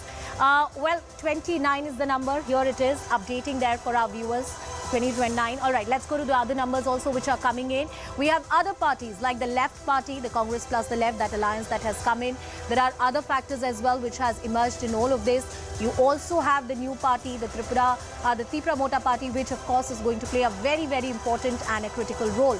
So those are the numbers. Until the last ballot is counted, this is going to be a neck-to-neck fight, and that's the reason that most of the parties, including the BJP, are going to hold on to their horses before making any announcement of we are the ones who are victorious. I want to cut across to Rashid Kidwai. Rashid, taking that point that Advaita was making, much to worry for the Congress party, especially with the kind of inroads that TMC is making, because clearly they're on a loss. The numbers tell you the story. Yeah, but I think in the more realistic terms, you see, Congress does not fancy itself as a dominant party, what it was during 1970s, 80s, 90s also. And today the BJP at the national level has emerged as a dominant party. What Congress is looking at is as a coalition partner. So anybody who breaks away, as long as that person doesn't go to the BJP and has identity of its own, then the Congress is very happy to do business with that party. Coming to Tripura, I think it's a very interesting thing. It's very evenly poised. If you see, Anusha, there is no significant others. So if the BJP is short by 5 seats or so, for me, 25 or less is a critical thing for the BJP. So if BJP is stuck with 25 seats or so, I think they will find it very difficult to form the government because Tripura is a hard bargaining party. But one must think, we must remember about Tripura. If we are saying all kind of things about him, it's a new political party and it does not have, anti-defection law is not applicable. So theoretically speaking, somebody can break it. I'm not saying Tripura would break, but there is a threat. And in the Northeast, this is a very common practice that is happening. So therefore, I think Pradyot Varman is waiting for the, feelers from the Congress left, if they can make him a chief minister, because for the BJP the post of chief minister, to my assessment, is non-negotiable. So this is going to be a little tricky thing. A hard bargain that can be struck there. Babita Sharma, the spokesperson of the Congress party, is also with us on the show. Babita, the experts argue the manner in which the Congress party has lost ground in multiple states of Northeast, including the state of Tripura. That's the story we're talking about. There are new players which are emerging much stronger. We're talking about the Tripura Mota Party, the TMC, the manner in which it has made inroads. It looks like that BJP, we are still waiting for that to be called out. But BJP at 29, and they're pretty confident that in the next few rounds of polling, they'll be able to comfortably form the government. What's the story and the lesson is for the Congress party? Because there are clearly abundant. See, we are in coalition in Tripura, and for that matter, the fight is still going on neck to neck. It is still, we have to still wait and see what comes out of the actual results towards the end of the day. But I would like to say that nobody is talking about booth capturing and all the threats that are being faced by our Congress candidates in the many states that have gone to elections, especially in Nagaland and Tripura. Nobody's talking about that. If they were so confident of forming the government, why did they do booth capturing? Why did they have proxy voting? These are questions that need to be addressed at this juncture. Because Babita, every vote counts. Every single vote counts. Well, many would argue Nagaland, that if these are malpractices that you accuse any political party of, then you have to go to the Election Commission and authorities. One can't be a star loser here. Well, there's some breaking news which is coming in right now. Let's cut across to those breaking developments. The Election Commission has to be independent. That's what the Supreme Court of India has said. The top court has said that the panel must pick the poll panel chief, Prime Minister, the Leader of Opposition, Chief Justice of India to pick the Chief Election Commissioner. Unanimous judgment by the top court. You'd remember that there was a litigation that was ongoing at the Supreme Court of India when it comes to the election of the Chief Election Commissioner, the manner in which he is appointed, and that entire debate ensued at the Supreme Court of India. These are orders which are being passed. Prime Minister, Leader of Opposition, Chief Justice of India. There's a particular method which is enshrined in the Constitution under which the Chief Election Commission is appointed. I want to first cut across to my colleague Ananya, who's with us on the broadcast. Ananya, tell us more about this order, this litigation, and who had filed this petition. Well, these were a batch of petitions that were filed before the topmost court of the country, and the Constitution bench was dealing with this particular issue with regards to the independence of the Election Commission of India and the process of appointment of election commissioners and the chief election commissioners. The Supreme Court 5 judges bench today gave 2 separate verdicts. However, both of them are unanimous in nature, wherein a judgment was rendered by Justice K.M. Joseph, and a separate judgment was rendered by Justice Ajay Rastogi. By Justice K.M. Joseph spoke for all of the other judges except for Justice Rastogi. Justice Rastogi had his own view. Now, what Justice K.M. Joseph led the bench basically said was that the independence is very, very necessary of the appointment of, in fact, the election commissioners and the chief election commissioners, and the same shall be done by the President of India on the advice of a committee that should be headed, that should have the Prime Minister, the Chief Justice of India, and also the leader of opposition. While Justice Rastogi, while agreeing with the views of Justice K.M. Joseph and other judges on the bench, added that the process of removal of these the election commissioners, the election commissioners shall be same as that of the CEC, which is by way of impeachment, is what Justice Ajay Rastogi has said. A big judgment coming in from the topmost part of the country for the independence of the appointment of election commissioner and the CECs. And if you remember that this is almost the same process by which a CBI director is actually,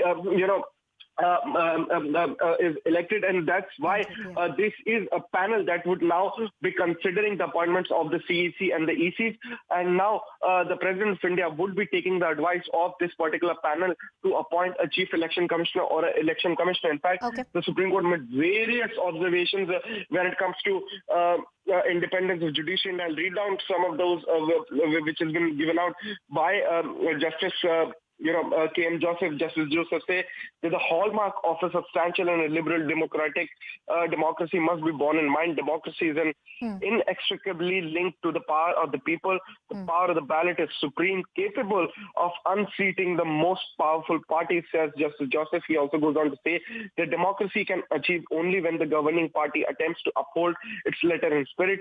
And Ananya, look at the timing of it. Today is the day we are discussing election in 3 crucial northeastern states. 2023 has just begun, and this is going to be a very important year for many big states across the country, including Madhya Pradesh, Chhattisgarh, Karnataka, which will see elections in the later part of the year. My colleague Arunima with us on the broadcast. Arunima, what more can you tell us? So Ananya just told us about the verdict from the Supreme Court. We are waiting for any reaction from the government side, because this will be called a big setback for the government. What was being alleged is that appointment. This is the allegation that was coming in from the opposition, that constitutional bodies, including the likes of the Election Commission, were getting compromised. This was a constant allegation that was being made by opposition. So they will hail it as a victory, and they will definitely paint this as a setback for the government. But is there any other legal recourse available that the government is considering? This was a constitutional bench, a 5-judge bench, which has come up with this verdict. And has just told us that this was a unanimous verdict. The only difference in opinion was that should this be limited only to the appointment of the CEC, or should this also be in place if an election commissioner has to be removed? The only background that we can think of, a precedent that we can think of in recent past, is that of Election Commissioner Lavasa, who was moved out before his tenure ended. And in that case also, finger pointing was done, charges were done that because he gave an opinion which was not favorable to the government, was he subsequently removed. So that opposition had raked into an issue then also. So this verdict in a way will have to be considered by the government and its legal team to decide the impact of it. We were just talking about how this is coming on a day when northeastern states are telling us about their mandate, and we are running up to assembly elections in crucial states, and then to the 2024 general elections. In that backdrop, what changes? What is it that the government is planning? We're just waiting for them to tell us. Okay, Arunima, we'll just request you to stay on with us. We'll request Ananya also to stay on with us. We have Majid Memon of the TMC now joining us. So good to have you on the broadcast with us. How do you see the decision that's coming from the top court, essentially pushing for more transparency? A full bench decision from Supreme Court is most appropriately timed, and it has come when probably our Indian democracy needed it very badly. Because all these years, for the past, particularly last 8 to 9 years, what we have been watching is that the Election Commission seems to be leaning on the ruling side. They are always ready to oblige and please the ruling party, which unfortunately is not the Election Commission is carved out for. We have, as opposition, been pointing out to the Election Commission time and again. Number of occasions came when we made representation. I remember there was a representation made by the entire opposition, which constituted more than 60% of the people's mandate of the 2019 last general election. Yet, the Election Commission was leaning on the 30% of the ruling side and then decide in their favor. Mr. Memon, sorry, I'm interrupting you there. Trying to keep it strictly legal, and I'd like if you can don the hat of a lawyer and tell us more about this. The present process that the Supreme Court is prescribing, vis-a-vis what existed earlier. Can you contrast that for us, and more importantly, how drastic of a departure it is from the earlier practice? Because that's the mood story here. As far as the constitutional mandate is concerned, Supreme Court is right in saying that even the appointment of election commission cannot be just at the mercy of the ruling party, that they can just pull somebody and put it there on the seats. Yeah. And of course, that system of LOP's role, CGI's role is stressed. Secondly, the functioning of election commission has to be transparent. It must enjoy the confidence of the people of this country, not the just ruling party, which unfortunately was what has been experienced. Mr. Majid Memon, getting us all that perspective, this is a big order coming in from the Supreme Court of India. It will have direct bearing in the manner in which the Chief Election Commissioner is appointed. The political voices that we have seen in the election season come on the Election Commission, and of course much more to follow in the days to come. We'll continue tracking that story and all that's happening in the northeastern states as well, slipping into a very short.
welcome back. Thanks a lot for staying with us here at CNN News 18, your election headquarters. We continue to track the big picture coming in from the northeast elections, Tripura, Nagaland as well as Meghalaya. While it almost looks like that the leads will consolidate for Nagaland and it looks like a done deal there are two very interesting stories that are coming out of Tripura. The rise of Tripura, the new party, and Meghalaya, what's going to happen there.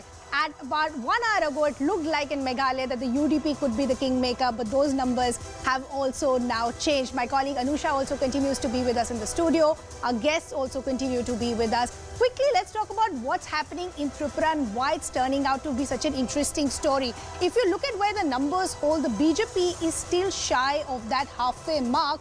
And look how much they've lost from 2018, down about 15. The Left plus Congress alliance has gained about 2, but very away from that halfway mark. The Tripura, the new entrant of Pradyut Debbarma, stands at about 11. So it's going to be very interesting where these alliances are going to be formed. Just quickly as to what's really happening as far as the tribal seats is concerned, because that becomes very, very crucial as far as Tripura is concerned. And we'll just quickly take a look at what's happening with the tribal seats, because that's where the rise of Tripura is actually seen to be the maximum. So out of the 20, out of the 60 seats, looked at Tripura, that's got about 10. The BJP has lost about 13, and that's going to be a crucial factor to watch out for. They're just currently at 5. Tripura, as I said, has seen 10. They're the new entrant. Left plus Congress at about 4. They've seen a plus of 2. Others at 1. TMC is still at 0. For the BJP, this is going to be a concerning picture as far as the tribal seats is concerned. Because when we started to talk about Tripura, the biggest question was, with this entrant of Tripura, whose vote share are they going to eat into? Are they going to eat into BJP plus? Or are they going to eat into Left plus? As of now, if you look at the tribal seats, it looks like Tripura, the new entrant, has eaten into BJP plus because they're down about 13. And that's the question that I want to take to the spokesperson of the BJP also. Ankur Jhunjhunwala continues to be with us. Babita Sharma, spokesperson of the Congress, continues to be with us. And Rashid Kidwai also continues to be with us. Ankurji, that's where I want to focus on. What's happened as far as the tribal seats is concerned. If you look at the numbers, Tripura has made gains of 10. You're down about 13. If these leads actually consolidate, just getting about 5 of the 20. See, last elections also in the tribal areas, we had we were in partnership with we were in partnership, and that is how the seats, the numbers had added up. Today, this time also, when you will look at the BJP seats alone, I think there is very little difference. Having said that, I am quite confident, we are quite confident that as the day progresses, we will, I'm repeating this probably, that we will cross the halfway mark. The counting numbers are showing 29 right now, but there are other estimates which are showing it to be more than 30. Only 3 rounds of counting has happened, 4th round in some seats. As the day progresses, we are quite confident that we will cross the halfway mark with our alliance partner. All right, that's the word coming in from Ankur Jhunjhunwala, who's very confident there that the BJP is going to form next government. From the state of Tripura, there's the latest update which is coming in here on CNN News 18. The updates that we have, that the incumbent Tripura Chief Minister Manik Saha has won. That's a seat we're calling out. The numbers and the counting, the more repeated rounds of counting are over. And Chief Minister Manik Saha has won that election. And an election, Ridhima, that BJP has been watching so closely. A state where they made those inroads. And a state that they would want to retain. There are a lot of new entrants, as you showed, but some gains that have been made, some losses that they've suffered. But you know what is interesting when we talk about the incumbent Chief Minister Manik Saha also is for the BJP, this was again one of those states where they in fact changed the Chief Minister. So Biplab Dev was changed and Manik Saha was brought in. This is a formula that in fact has worked for him, for them in Gujarat. We've seen this work in Uttarakhand as well, and it seems to be working as far as Tripura also is concerned, because this is exactly what we've been pointing out, that in 2018 this story would have been unheard, that the BJP would completely topple the left bastion, right? And this time around they're almost just shy of that halfway mark, and now you have the news coming in of the Chief Minister holding his bastion as well. So this change of Chief Minister and the Prime Minister's Look East policy, all of that seems to have consolidated the BJP's position as far as Tripura is concerned. I'm going to take that point forward that Ridhima is talking about. Adwaita, coming to you, the fact that the Chief Minister was changed in the state, and this is a policy that the BJP or an approach that the BJP, Mr. Rashid Kidwai, coming to you, we've lost Advaita Kala, we'll get her back. Mr. Rashid Kidwai, is this an approach that has worked for the BJP, the change of the Chief Minister's face? How critical it is when you look at it from the perspective of ground level politics? I think this is a very interesting feature, because normally state elections are fought on the basis of chief ministerial face, etc. But BJP has perfected this art, and that is to do with that they have the leadership of Prime Minister Narendra Modi, who find some traction in the context of Tripura. That when Biplab Das was replaced, when Saha came in, so there was a new face and brought some semblance of normalcy in governance, etc. Plus the BJP, I mean Narendra Modi appointed Pratima Bhaumik, who's a member of parliament from Tripura, as Minister of State at the center. So that found some kind of traction among women voters. I mean, there is in the realm of possibility that not now, but some time to come, maybe, Bhaumik would become as a woman chief minister of the state. So this kind of rotation policy, the musical chair, you may call it, it's helping the BJP.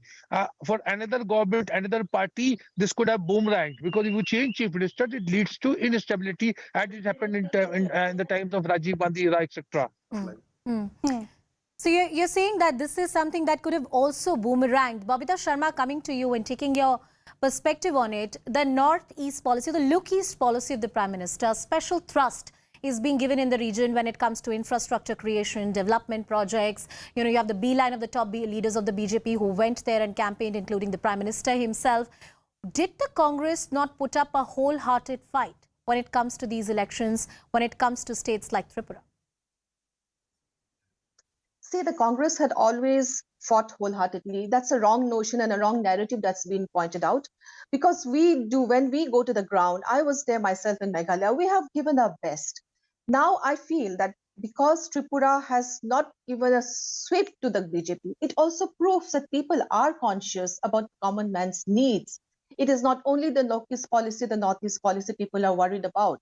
It is also the high prices, inflation. Why are we not getting the benefit of the international crude oil price, which is the lowest now? And why are we not getting the gas LPG prices at a low rate? Why the benefits have not come to the consumers? These are issues which need to be addressed, especially in local Babita, elections. I agree with the point that you're making, that the local issues need to be at the heart and at the priority, because these elections, the smaller seats, a lot of smaller constituencies, smaller regions as well. But just as far as the Congress's plan and ideology is concerned, when we look at Tripura and we say left plus Congress, doesn't that become doubly problematic for voters on the ground and also for the party cadre? And the reason that I'm saying this is, these are two parties who couldn't be any more different. So how do you expect two parties that are seen ideologically so different for the rest of the year? They've had their differences for years and decades together. Then suddenly you expect the voter to also think that this alliance will work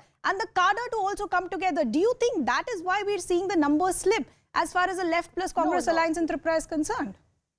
See, we had the UPA with the left front, if you remember, that we had a good governance at that time. We were in alliance with the CPM.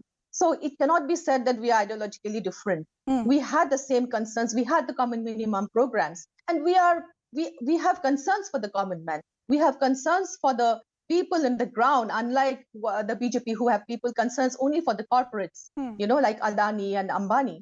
So it is not an unlikely alliance as people try to point out. Advaita, I want to bring you also in the conversation. Babita is saying that it's not an unlikely alliance, but help me understand, how do you expect the cadre or the voter also to suddenly see these two parties come together? Because as I said, historically, whether it's in Kerala or other places, we've seen them to be pole apart and then they come together for an alliance, hoping that the report card could turn in their favor. Isn't that problematic right from the beginning? Oh, on a cadre level, absolutely. Because, I have actually worked on the ground in Kerala covering political violence and the left's political violence. And trust me, the Congress there, the Congress workers, the cadre there have been mercilessly killed.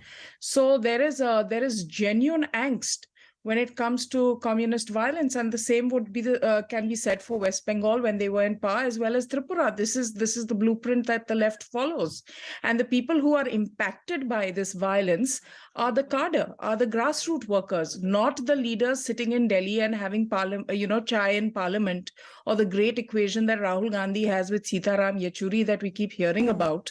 I mean, this is all a very Luttian's sort of approach to the issue. On the ground, there is abject violence. So I don't think it's that easy to conquer this kind of thing when you've lost people that you love, who are part of your family, who have been your friends, to brutal political violence, which the left is known for. So I think there's definitely going to be a problem with that. It can't be this opportunistic. It may work in some quarters, like pushing Rahul Gandhi's ticket, and that too, he was helped by the Muslim League and in Kerala to win his Wayanad seat because of the demographics of that seat. Yeah. But with the left, it isn't that comfortable. And if you speak to Congress people from Kerala in particular, off the record, they will tell you that they don't appreciate this at all. And neither do a lot of Congress people, even at the center. This kind of march of the Congress to the left, and the hard left at that, ideologically, is also something that a lot of Congress people are not comfortable with. The synergy on the ground amongst the workers is something very critical, and if that really was there on the ground, that's the key issue that Ridhima and I were also talking about. Let's cut to the story of Meghalaya. Ankur, I'm coming to you. NPP plus BJP 26 and 4, those are the numbers. You've been maintaining that you're confident that you'll cross the halfway mark, but there is a story emerging in the state of Meghalaya with the rise of the TMC, with the kind of inroads that smaller parties are making, and the kind of losses that your alliance partner has suffered, the Chief Minister's party has suffered in different regions of the state of Meghalaya. What is the learning from the numbers which are coming in at this point in time? See, as far as Meghalaya is concerned, BJP started with 2 seats in the last elections, and this time we fought on all 60 seats, meaning we fought against all political parties that were fighting elections. And as the results are showing, we are looking at least at 8-9 seats, if not more. And I'm sure because only 50% of the counting has been done so far, so the numbers are going to stack up more in favor of the BJP. There is going to be a coalition government in Meghalaya, there is no doubt about it. But this time around, there is going to be a big difference. The difference being that the BJP is going to lead a coalition government which is in line with the BJP agenda of development, BJP agenda of a corruption-free government. So from that perspective, this time around, it is going to be quite different. And the BJP itself is expected to more than double its vote share, more than double its, not more than double, in fact, quadruple its tally itself. So this time it's going to be much different. It's going to be much different, and you're right in pointing out that compared to the numbers that the BJP had earlier in the last 2 elections, significant inroads have been made. But yes, the benchmark, as the Prime Minister has highlighted the vision of the Northeast, so the benchmark for the BJP could be much, much expectedly higher. Ridhima will tell us more about the state of Meghalaya, what has emerged, who are the key winners, losers, what are the pockets, different, the Garo, Khasi and Jaintia hills, the Garo region specifically. What is the story emerging from there? The story, let's first give you an overall picture, Anusha, what's really happening in Meghalaya. We started with 59 because, you had the demise of one of the leaders. So we started with 59 as far as Meghalaya is concerned. But a very interesting picture that's emerging. Now look at the numbers where they stand. NPP plus BJP, that could comfortably cross the halfway mark. They're about at 30. So if they get one more, they're comfortable as far as the majority mark is concerned. About an hour ago, this picture looked very, very different. And that was because of the leads that we're seeing as far as others is concerned. You have, as far as the breakup of the others, you have the UDP as part of the others, which has about 11 to 12 leads. And about an hour ago, they were seeing very significant gains. So it looked like possibly they could be the kingmaker. But numbers have shuffled up. So as of now, the NPP plus BJP, that looks like it could cross that halfway mark. They're at 27. The NPP is seeing the lead of almost 7 from last time. BJP is seeing a lead of 2 from last time. So 27 plus 4 is 31. So they are at the halfway mark. Will these numbers actually hold and these leads consolidate? Then that's one story. The other story, of course, is the rise as far as TMC is concerned. Again, about an hour ago, this picture looked very, very different because TMC was in double digits. So it looked like TMC could become the opposition in the state, but now they've fallen to single digits. They're just about 7. Look at, they're the latest entrant. Now, Meghalaya is a very interesting story, Anusha, because if you go back to 2018, you had Conrad Sangma and the BJP, in fact, come together as far as this alliance is concerned. Yeah. But before these elections, Conrad Sangma and the BJP decided to fight it solo because there were some differences. And the minister from the government Now, didn't resign, if you look at these numbers, it's possible that we could go back to what we had seen in 2018. So that's a very interesting picture that's coming in as far as Meghalaya is concerned. For the Congress, again, it's a similar story that we've been tracking in Tripura, whether it's Nagaland. They're down by about 17. They're just currently at 4. So that's another story to focus on what's happening as far as the Congress's hold in electoral states is concerned. And as Ridhima was showing the numbers, one thing is abundantly clear. TMC has made inroads. The BJP has held on to the seats. They are, in fact, increasing their tally compared to the last election. This is going to be a coalition government. But the losses suffered by the Congress party in the state are stark. We'll talk about that and much more on the other side of a quick break. Stay tuned.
Welcome here on CNN News 18. We continue our coverage on the election results coming in from Meghalaya, Nagaland and Tripura. Well, the leads are consolidating. There are numbers which are emerging. Let's tell you first the story of Tripura and how it is emerging.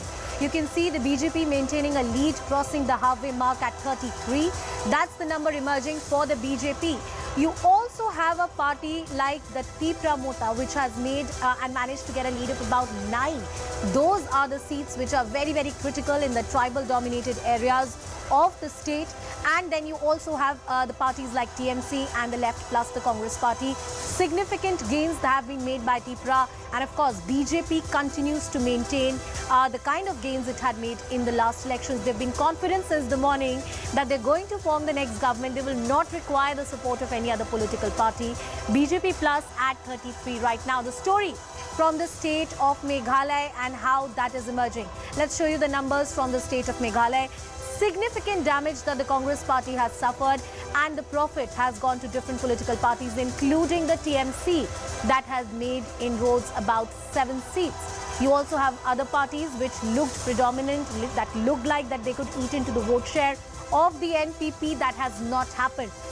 But the Congress party reduced to a mere 4. The BJP at 4, but this is a party that has done, if you compare in the last 2 elections, the vote share has gone up and the number of seats has also gone up. While TMC, they'd be very happy with the numbers which are emerging for them.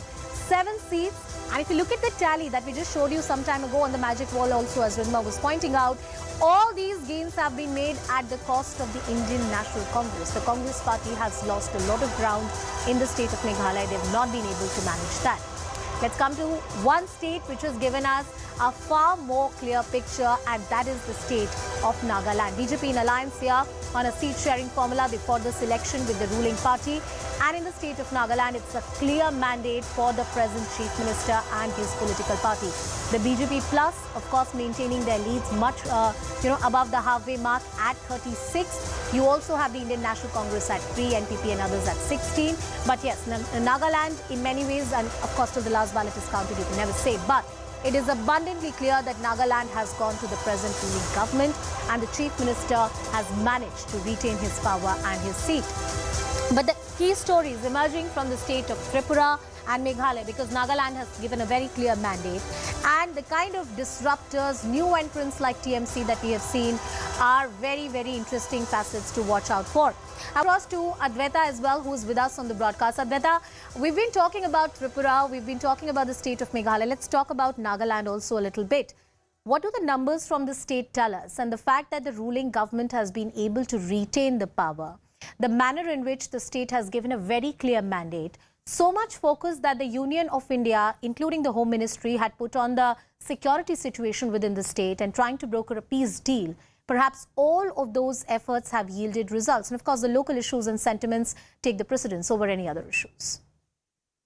Absolutely. I mean, earlier in the show, we were counting on the number of times Prime Minister in office, Prime Minister Modi has visited the Northeast, the kind of connect he's tried to build with the Northeast, which I think was very important because there was a certain, there was this sense of the mainland and the Northeast that we were all familiar with before Prime Minister Modi came to office. And I think that sense of, we are something separate, and then that's the mainland, that has been broken through. And these results reflect that. The overall picture is, of course, that the BJP is holding on to the Northeast. Even a decade ago, like the opposition likes to talk about the South and Telangana and Andhra and Tamil Nadu and Kerala and say, well, BJP has no footprint there. That's exactly the conversation they were having about the Northeast as well. But look at this now. I mean, in Meghalaya, you're right. The BJP was 2 seats. Now it's 4 seats. It's a Christian-dominated state, a state where the Congress considered that its plank is that it's the voice of the minorities, should have done much better than what they've done. Now look at Tripura and TMC. TMC made so much noise about Tripura, had such a grand plan. But again, like Goa, it's come a cropper. They've just managed to get 1 seat. So TMC's role as the pole of opposition and as a party that goes beyond West Bengal is actually been dashed. So I think the Congress can take a little pleasure from the fact that at least the TMC is not in a position to challenge them quite as much as they would have been had they performed better in Tripura and performed like the early trends were showing for Mukul Sangma in Meghalaya, which has just not happened. Yeah, and I agree with the point that you're making, Advaita. We also have the spokesperson of the BJP, Ankur Jhunjhunwala, also that continues to be with us. Ankur ji, how are you seeing the BJP consolidate its position as far as the Northeast is concerned? And I agree with the point that Advaita is making, that if you go back almost a decade, this was almost unthinkable. Today, 6 out of the 8 northeastern states, the BJP is seeing massive inroads, especially as far as Tripura is concerned. From 2018, a massive change was seen. Then Nagaland consolidating its position. We're also talking about states that have a majority of the Christian population. So this tag of the BJP, which was essentially seen as a Hindu party, do you think that is now being taken with the kind of numbers that we are seeing? So you see, 10 years ago, when we spoke about the BJP and its non-presence in the northeastern states, there was a propaganda against the party that BJP is, because the northeastern states are Christian majority states. There was a propaganda against the party that the BJP is anti-Christian. This propaganda held ground for some time. But in the 70 years of Congress rule, mostly Congress rule in the Northeast, people saw that there was no development happening. What was pointed out correctly is that there was a feeling of disconnect, that is mainland India and this is us, and there was a difference. But that barrier has been broken, very correctly pointed out. And it is very clear, if you will look at our previous Prime Minister, he visited the Northeast 2 times in 1 decade of Congress rule in the center. And those 2 times when he visited the Northeast was to cast his own vote. Our Prime Minister Narendra Modi ji has visited the Northeast 60 times. There are union ministers visiting this region every 15 to 20 days to take stock of how the progress is going. And it is for everybody to see that the progress in the northeastern region, the connect that they feel with the rest of the country, has improved many folds. And naturally, because of this, the BJP, the people gave the BJP a chance at first, and now the BJP is, retaining power, gaining more support from the people in the Northeast. And this is going to continue for a long time to come, because the BJP has a very pro-development kind of a policy, which the people really need. Yeah. So I think this is here to stay. BJP is here to stay.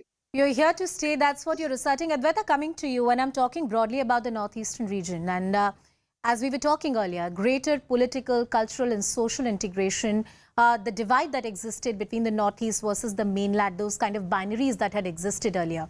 The repeated visits of the Prime Minister, the ruling party at the center, and the manner in which it has tried to propel growth, create infrastructure, that is also very important from the security point of view when it comes to the northeastern states. The kind of inroads they are making, the opposition often accuses the BJP of polarizing the political atmosphere to gain certain kind of votes. These are Christian-dominated states, as Ridhima was earlier pointing out. When you come to Meghalaya, when you come to Nagaland, does that criticism in some way fall flat then? No, absolutely, it falls flat. And I think any Indian who takes internal security and territorial integrity seriously should be quite pleased by this, because what you see happening in Arunachal Pradesh, what you see China flexing constantly on our borders, I think it's extremely important that there is a sense of nationalism and a sense of belonging in these states. And I think the BJP and the Prime Minister in particular has taken that to heart, and marked by visits, marked by development projects. He has made it a point to ensure that there is this feeling of mainland versus the rest doesn't exist or is reduced to the large extent. The Naga Accord, for example, also something that was struggled with. So for a long time, for mainstream political national parties, the Northeast was something that was just there. They partied up. I mean, they got together with a regional party and said, let's see how it goes. Even this time round, Rahul Gandhi has not campaigned in the Northeast. He's only gone to Shillong. He hasn't really spent much time there at all. As you rightly pointed out, key leaders of the Congress party have stayed away from campaigning in this state. I don't know whether it's to their advantage or disadvantage. We'll continue talking about the numbers and the leads emerging in. For now, my colleague Maria Shakil tracking the G20 summit happening here in the national capital. Maria, over to you.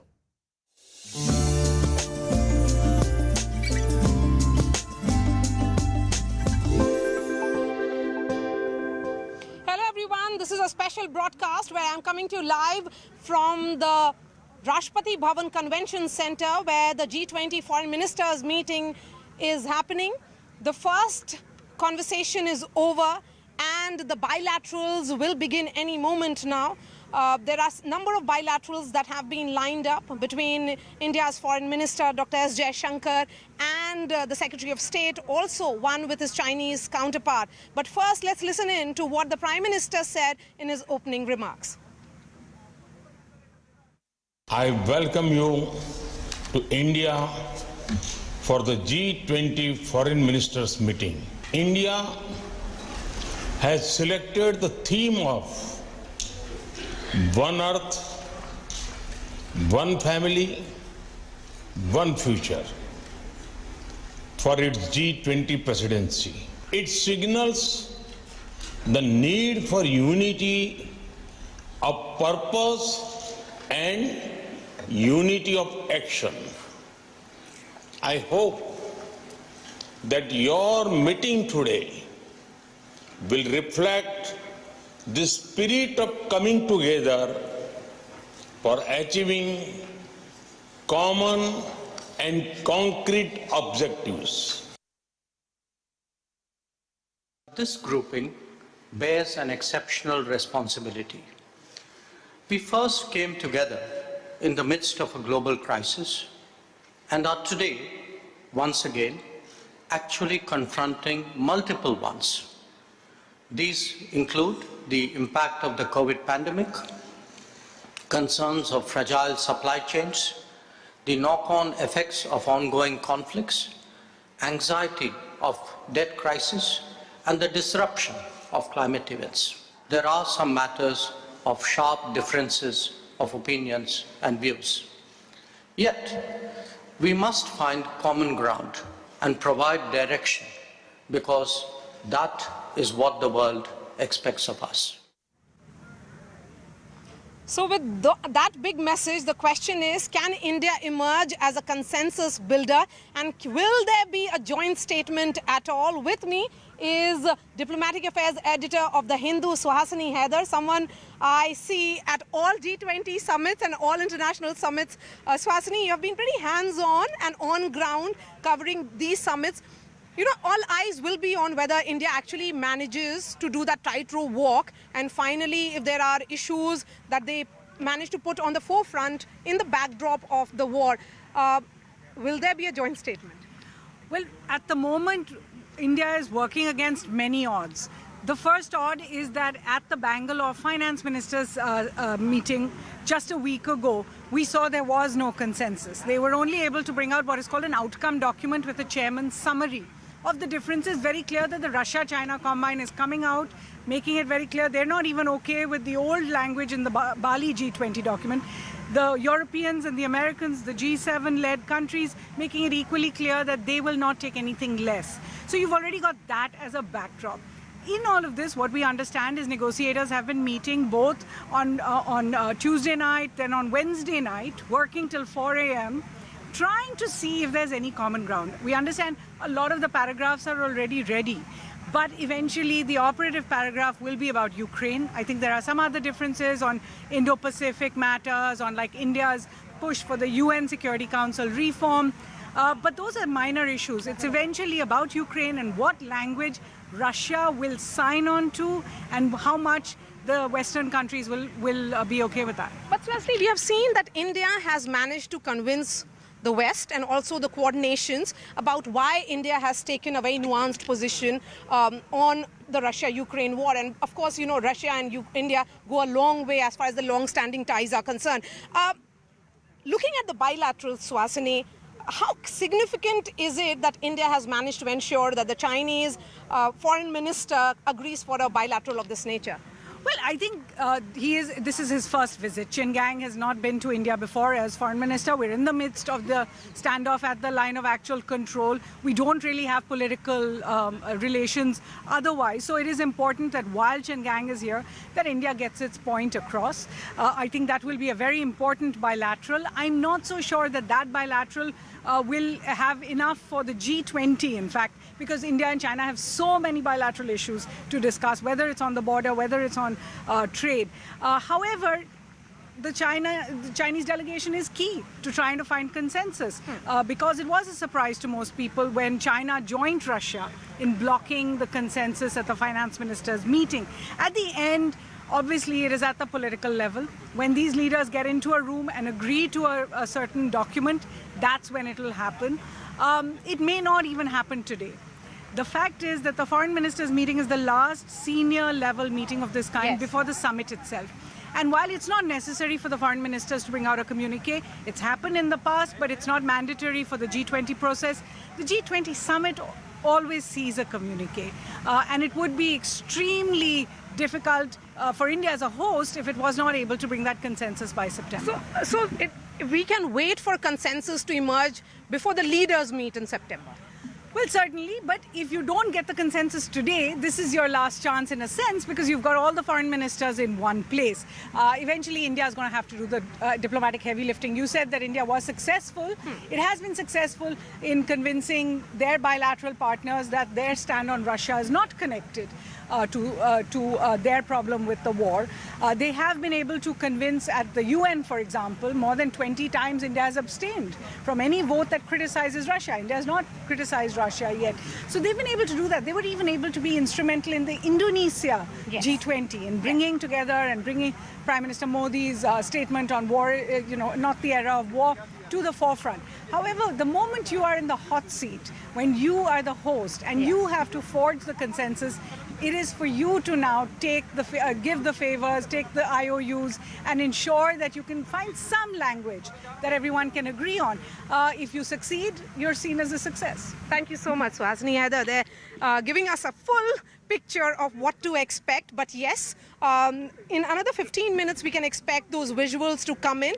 Abhishek Jha is also joining us live. Abhishek, where you are, what has been the outcome of the first the foreign ministers meet, which happened in terms of any big takeaway? What were the message that was communicated by the key ministers? Maria, as you have had a conversation with Suhasini, and she outlined how the summit has been very challenging for India because of the growing geopolitical tensions and countries drifting away from each other because of the Ukraine-Russia war. But another aspect of this G20 forum has also been that India is trying to raise its voice and criticize the multilateral organizations in the world, especially UN, which has literally failed. If you see the recent developments of recent past, Prime Minister has also highlighted in his address to the foreign minister that if you talk about the pandemic, talk about Russia-Ukraine war, climate change, global financial system, which is crumbling down, and the inflationary pressures across the globe are high. There is a talk of recession. So clearly, the institution which has been there for 8 decades almost now is not being able to deal with the crisis of current times. And this is what External Affairs Minister Jaishankar has also highlighted. But if you look at the Prime Minister's statement with which this entire summit began here in New Delhi, he said very clearly that no group can claim global leadership without listening to those most affected by its decisions. And of course, India's G20 presidency, the main objective of it is that India is emerging as the voice of global South. Let me give you a sense again, and I'll ask my camera person Ravinder to pan and show you where we are. This is the Rashtrapati Bhavan Convention Center. You can see the flags of all the G20 nations. There is a huge media contingent which is present. That's where, next to the fountain, is where the bilaterals will be happening. Ravinder, if you can pan to your left to show that to our viewers. And we can expect 3 press conferences that will begin in the next few hours, which includes one by the Foreign Minister of Russia, Lavrov, one by S. Jaishankar, of course, around 4:30, and then by Antony Blinken, which is going to take place at the U.S. Embassy. Let me get a quick word also from Siddhant, who covers the External Affairs Ministry for us, and he's joining me right here.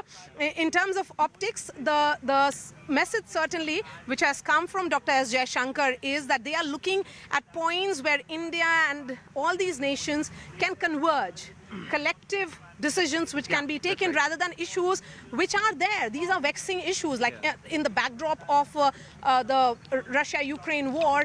Let that not dominate the issues which matter, like inflation, like food security, and such concerns. Absolutely. And Maria, in fact, in Bengaluru, India was not expecting the way, things turned out, that Russia and China had reservations for paragraph 3 and 4 on Russia-Ukraine war. This time around, we were all inside the media center, and we saw that how Prime Minister Modi and EAM Jaishankar both have sent out a strong message to the G20 members. They both have spoken about building consensus.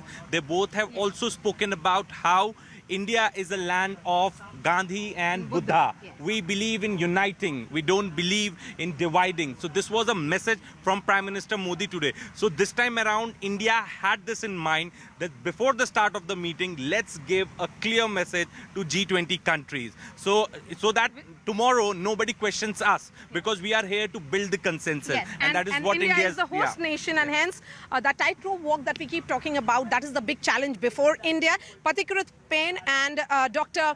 Swasti Rao is joining us. Dr. Rao, of course, the big focus would be what will be the nature of the joint statement, and if that comes out actually at all. But India certainly sending a message that India is the consensus builder, and is hoping to really ensure that message gets communicated through a joint statement. That's right, Maria. And we must remember, I've been following the debates that you are doing there, and Suhasini made some very valid points. And we must remember that the Ukraine war has truly unleashed an intersectional global moment for India's statecraft. So we have the credibility to emerge as the voice of the global South. We can harness our international posturing as a long-standing democracy, which is rooted in non-alignment. At the same time, we have expanded our cooperation with the West and Russia remains a friend and a partner as well. But having said that, what is happening today in New Delhi is definitely a test for India's deft diplomatic pragmatism, more so because the last meeting, the finance ministers and the heads of the central banks, that was held in Bengaluru, the differences came out and we were not able to reach a communique. And I think somebody also mentioned that the purpose of having this foreign ministers meeting is not to discuss the Ukraine war. The agenda is different. The agenda is more developmental. It is about how to deal with food and energy security, how to deal with global debt, a lot of resilience of supply chains. Let's focus on this very crucial bilateral, which pictures of which would be coming to our viewers very shortly. This is on India-China bilateral. External Affairs Minister Dr. S. Jaishankar hosting that bilateral and interacting with his Chinese counterpart. Of course, he is a new foreign minister. This is his first visit to India. But also this meeting coming in the backdrop of the first working group meeting which happened on 22nd of February 2023, which was in-person meeting happening in Beijing.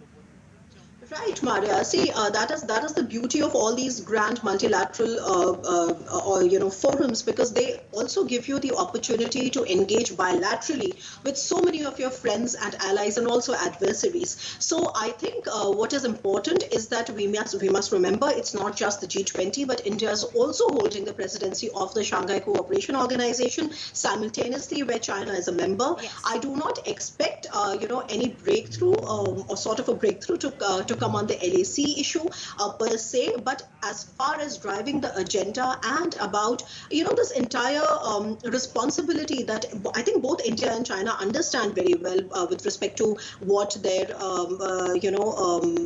participation in terms of global trade and all the climate discourse, etc. I think at the same time we understand that there's a lot riding on the big players' shoulders, and I think these bilaterals also give a very good opportunity and space to sort of talk about that and address each other's concerns better, not just for the G20, but also for, like I said, the Shanghai Cooperation Organization and the RIC mechanism, which is the Russia, India, China. So I think these are platforms where we get a chance to address each other's concerns, and which is a very valid way of how to go about not just convergences, but also divergences.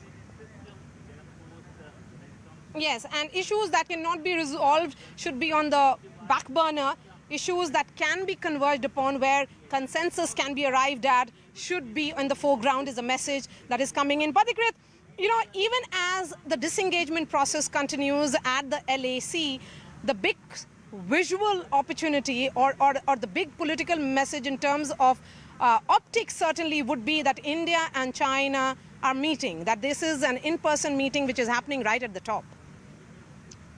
Maria, let me tell you one thing that, in spite of the face-off and challenges and problems that India and China has, it would never be a problem when it comes to developing a communique for any G20 meeting. Secondly, they would not allow, and they have never allowed, that kind of a problem to escalate into a war. So I think in certain respect, India and China has shown much more maturity in terms of dealing this. And I think the Indian foreign minister had made it very clear on several occasions. But I think the bigger issue here is this meeting, and throughout this year, you would see these meetings would become a slanging match.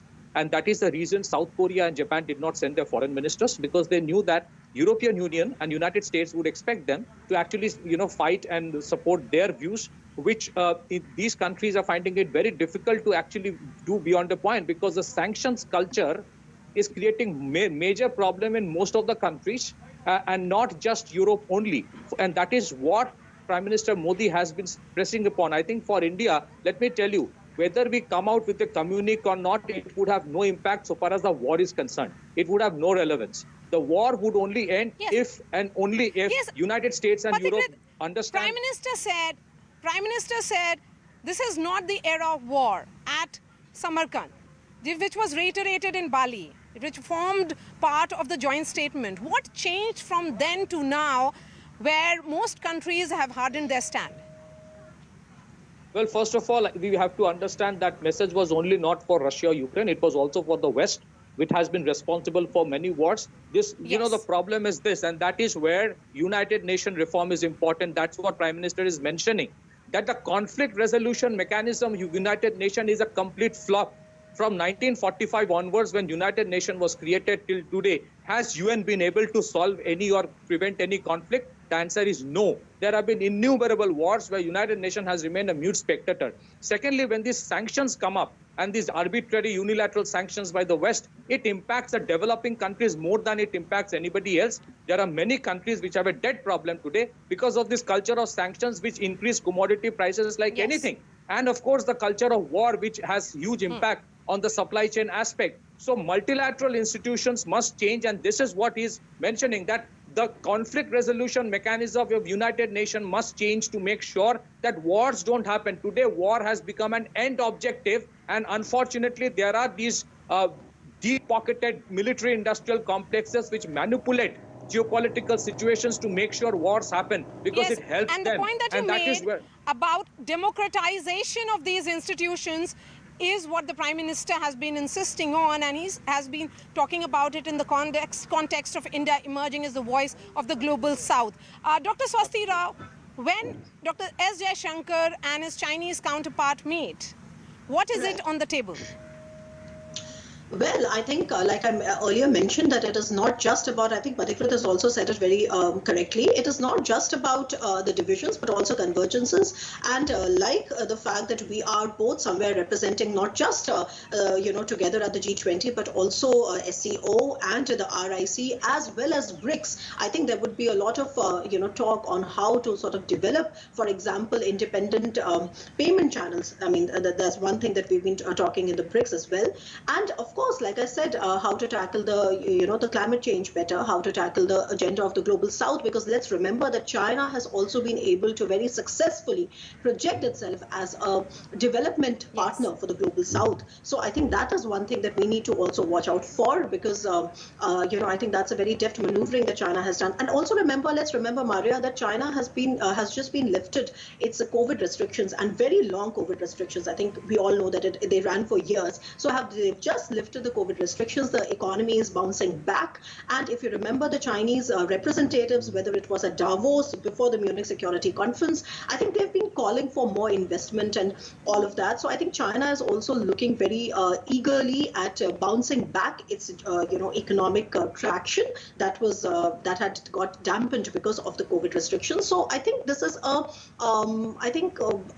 place where we can actually come up with certain structural and certain constructive maps roadmaps of how to go about this entire thing, okay, particularly with respect to recovery from COVID, etc. And the other thing that I want to say, Maria, is that we must remember that the point is not to evade the fact that there is a war in Europe, okay, that the point is never that, right? I was at some other debate where they said that it's better to not just mention it. I said, why not? I mean, you can't evade it. It is already an inflection point, okay? The point is to find a modus vivendi, which is a common ground. And how do you find the modus vivendi? If you don't find the modus vivendi, you run the risk of rendering the G20 as ineffective as the United Nations already. So the modus vivendi has to focus on all the developmental agenda. We have to sort of remind everyone that we have come this far with a lot of heartburn, with a lot of diplomatic struggle, with a lot of cooperation, right? So it is not a great idea to let all this be, gone down the drain just because there's a war in Europe. Post-COVID world, the challenges that we have seen, particularly in several Asian countries with regards to their economies, that is certainly a priority, isn't it? When we look at food security or energy security going ahead, India wants those issues to be on the talking table. That is if you look at the two conversations that have happened, one which of course happened in the first half, another one is going to begin in an hour. The focus that India wants is on cooperation on disaster management issues, which relates to ensuring that countries in which the debt is rising, they can be provided some kind of relief. If that is what the economic agenda of India is, then several countries should be coming forward to it. You cannot really let war be casting a shadow, a long shadow on this summit. Patikrit?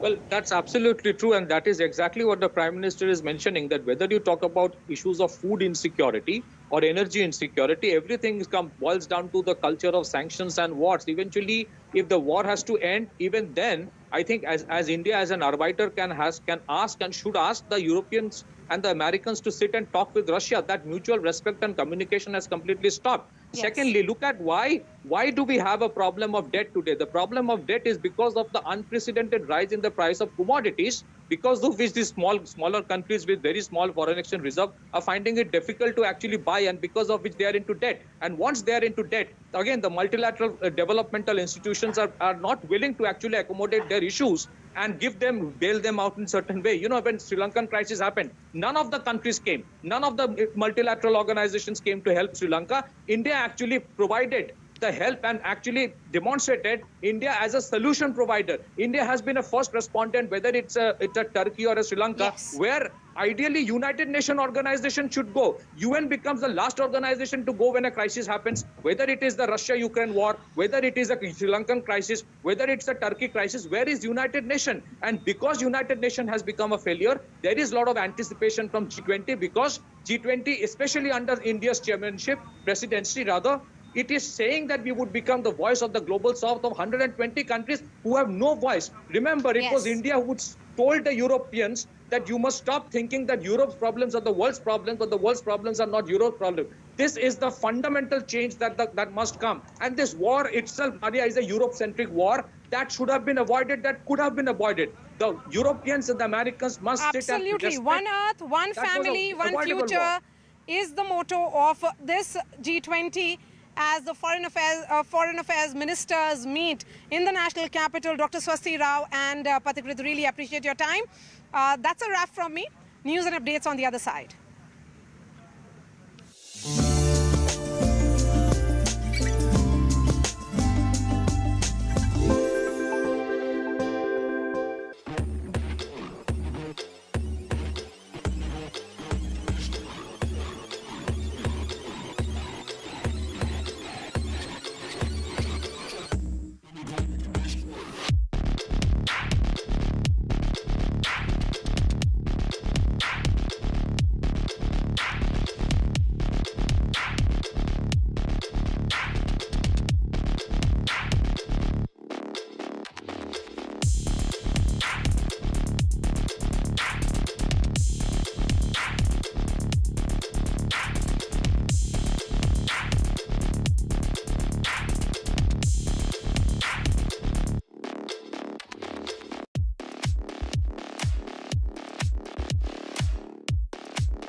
welcome here on CNN News 18, your election headquarters.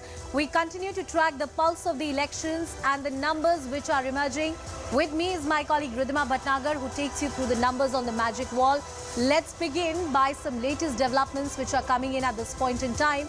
And as the counting comes to closer to an end, most of the rounds of the counting are over. This is the latest information that we are picking up at this point in time, that this is a decisive victory for BJP in the state of Tripura. That's exactly what's happening right now.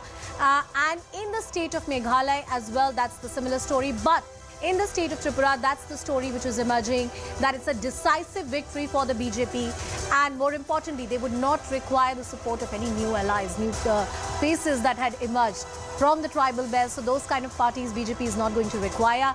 Similar is the story in the state of Meghalaya, NPP plus BJP, the two political parties which fought the elections separately, once again join hands and form the government in the state of Meghalaya. Nagaland as well in alliance 40-20. That's the seat sharing formula that they had agreed with the NDPP, and that's going to be the formula for the BJP to come to power in alliance in the state of Nagaland as well, one of the states that has given a very clear, decisive mandate. And before I go to Ridhima to break down those numbers on the magic wall, a quick word coming in from my colleague Kamalika Sen-Gupta as well, who's joining us on the broadcast and giving us more perspective.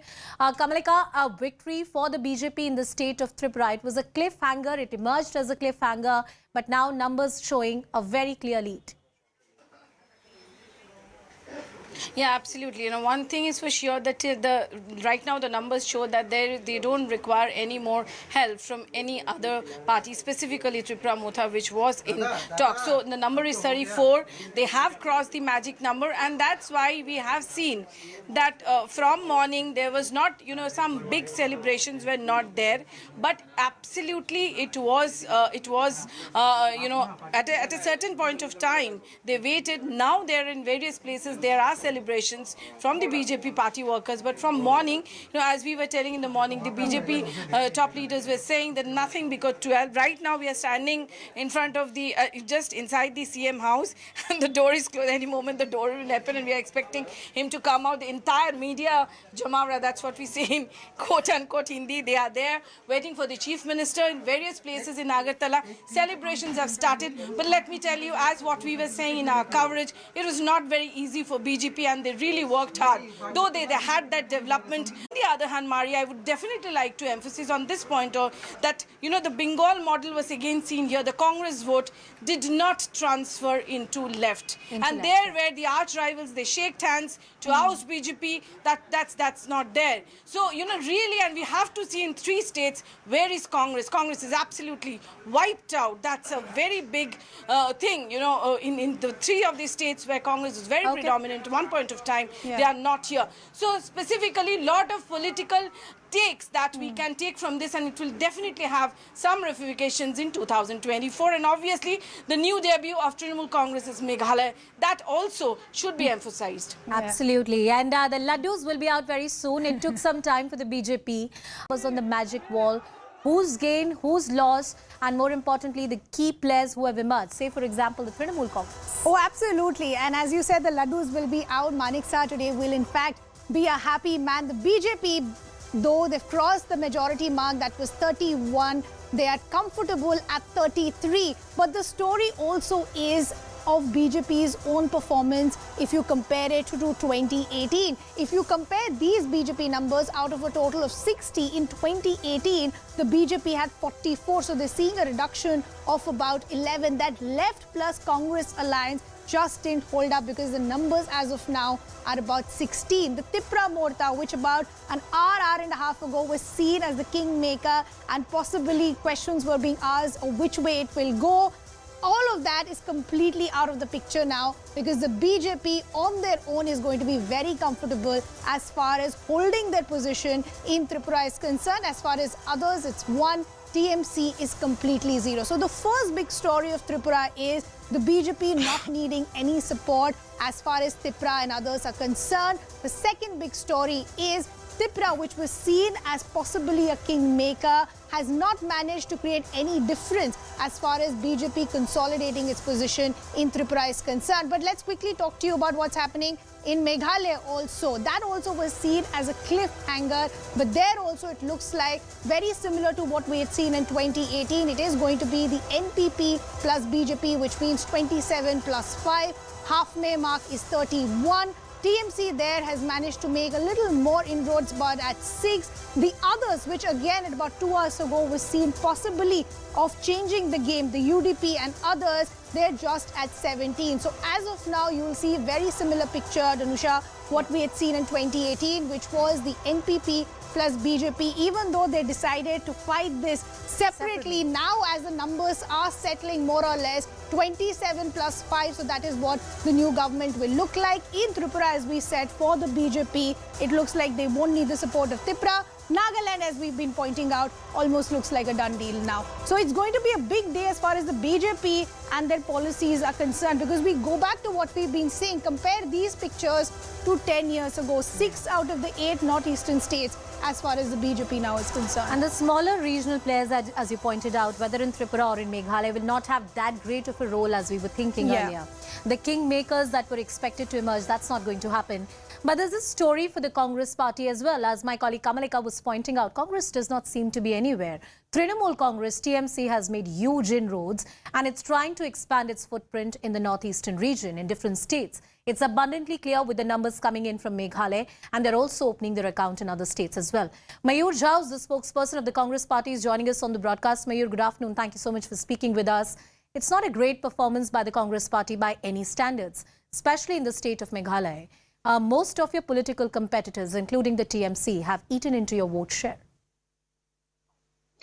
You're absolutely right. It requires a lot of introspection, the results today, and we also need to be, we also need to introspect on the fact as to what led to the circumstances where, leaders like Pradyut Burman and Mukul Sangma had to leave the party. So all these things have been discussed in internal forums. And remember, Mr. Rahul Gandhi, it was Mr. Rahul Gandhi who promoted both Mr. Mukul Sangma and Mr. Pradyut Burman, and they were both, hugely aligned with the policies of the Congress party and with the leadership of Mr. Rahul Gandhi. Then what are the circumstances that led to a situation that they had to leave the party? This is something that is being deliberated upon as far as within the Congress party ecosystem is concerned, and there will be further deliberations on that, and a course correction will take place. Even in the Raipur conclave recently, it was decided that course correction as far as leaders leaving the Congress party is concerned, that course correction needs to take place, and that is... But Mayur Jha, this is something that we ask the Congress spokesperson after every state election. Just a few months ago when we saw the Gujarat elections, this is exactly what the Congress spokespersons had said, that course correction is needed. Does Congress today have that kind of space and leverage, or does it actually quickly have to turn the result book in its favor? Because this is just the start as far as the election season for 2023 is concerned. Then you'll have Karnataka and others following up as well. You already have the footprint of the Congress diminishing, and then the kind of performance that you're seeing in the Northeast also, that's going to be a big question mark. Your alliance in Tripura with the left has not garnered you any numbers. As far as Meghalaya is concerned, that's also not helped you gain any numbers. So where do you see positioning yourself as far as the Northeast is concerned? See, as far as Tripura is concerned, we had 1.5% votes 5 years back. Today, we are at about 10% votes. And, this is no consolation. This is something that we do not need to get comfortable about. But, just purely in terms of statistics, this is the figure that I'm telling you. Both Tripura and Meghalaya are states where stalwart leaders had left the party in the recent past. Mukul Sangma is a stalwart tribal leader as far as Meghalaya is concerned. Pradyut Burman is a, he's been a youth Congress, he's been a youth Congress state president of the state. He's been an NSUI state president of the state before being the state Congress president. So someone who has been groomed through the rank and file of the Congress party, that kind of a leader was Pradyut Burman. So both in Tripura and Meghalaya, we were fighting elections without our biggest faces being there with us. As far as Karnataka and Madhya Pradesh are concerned, this is something which is not really the problem as far as these states are concerned. I'm not saying that we should get extremely comfortable with the prevailing situations there, but I'm telling you with a lot of confidence that the election cycle of May and the election cycle of November, December will have an entirely different story as far as the Congress party is concerned. Today is a bad day. There is absolutely Let's see how that pans out for the drawing Congress board. party, because there are various questions as to why some top leaders of the Congress party did not campaign as vociferously or aggressively in the states which were looking at the elections compared to the BJP, which has All thrown these in all these their questions will might. be. Yeah, absolutely. I want to bring in Mr. GVL Narasimha Rao and also Mr. Rashid Kidwai, who are joining us on the broadcast. Good afternoon to both of you. Mr. Rao, coming to you first and talking to you about the story emerging from Meghalaya. Two aspects I want to talk to you about. NPP plus BJP, comfortably you're past the halfway mark. Why did the BJP decide to fight the election solo, and now you'll be most likely back in alliance in the government? There are also significant losses which have been witnessed in different parts of Meghalaya, especially in the tribal areas. Is that something BJP is likely to work upon? That's a story emerging from Tripura as well. Good afternoon to you and all the panelists. Looking at the overall outcome of the elections in 3 states together, in the northeastern states, I think BJP has a lot to rejoice about. Our numbers have increased in Meghalaya, though we won only 2 seats in the last election. Today we are likely to be the numbers that you show per 6. So it's significantly an improvement in a state which has traditionally never voted for the BJP. And Tripura getting re-elected to power in a state where BJP did not exist until 2018 is a huge shot in the arm for the BJP. So it's certainly a day for BJP to rejoice, and also thank people of compliment and thank people of northeastern region for reposing faith in the leadership of Prime Minister Narendra Modi ji, who has given unprecedented thrust to the development of the northeast, in integration of northeastern region, peace and tranquility in the region. So certainly today is a day for us to celebrate. We have improved our numbers everywhere. In Tripura, despite a Congress left alliance, a very unholy alliance, and they fought against each other until 2018. Today they have fought together against us, and yet we defeated them very convincingly. Yeah, so and this is honestly, something, today is a GVL day Narasimha, to I rejoice. agree with the point that you're making. On one hand, the BJP is saying they're rejoicing because they've consolidated their position. The Prime Minister's push towards focusing on the Northeast seems to have worked for the BJP. But the other big question also is this entire quote-unquote unholy alliance as far as the left plus Congress is concerned, because how do you expect two polar opposite parties, their cadre and their workers, to come on ground and work together? But Rashid, I want to bring in the conversation, and I first want to talk to you about the new entrants as far as the Northeast was concerned. Specifically, as far as Tripura is concerned, Tripura was seen as possibly somebody that could either eat into the BJP's vote share or will eat into the left or the Congress. Now it looks like, because we're seeing some sort of reduction as far as the BJP numbers is concerned, Tripura seems to have made inroads as far as the tribal areas is concerned. How do you see the performance of the new entrants? One is Tripura and the other is the TMC. So I think it's a great lesson for the entire opposition. One can go on criticizing the Congress, and Congress deserves also criticism on many counts. But it's not a good thing for Tripura or for the better TMC, because if you look at TMC outside Bengal is trying to make inroads, but it is not being very successful. Whether it is Goa or now Meghalaya, etc. There is a very strong case for opposition to go back and look how 1977 election was fought when there was one candidate against Indira Gandhi. I mean, you can go on saying about the difference of ideology. Mr. GVL Narasimha Rao would remember that in order to beat Rajiv Gandhi government, you see the left and VP Singh government and the BJP, they all had come together.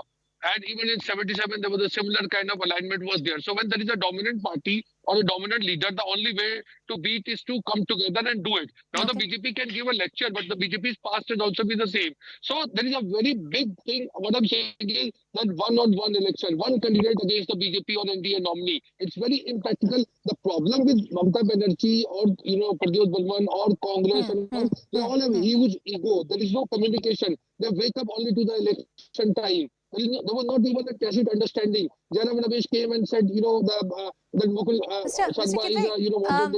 you pointed out, and we've spoken about this, the kind of thinking which is required within the Congress party, and the Congress spokesperson also spoke about it.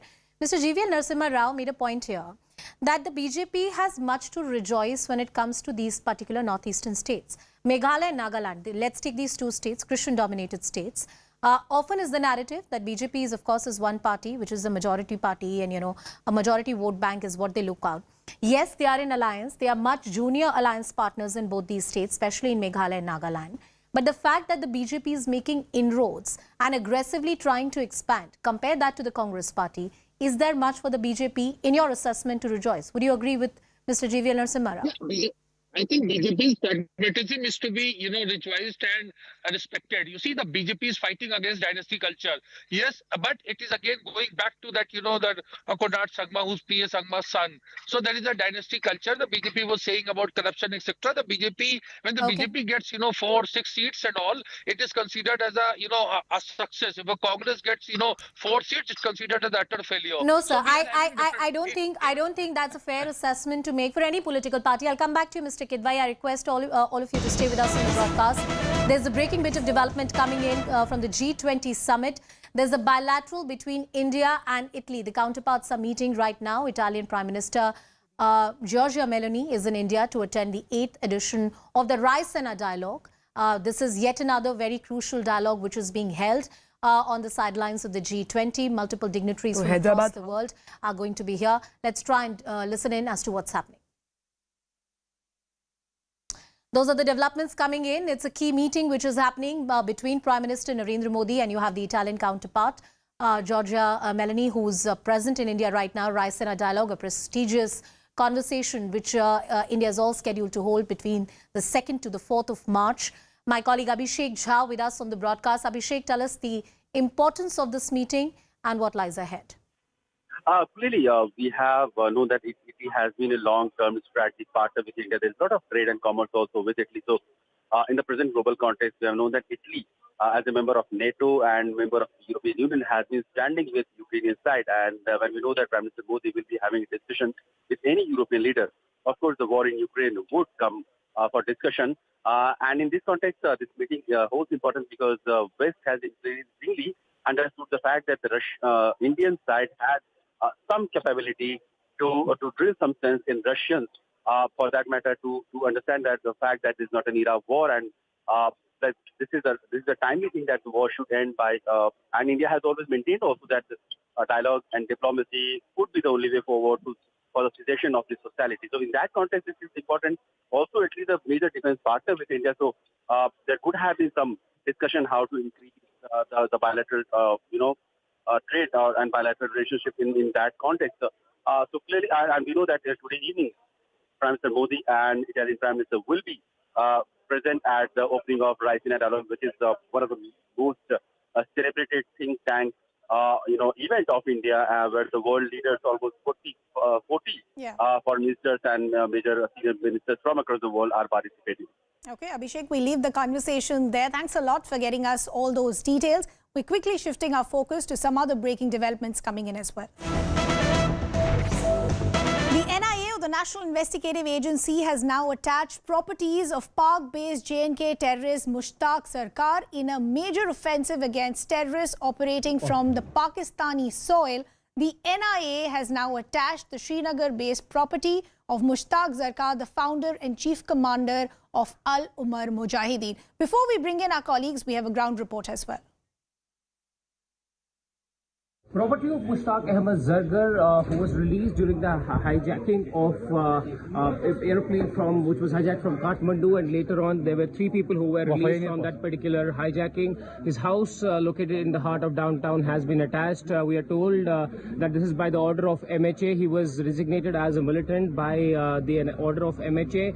It says that this property of 2 mullahs falling under Khasra number 182 has been attached, which has the ownership of Mushtaq Ahmed Zargar, who is also known as Latram. Now he was a designated individual under UAP, and this house stands attached. Now there have been cases like these where MHA and other agencies have been going after all those militants who have shifted their base from Kashmir to other parts of Pakistan. And as part of that particular move, it seems like the founder of Al-Umar Mujahideen's house has also been attached.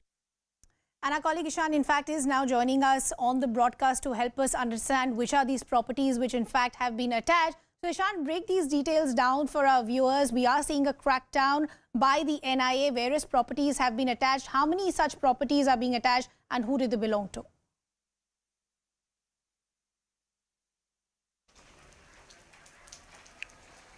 Well, it is an ongoing process under which several properties of these commanders are being attached. So most of them are now in Pakistan and operating from that soil. And NI has been cracking down on such cases and certain properties. Now, remember, Mushtaq Zargar was the one among three, including Masood Azhar and Umar and Masood Azhar, were those two, apart from Mushtaq Zargar, who were released when IC-814, a very famous hijacking, was done. He was taken in exchange of releasing all those passengers, and ever since then he has been operational and based in Pakistan. And today morning, NIA officials came to his residence in the old city of Srinagar and then seized that particular property. It's a small house in the heart of downtown where it was seized. Now there has been an ongoing process where several militants who are operational from across the border have been operating, and where MHA has been saying that they have been causing harm and have been instrumental in reviving the militancy and providing logistics and funds from across. There has been a crackdown on certain elements by the NIA and other agencies as well. Remember, he was already designated by the NIA under UAP, and today the action has happened and that particular house has been seized. Similarly, we have seen actions taking place in the previous cases as well, where several militants, including one of those commanders who was a deputy of Hizb, his house was also attached, and several processes are happening. Back to you. Okay. Ishan, thanks a lot for getting us all those details. We'll keep a close eye on all those developments. We'll, of course, keep a very close eye on all the elections and the results that continue to come out from the northeast as well, Tripura, Nagaland and Meghalaya. For now, it's a wrap from Anusha and me, but keep a close eye on CNN News 18, your election headquarters. Thanks for watching.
big win. They got 44 out of 60. That was a 2/3 majority.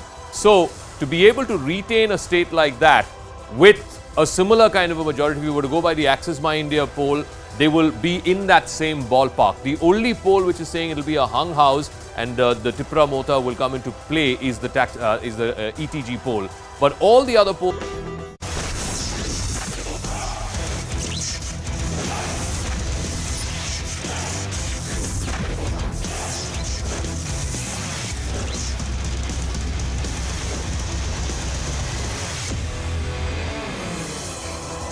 Good afternoon, hello and welcome. You're watching CNN News 18 and I am Poonam Burde. Our focus through the day, of course, is going to be on the big election result from 3 states to the northeast.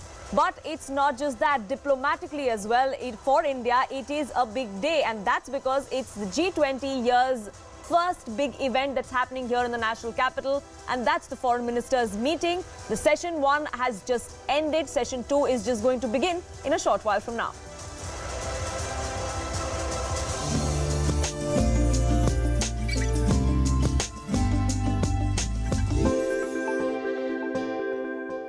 S. Jaishankar, the External Affairs Minister, is meeting with his US counterpart, Antony Blinken. The bilateral meeting has just begun at Rashtrapati Bhavan. That's the latest that we are gathering. This meeting, of course, taking place on the sidelines of the G20 meeting of foreign ministers, the precursor to the big G20 summit later on in the year.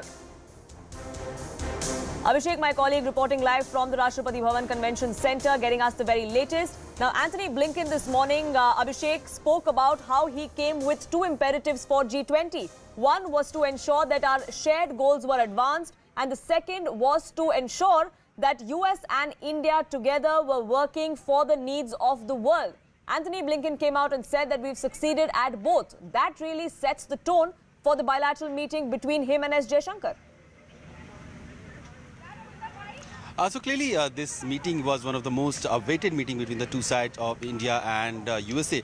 We have also seen Jaishankar meeting his Russian counterpart Lavrov yesterday. So clearly, a thing that is very much in play, that India is clearly a bridge between the two sides, that is Western Bloc, EU and NATO, led by USA and Russia.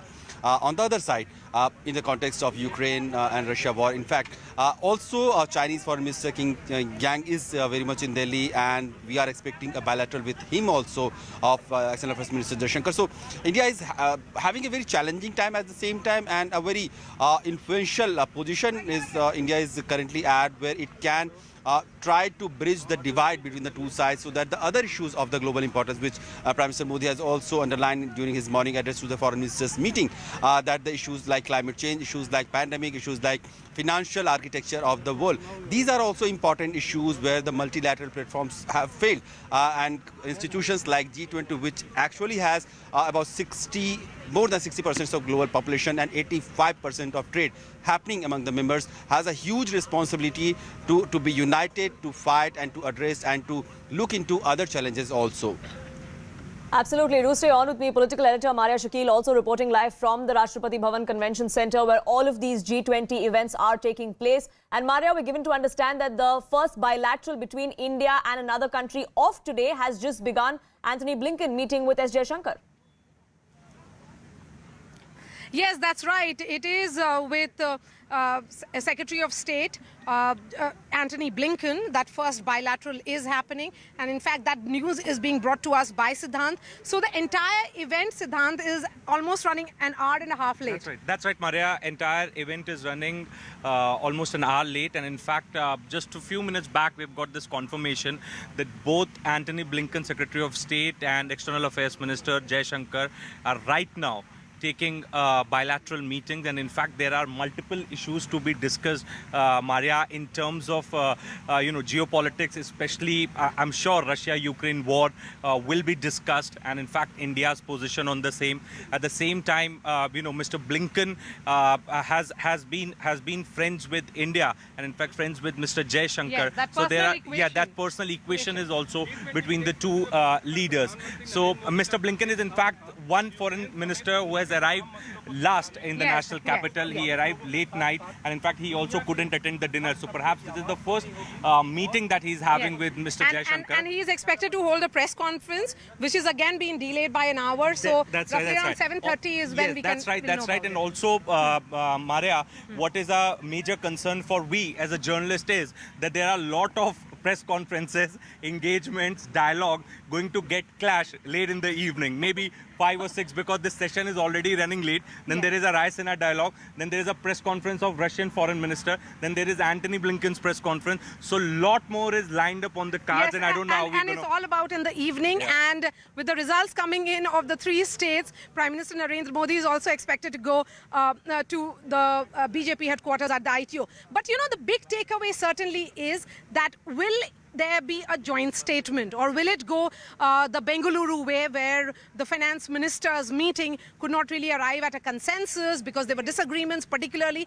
in the context of how the Russia-Ukraine war should be worded. India, remember, has done a tightrope walk, but Prime Minister Narendra Modi's own words had been that this is not the era of war. But if you look at Prime Minister's statement this morning, his opening address to the G20 foreign ministers, the message was about looking at points where issues can be resolved rather than issues which cannot be resolved. So looking at points which are largely the convergence points, or where some kind of consensus can be arrived at. So will India be able to emerge as that consensus builder? Will there be a joint statement? Is something that we'll have to wait and see. And roughly around 5:30 is when we'll know about it, after all the sessions and Foreign Affairs Minister S. Jaishankar addresses a press conference. Right, so all of those details will come out later in the evening when these slew of press conferences and media briefings that take place. But this is not the only bilateral that is being watched keenly by experts, not just here in the country, but outside as well. The bilateral that's going to happen next, Maria, is also something which is extremely important, and that's the one with the Chinese foreign minister. Given the time that time and again, S. Jaishankar has come out and said that ties are not normal between India and China.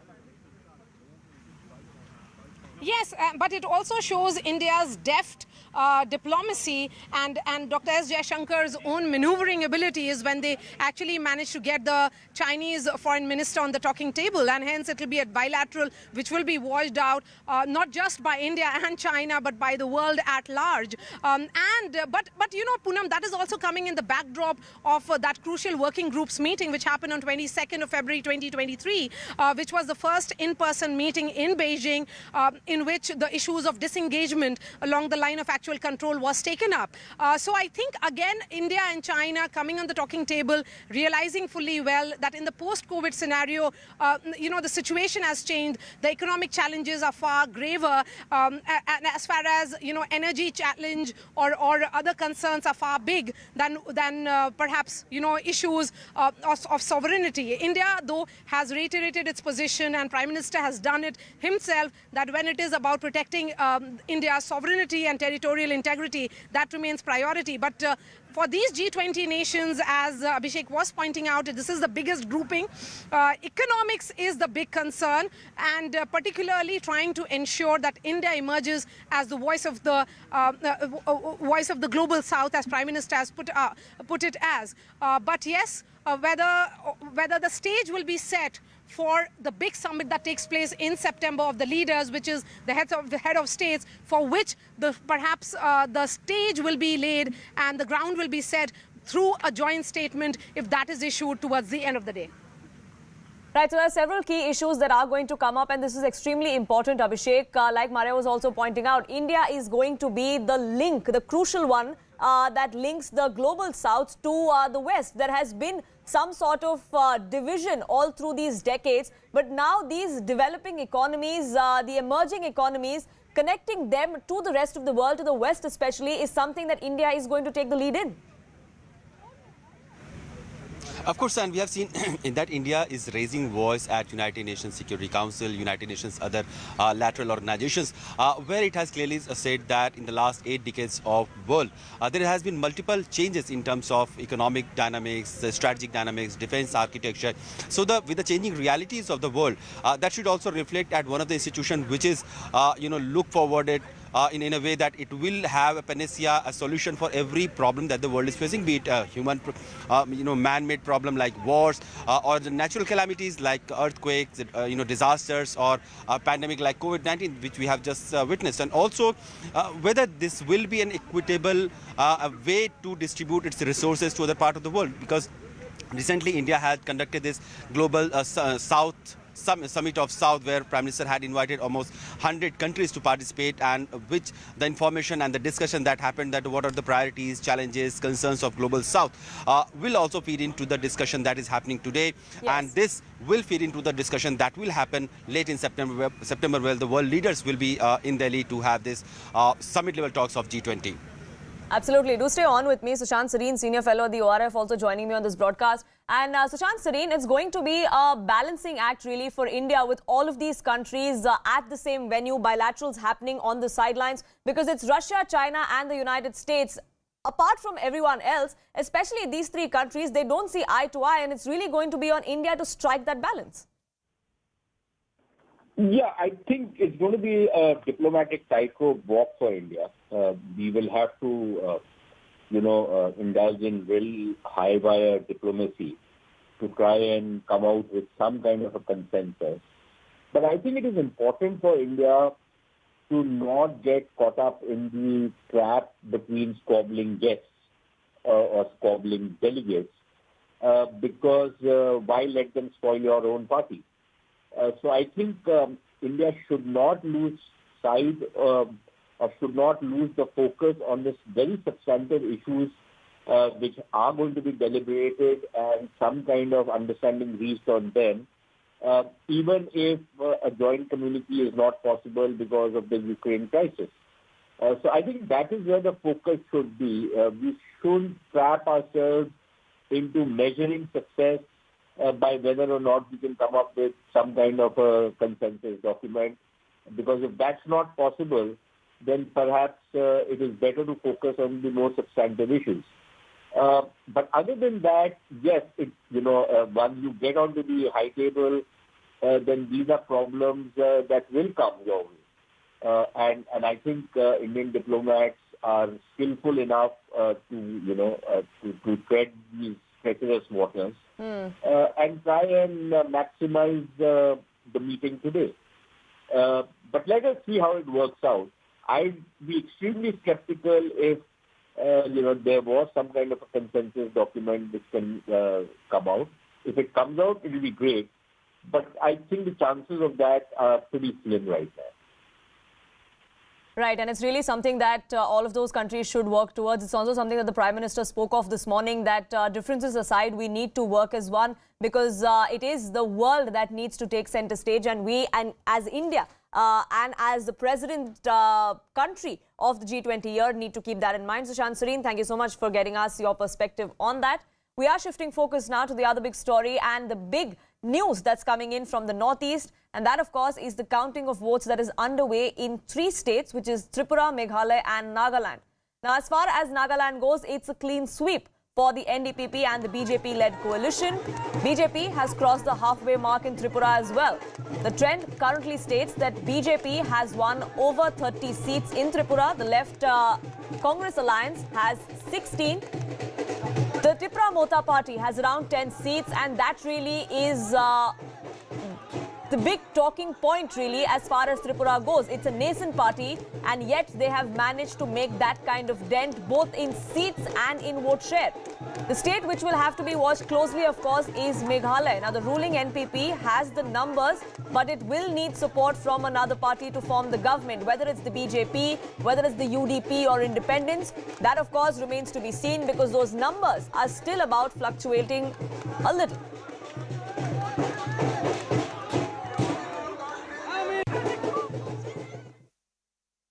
Exit poll के जो आए हैं आपने मालूम है, हम लोग जीत रहे हैं, तो शुभ तरीके से ये होना है, इसलिए माता त्रिपुरेश्वरी का पूजा ये इधर हो रहा है और सारी जगह पे एक उच्छ्वास का माहौल है। तो सुनामी का एक्सपेक्ट कर रहा है, 8 बजे से काउंटिंग शुरू हो रहा है, तो 8 बजे के बाद देखिएगा कैसे हमारा ग्राफ ऊपर जाता है। 2/3 मेजोरिटी तो हो जाएगा, सुनामी का एक्सपेक्ट है हम लोगों को।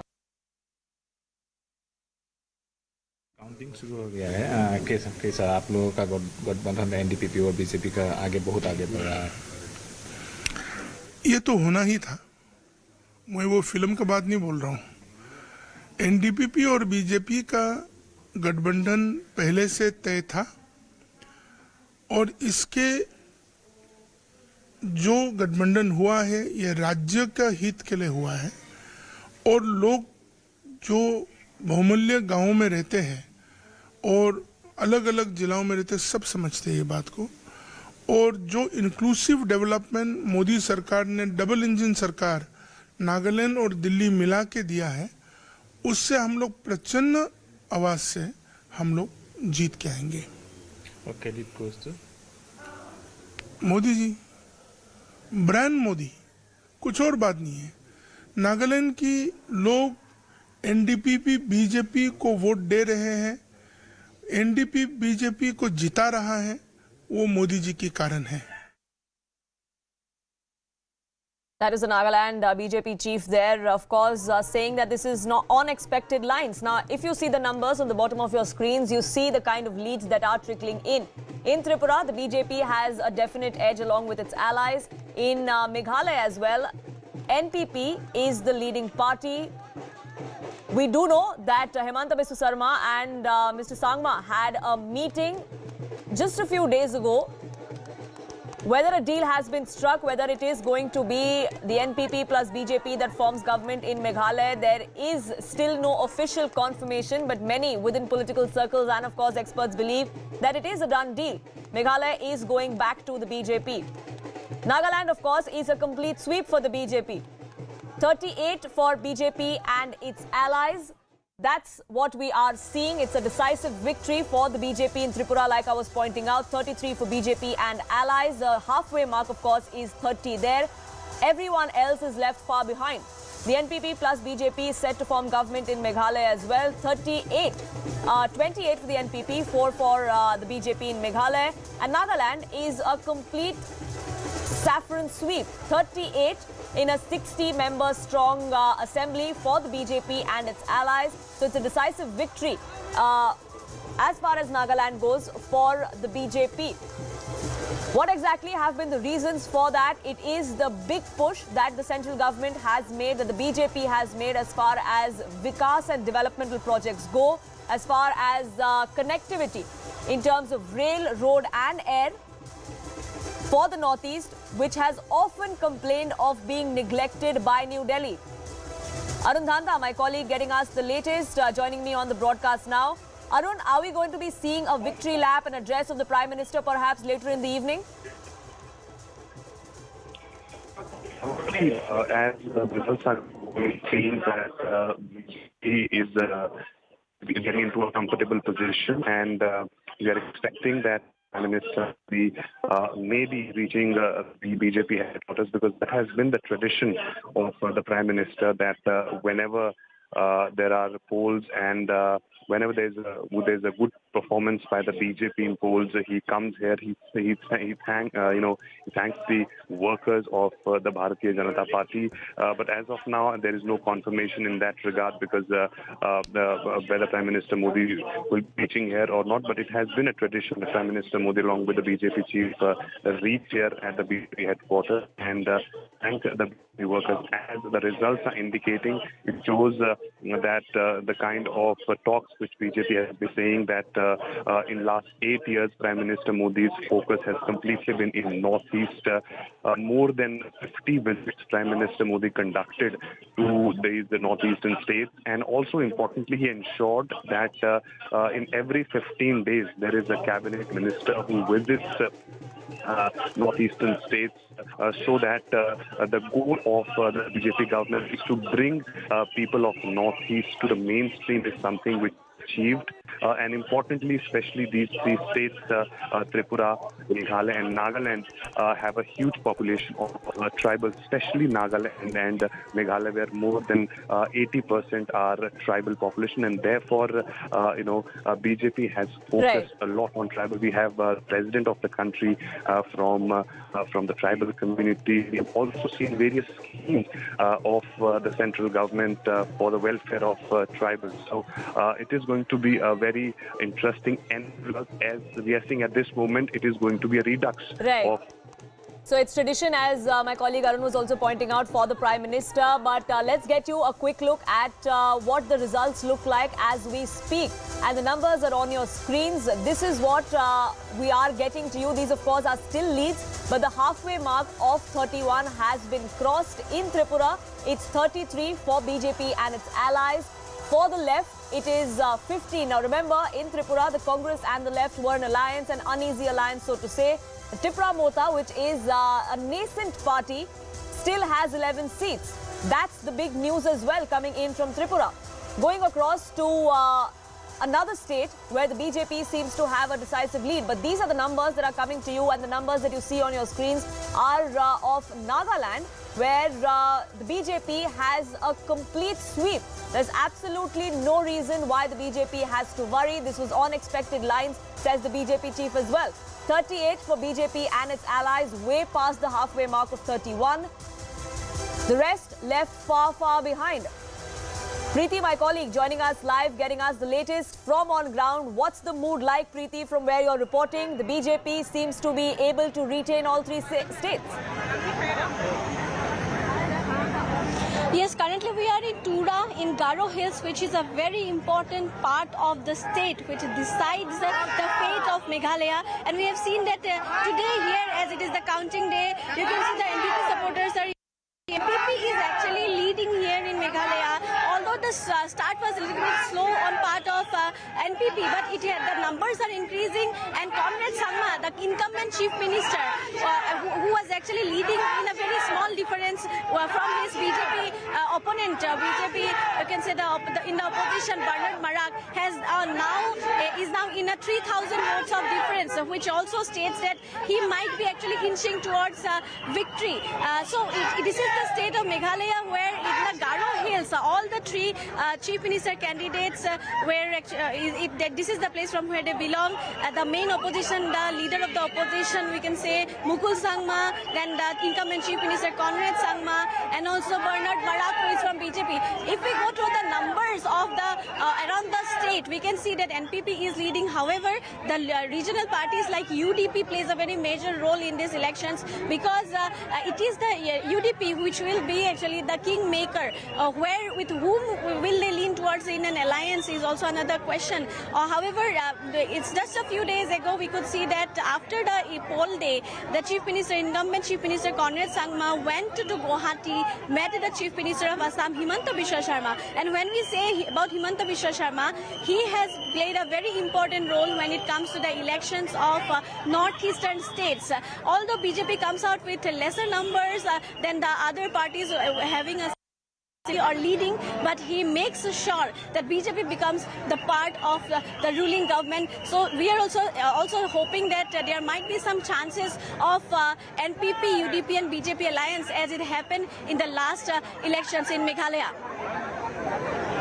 Right, so does that template repeat? That's something that we have to see. But as far as the meeting between Himanta Biswa Sharma and Conrad Sangma, like you were pointing out, Preeti, that's interesting, because officially we haven't had a word yet if that alliance is going to be formalized.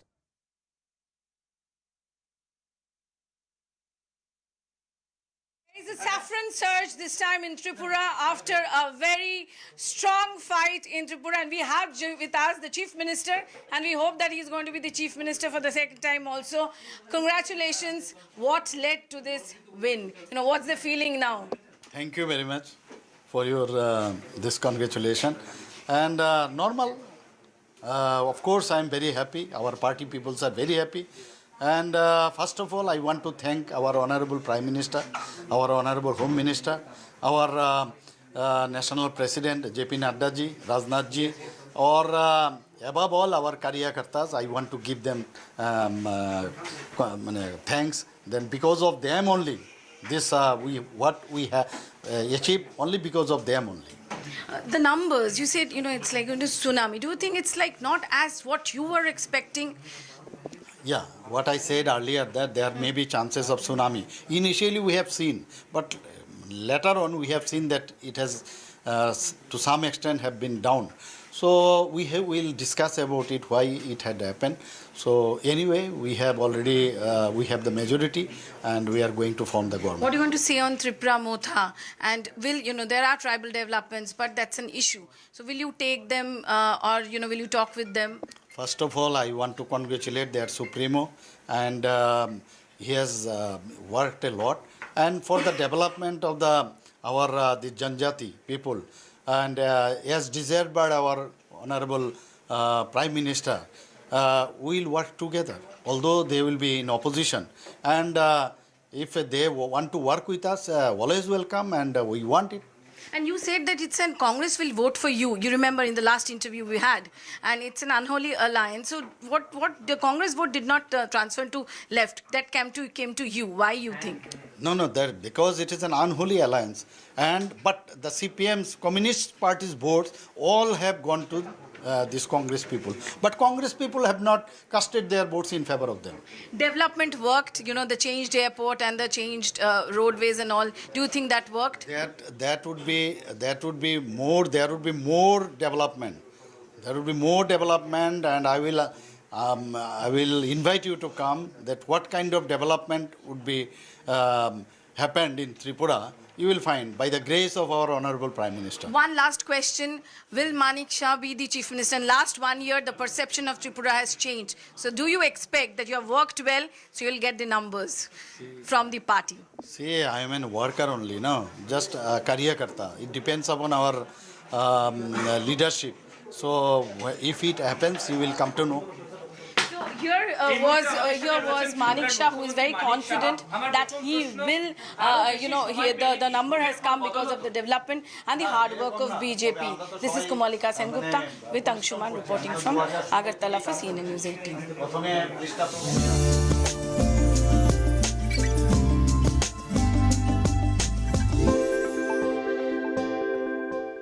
Shifting focus now, but staying with elections, we are getting news that Prime Minister Modi is going to be addressing BJP Karyakartas at 7 p.m. at the BJP headquarters. Remember, this has been tradition for the Prime Minister. A victory lap of sorts has been the tradition for the BJP. Every single time election results have gone their way.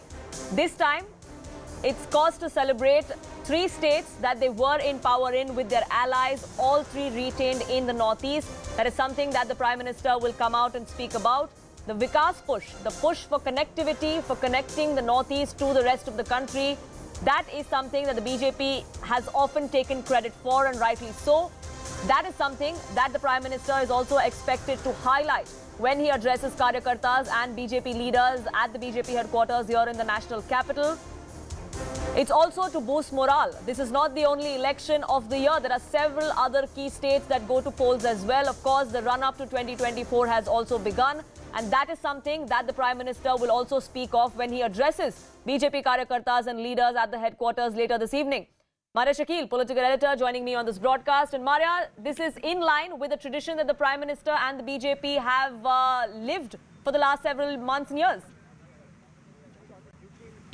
Yes, that's right. And the new BJP headquarters at the ITO is very lucky for the party because we have seen in just about every election, the Prime Minister has visited the BJP headquarters and addressed the Karyakartas. It becomes particularly important because there have been efforts that have been made by Prime Minister Narendra Modi since 2014 of integrating northeastern states with mainland India. So the message is that in northeastern states... Sorry to interrupt you there, Maria. We'll come back to that. But you are reporting from Rashtrapati Bhavan where the G20 foreign ministers meeting is taking place, and we have news coming in from there. These are pictures on your screens, viewers, that you see of Anthony Blinken, the Secretary of State of the United States, and S. Jaishankar, India's foreign minister. This is of the bilateral meeting that is taking place as we speak. This is the first bilateral meeting of today. Remember, S. Jaishankar has been holding several bilaterals on the sidelines of the foreign ministers meeting of the G20 nations. Anthony Blinken, US Secretary of State, is meeting with S. Jaishankar. There are several issues that are on agenda. Strengthening bilateral ties between the two, of course, tops the agenda for Anthony Blinken, something that he spoke of earlier on social media as well. Abhishek, my colleague, getting us the very latest on this. Abhishek, we are running behind schedule as far as the G20 foreign ministers meeting or the bilaterals go. But this bilateral is underway as we speak between Mr. Blinken and S. Jaishankar. Very well, Poonam, because we know that when the issues are so complicated, the discussions are expected to overcarry the scheduled, time frame. But the current news of Secretary Blinken and Jaishankar meeting today is very significant because this meeting is also happening at a time when there is a clear divide between the two blocs, West, EU, USA, and then Russian side. Jaishankar had a meeting with the Russian Foreign Minister Lavrov yesterday. इस वर्ष भारत और Italy अपने द्विपक्षीय संबंधों की 75वीं वर्षगांठ मना रहे हैं और इस अवसर पर हमने भारत इटली साझेदारी को स्ट्रेटेजिक पार्टनरशिप का दर्जा देने का निर्णय लिया है। हमने अपने आर्थिक संबंधों को और सुदृढ़ करने पर जोर दिया। हमारे मेक इन इंडिया और आत्मनिर्भर भारत अभियान से भारत में निवेश के अपार अवसर खुल रहे हैं। हमने renewable energy, green hydrogen, IT, semiconductors, telecom, space जैसे क्षेत्रों में सहयोग बढ़ाने पर विशेष जोर दिया। भारत और इटली के बीच एक स्टार्टअप ब्रिज की स्थापना की घोषणा आज हम कर रहे हैं, जिसका हम स्वागत करते हैं।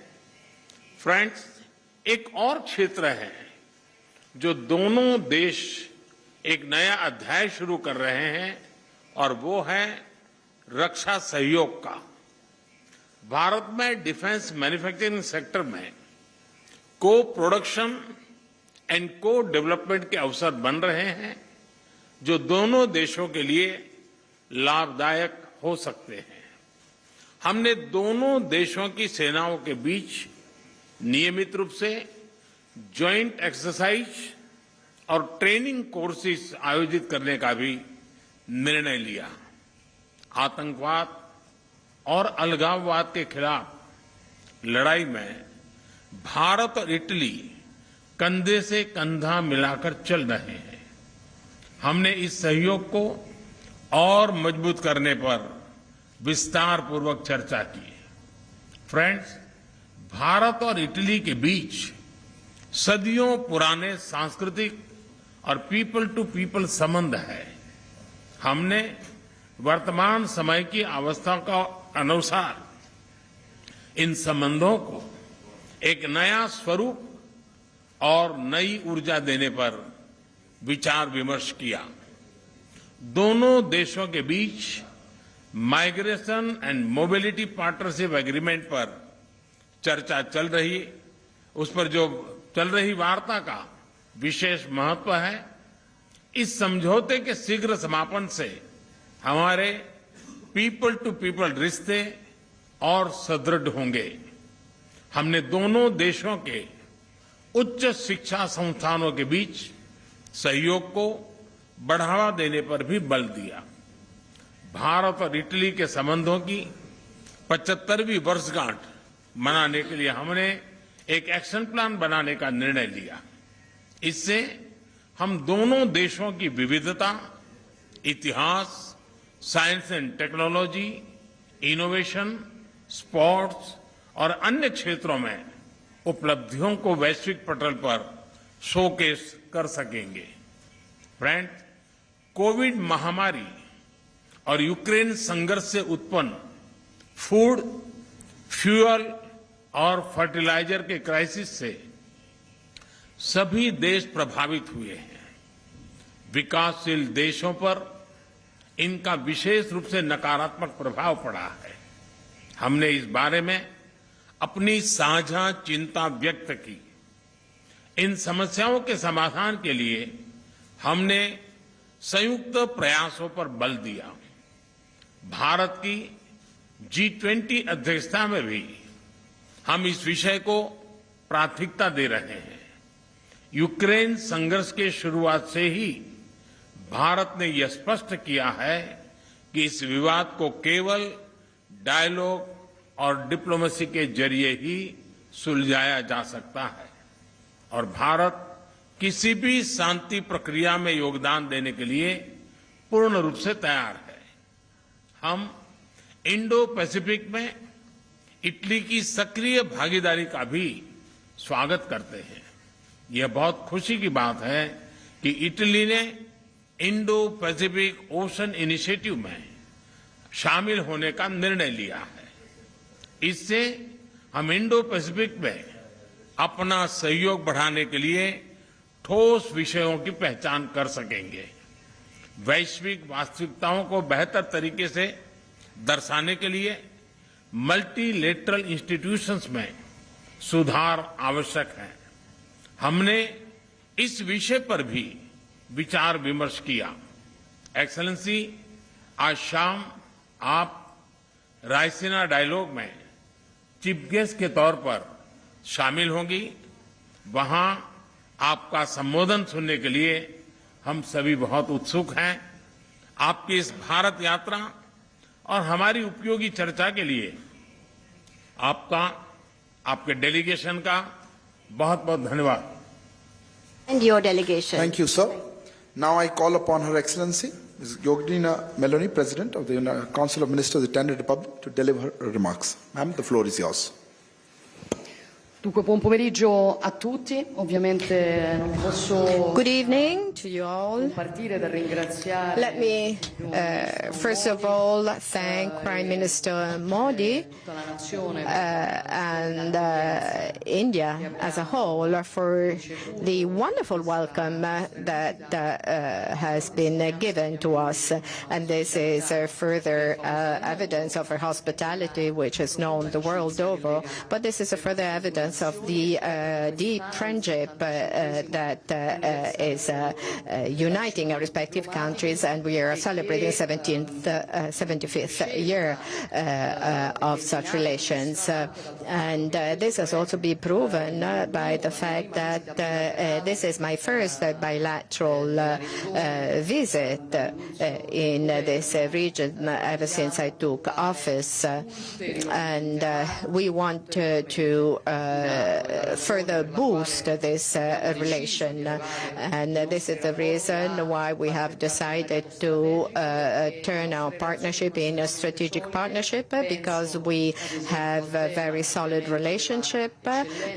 Just let me mention the trade relation. Let me just mention that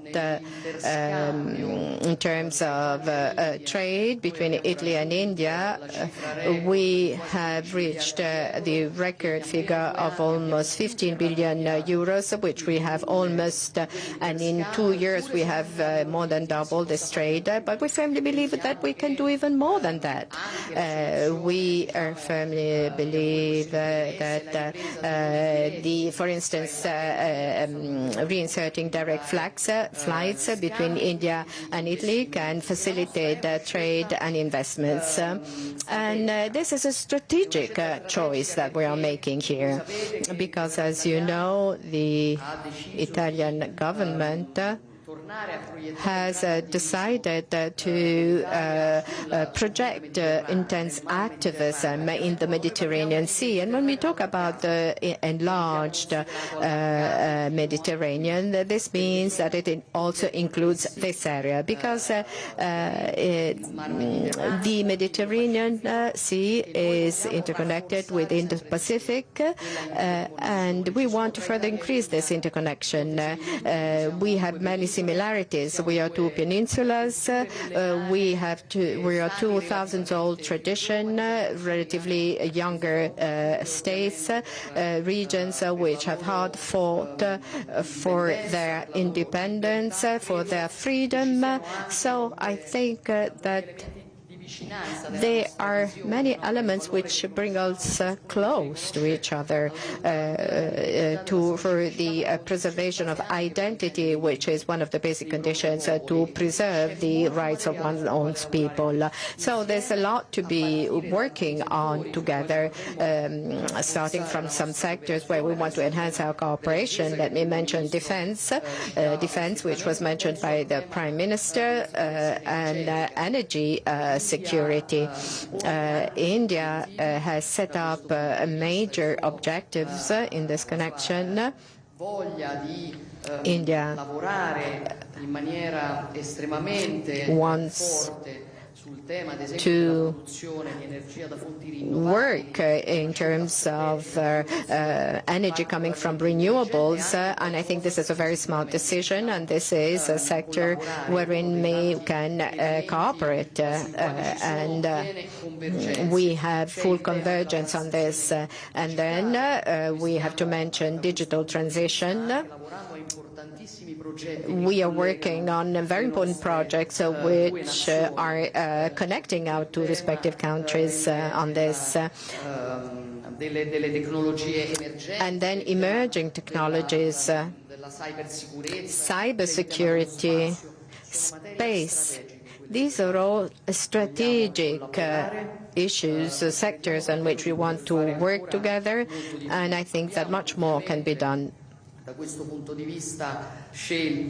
We, as the Prime Minister was saying, we have decided to adhere to the Indo-Pacific Oceans Initiative, and we have done so because we firmly believe that in an international scenario, which has to be based on rules of respect of sovereignty and territorial integrity, it is very important to guarantee stability and the vision of an Indo-Pacific which is open and respectful of the rules of sovereignty and of integrity of the nations. And this now brings me to another topic, the major shock that nations have been facing, the pandemics, and today the international crisis with the Russian aggression on the Ukraine, the impact on world security, the world order, which is based on rules, and food security, energy security, especially for more vulnerable countries. These are issues which become of the essence where now that India has the presidency of the G20, because I think that India can very well represent, in terms of even of leadership, represent the requirements of the countries of the global south. And we definitely do want to give a helping hand along this process to India. Prime Minister Modi knows very well Italy's position, which is giving full support to the territorial integrity of Ukraine, and we both hope that India, having the presidency of the G20, may play a central role in facilitating a negotiating process for the cessation of hostilities for a just peace. And I think that in the previous Bali G20 summit, it has been important to hold the multilateral community united, and we hope that the Indian presidency can do even more on this and further confirming our friendship.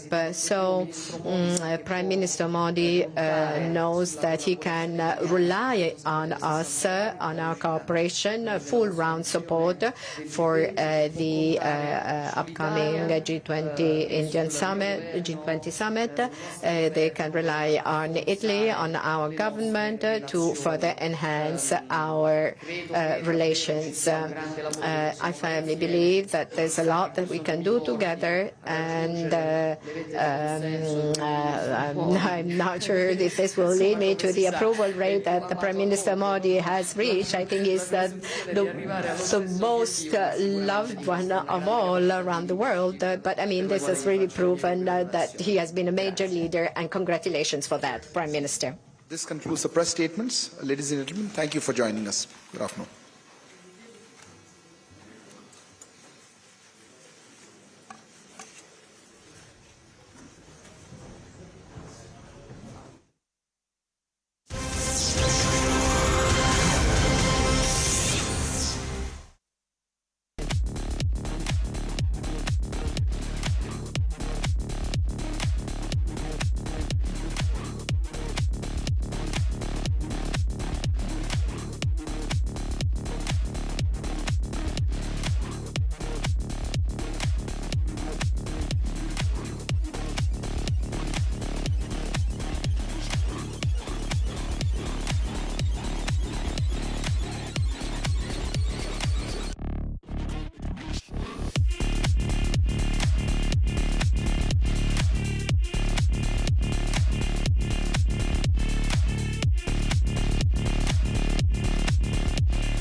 बिल्कुल free. Welcome back. You're watching CNN News 18 and these visuals on your screens are coming in from Prayagraj, where it's day 2 of bulldozer action against aides of Don Atiq Ahmed. We're given to understand that this is at a property of Safdar Ali, where bulldozers are now rolling in. Pranchu, my colleague, getting us the details of why exactly this is transpiring there. Yes, Pranchu. Well, this entire area where this bulldozer action is taking place is a locality in Chakia area of Prayagraj, where many of these houses, in fact, this is an unauthorized piece of land where several houses have been constructed. Now, Safdar Ali owns a gun shop in Prayagraj, and, the unverified allegation at the moment is that probably the bullets used in this Umesh Pal murder case, and even in the past, the gang members probably got some sort of ammunition held from this particular gun shop. Though Safdar Ali, speaking to the local journalist there, has clearly said that, he doesn't have any connection with the Umesh Pal murder case or with Atiq Ahmed gang. The fact also is that Safdar Ali, for that matter, is not named as an accused in the Umesh Pal murder case. But the property which we are right now, the pictures we are showing, is an illegally constructed house, and the notice was served to it for demolition on 28th of February, after which शाही पास नहीं हुआ है, लेकिन उसके बाद ये सफदर अली तब ये मामला और ज्यादा उजागर होता है क्योंकि उमेश पाल हत्याकांड का 7वां दिन है। लेकिन सफदर अली से जब हमने एक्सक्लूसिव बातचीत की, उन्होंने कहा कि इस लेन में जितने भी घर हैं वो बिना नक्शा पास किए बने हैं। लेकिन प्रशासन का ये कहना है, जब हमने प्रयागराज विकास प्राधिकरण के अधिकारियों से बात की, उन्होंने कहा कि पहले भी नोटिस दिया गया था कि ये घर तो बना दिया गया, लेकिन इसका नक्शा ही पास नहीं हुआ, और ऐसे में इस घर का अब ध्वस्तीकरण हो रहा है। आनंद, तो यहाँ पर जो कार्रवाई की गई है कि ये मानकों को ध्यान में नहीं रखा गया है, जो नॉर्म्स होते हैं उसका पालन नहीं किया गया है, इस वजह से इस घर पर ये बुलडोजर चल रहा है। लेकिन लिंक भी है, एक तो बिना नक्शा पास किए बिना, ऊपर से जो अवैध हथियारों की सप्लाई का आरोप है, तो पूरा कनेक्शन यहाँ पर निकल करके सामने आ रहा है, और अब ये कार्रवाई। That was my colleague from News 18 India getting us that report from the site where this demolition is taking place even as we speak. Pranchu also getting us the very latest as far as the investigation in the Umesh Pal murder case is concerned. Now remember, the demolition of the property, the owner of which is believed to run a gun shop in Prayagraj, though there is no direct link to the Umesh Pal murder case just yet. कि पहले भी notice दिया गया था, और 28 फरवरी की notice की copy हमारे पास है। ये सीधी तस्वीरें बुलडोजर के, आप देखेंगे 3 जेसीबी मशीन यहाँ पर मौजूद है, और एक कार्रवाई को वक्त लगेगा क्योंकि ये जो पहली मंजिल पर भी ये बुलडोजर चला है, और जो पहले आलिशान घर था, इसकी सूरत अब बदल चुकी है। दरअसल आनंद, इस कार्रवाई के जरिए अपराधियों को एक मैसेज भी है कि एक तो अगर आप बिना नक्शा पास करवाए घर बनाते हैं, दूसरी सबसे अहम बात कि आप किसी केस में इन्वॉल्व होते हैं, जो ये बातचीत सामने आई है, लेकिन जो नोटिस दिया गया है, हम देख रहे हैं कि एक के बाद एक एक्शन हो रहा है। और विकास, उस तरफ की तस्वीरें भी हम दिखा देते हैं। देखिए यहाँ पर ये रस्सी के जरिए ये पूरे एरिया को कवर किया जा रहा है ताकि हम आगे ना जा पाए, मीडिया की मौजूदगी है। इसके अलावा उधर देखिए वो बैरिकेडिंग की गई है, वो बैरिकेडिंग है, वहाँ पर लोग हैं, लोग अपने घरों के छतों के ऊपर भी है। विकास, वो तस्वीरें दिखाइए, क्योंकि यहाँ पर लोग कैमरा देख करके अंदर भी चले जा रहे हैं, लेकिन पूरे एरिया को कवर किया गया है ताकि कोई यहाँ पर ना आ पाए। ये नगर निगम की गाड़ियाँ हैं, और ये भी बैरिकेडिंग की गई है। ये तस्वीर अगर मैं आपको दिखाऊं तो यहाँ पर ये पूरी बैरिकेडिंग की गई है, और इधर यहाँ पर ये पुलिस की टीम है, धूमनगंज थाने के पूरे जो प्रशासनिक अमला है वो भी पहुंचा हुआ है। धूमनगंज थाने से टीम है, एक्स्ट्रा फोर्स यहाँ पर मंगवाई गई है, और ये कार्रवाई की जा रही है। ये कार्रवाई इसलिए भी अहम हो जाती है क्योंकि प्रयागराज में अगर हम देखें तो उमेश पाल हत्याकांड के बाद जो ये कार्रवाई हुई है, इससे पहले आनंद, जो उत्तर प्रदेश में बुलडोजर है, ये तो न्याय का प्रतीक है, क्योंकि एक ब्रांड बना दिया योगी आदित्यनाथ ने बुलडोजर को कि अगर आप विकास में बाधा डालोगे, अगर आप ऐसा काम करोगे तो ये होगा। हालांकि पूरी डिटेल्स अब निकाली जाएंगी, लेकिन सुबह जब टीम यहाँ पर पहुंचती है, प्रशासन की तरफ से घर के लोगों को मौका दिया जाता है कि वो यहाँ पर घर के सामान को खाली कर पाए। घर तक यहाँ पर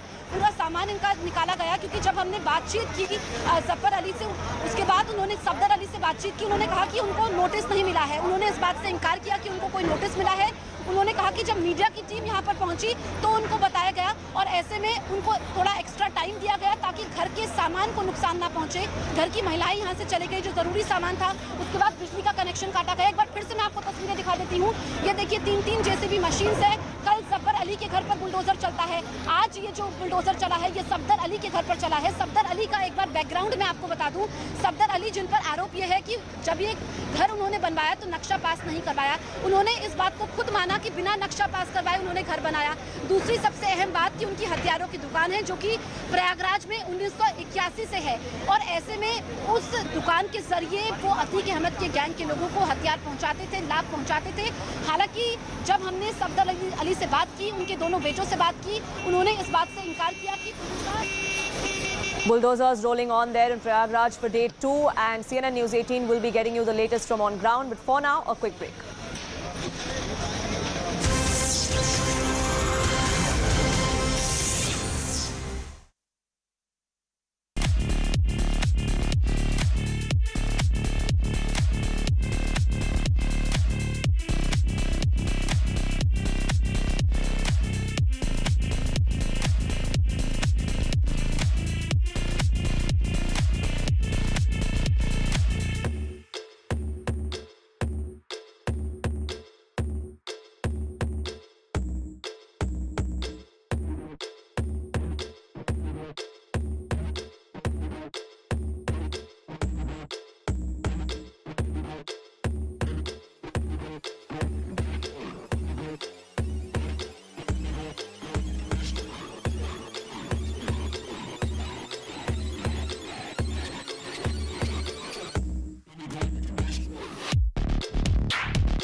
Thank you so much for staying with CNN News 18. I'm Grihatul Siddiqui. This afternoon, we are getting the first visuals of Antony Blinken and S. Jaishankar meeting at the G20 Foreign Ministers meet. This is a big bilateral that is slated to happen between the External Affairs Minister S. Jaishankar.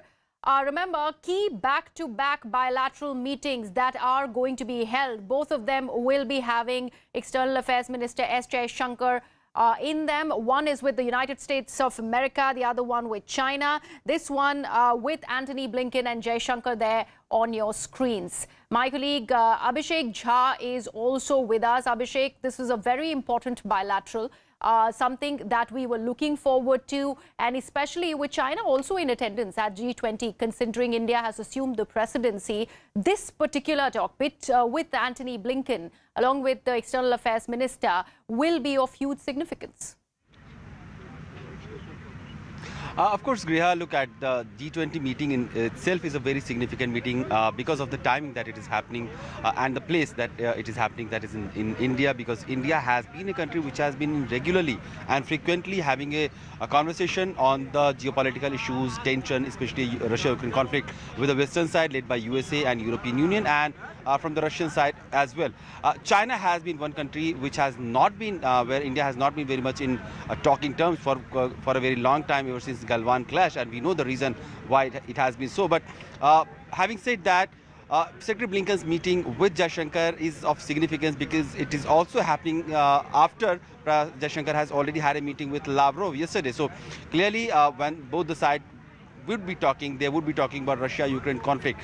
Though the USA side has said that the talk were also a bit to have more focus on bilateral trade ties, bilateral relationship, how to increase that and how to deepen the already stronger ties that India and USA share.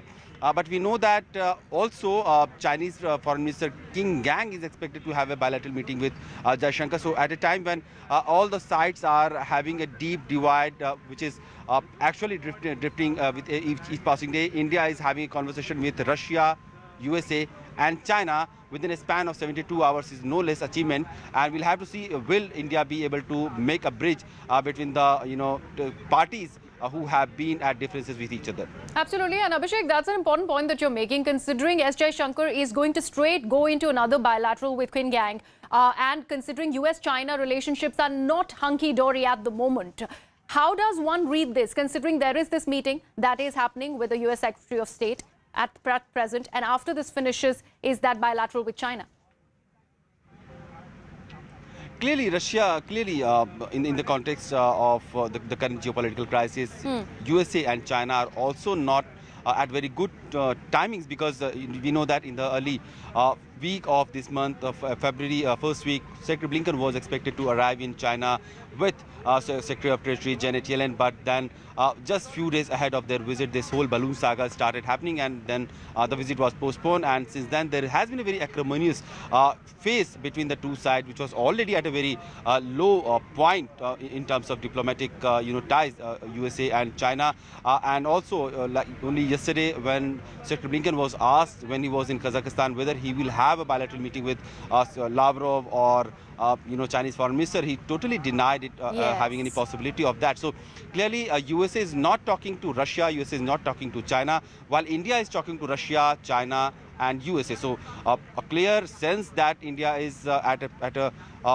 point where it can have a conversation with all sides, and it can be a bridge where it can convey the feelings and the sentiments of one side to the other one. Absolutely. Abhishek, stay on with us. We also have our colleague Siddhant Mishra who's joining us. Siddhant, this very point that Abhishek was making, considering Blinken has made it amply clear that there are not going to be any conversations, any sort of bilateral with the Russian and Chinese counterpart. That also makes it very, very important, considering India is in the middle of all of that. And we are, pretty much clear on this one fact, that there is not going to be any clear communique when it comes to the Ukraine and in fact, what is India's position vis-a-vis Russia when it comes to this war between Ukraine and Russia? Well, look, I'm taking forward from where Abhishek left. Exactly, that is an idea. In fact, India wants to build consensus. But what we saw in finance ministers meet in Bengaluru, that instead of communique, chair's draft was released by India. And in fact, with a footnote saying that Russia and China don't agree to para 3 and 4. Even today, in today's meeting also, the efforts are being made to bring all countries on table, and this is perhaps the reason that in last 24 hours Mr. Jaishankar has taken more than 40 bilateral meetings, because lot has already been conveyed to these countries, and in fact the efforts are being made at all levels to convince them to build a consensus, and it would really be interesting to see whether the consensus will be built or not. But right now, this one meeting of Mr. Jaishankar with Antony Blinken is very significant, because yesterday Mr. Jaishankar met a Russian foreign minister, and in fact tomorrow he is expected to meet Chinese foreign ministers. Yes. So in 72 hours, meeting three foreign ministers of three countries which don't have good relationship anymore. Also, America has supported India's presidency, and America has assured India of all sort of help as far as smooth going of this G20 presidency is concerned. But again, America has been making pressure on India to keep India away from Russia. And in fact, there have been multiple statements in the past coming from United States for India, saying that India should not buy weapons from Russia, or should divert the weapon purchase to the Western countries. So even that has been United States' stand. But other than this, there are obviously multiple other issues in terms of technology, in terms of climate change, in terms of the funds, and there are a lot to be discussed as far as Indo-American ties are concerned. And this is the reason that right after the end of the first session today at the G20 meeting, where multilateralism was discussed, where food and energy security was discussed, EAM Jaishankar and Antony Blinken sat together, and in fact I've also been told that this was the longest bilateral taken by Mr. Jaishankar in last 48 hours. Okay. So there were a lot to be discussed on the cards, and in fact we have been told that late in the evening Antony Blinken is going to address a press conference where he'll be speaking on what has been discussed in a bilateral meeting with Mr. Jaishankar, and also what has been America's stand in the two sessions of G20 foreign ministers. Oh, absolutely. And, Siddhant, what we can talk about is the body language that we see through these visuals on our screens. We can see both of them smiling, trying to go ahead and understand how further can the India and US partnership really be taken forward to.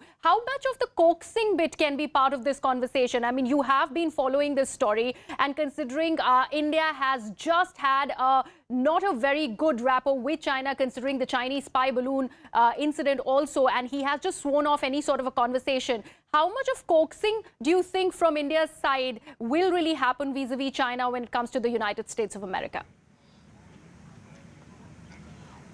Well, look, even many believe that India has been successful to some extent in building consensus, because if you remember, before the Bali declaration, the G20 in Indonesia, there were multiple statements coming from US and other Western countries to boycott Russia, to corner Russia in G20 event. In fact, if you remember, then Secretary of Treasury had also called for a boycott of one of the meetings of the G20 in Indonesia, because her Russian counterparts were participating in that. But this time around, because of India hosting G20 presidency, India has managed to avoid any such kind of walkouts or any such sort of boycott by any of the nations. So this is a big achievement, especially in times when world is divided into two blocks. Yes. So it's a big achievement for India. As far as China is concerned, yes,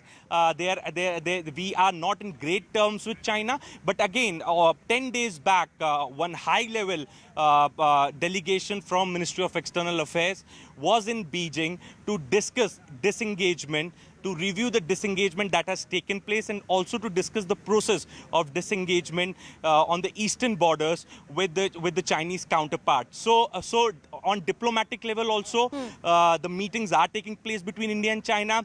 Then at the Corps Commander level also, the meetings are taking place. In fact, we have successfully managed to push Chinese back. The disengagements have also taken place. So India has been successful in kind of bringing all these countries on board.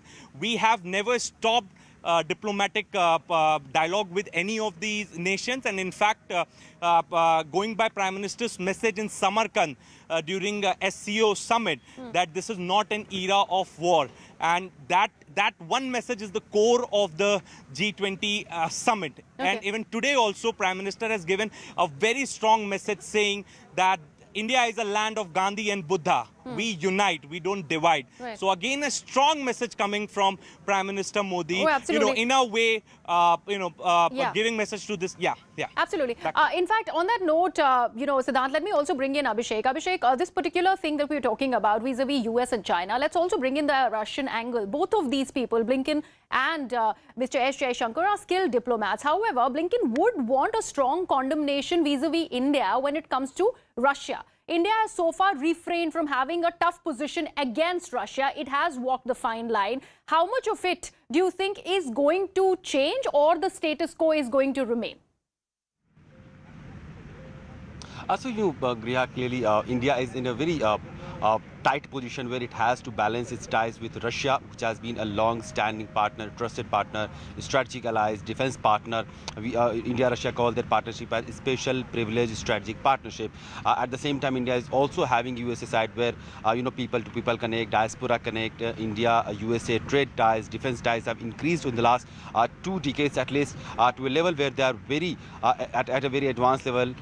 But at the same time, India is not having a very good terms with China because of the Galwan clashes. But now China has been backing Russia very strongly at the international platform in the war against Ukraine that Russia has waged since last 1 year. So India has to balance the two sides where it should not look like it is siding along with either Russia or siding along with USA or NATO or European Union. So and also at the same time, it has to influence all the sides to come together, to sit together and to discuss so that at least the G20 does not lose its irrelevance, because we know for at least 2 times Russia, which has been one of the founding members of G20, has not been participating at the leaders level in the summit. In Indonesia, in Italy, Russia did not. Russian President Putin has not come. Even this time, if the boycott or the kind of isolation tactics that the West and USA would continue, and it looks like they will continue, probably this will be again a scenario where the Russian president might not like to visit this state. And if such things happen, then UN has already lost its relevance, because Prime Minister has also highlighted if G20, which has 85% of global trade under its ambit and almost 66% global population. If this also loses its structure and its relevance, then it will be a very challenging task for the world community. And even as this conversation between Antony Blinken and External Affairs Minister is something that we are talking about, we were also referring, Abhishek, to the communique that is supposed to be coming out of G20.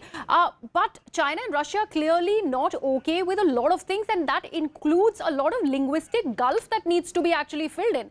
The war that US talks about and quotes as brutal war is being quoted by Russia as a special military operation. So they are not, coming, one-to-one when it comes to even how it is coded and written. So clearly a lot of water has flown down the Volga since this special Russian military operation has started, because now at some stance at least we have also found that Russians have been using this whole military special operation as a war. So that special military operation is left quite bit behind.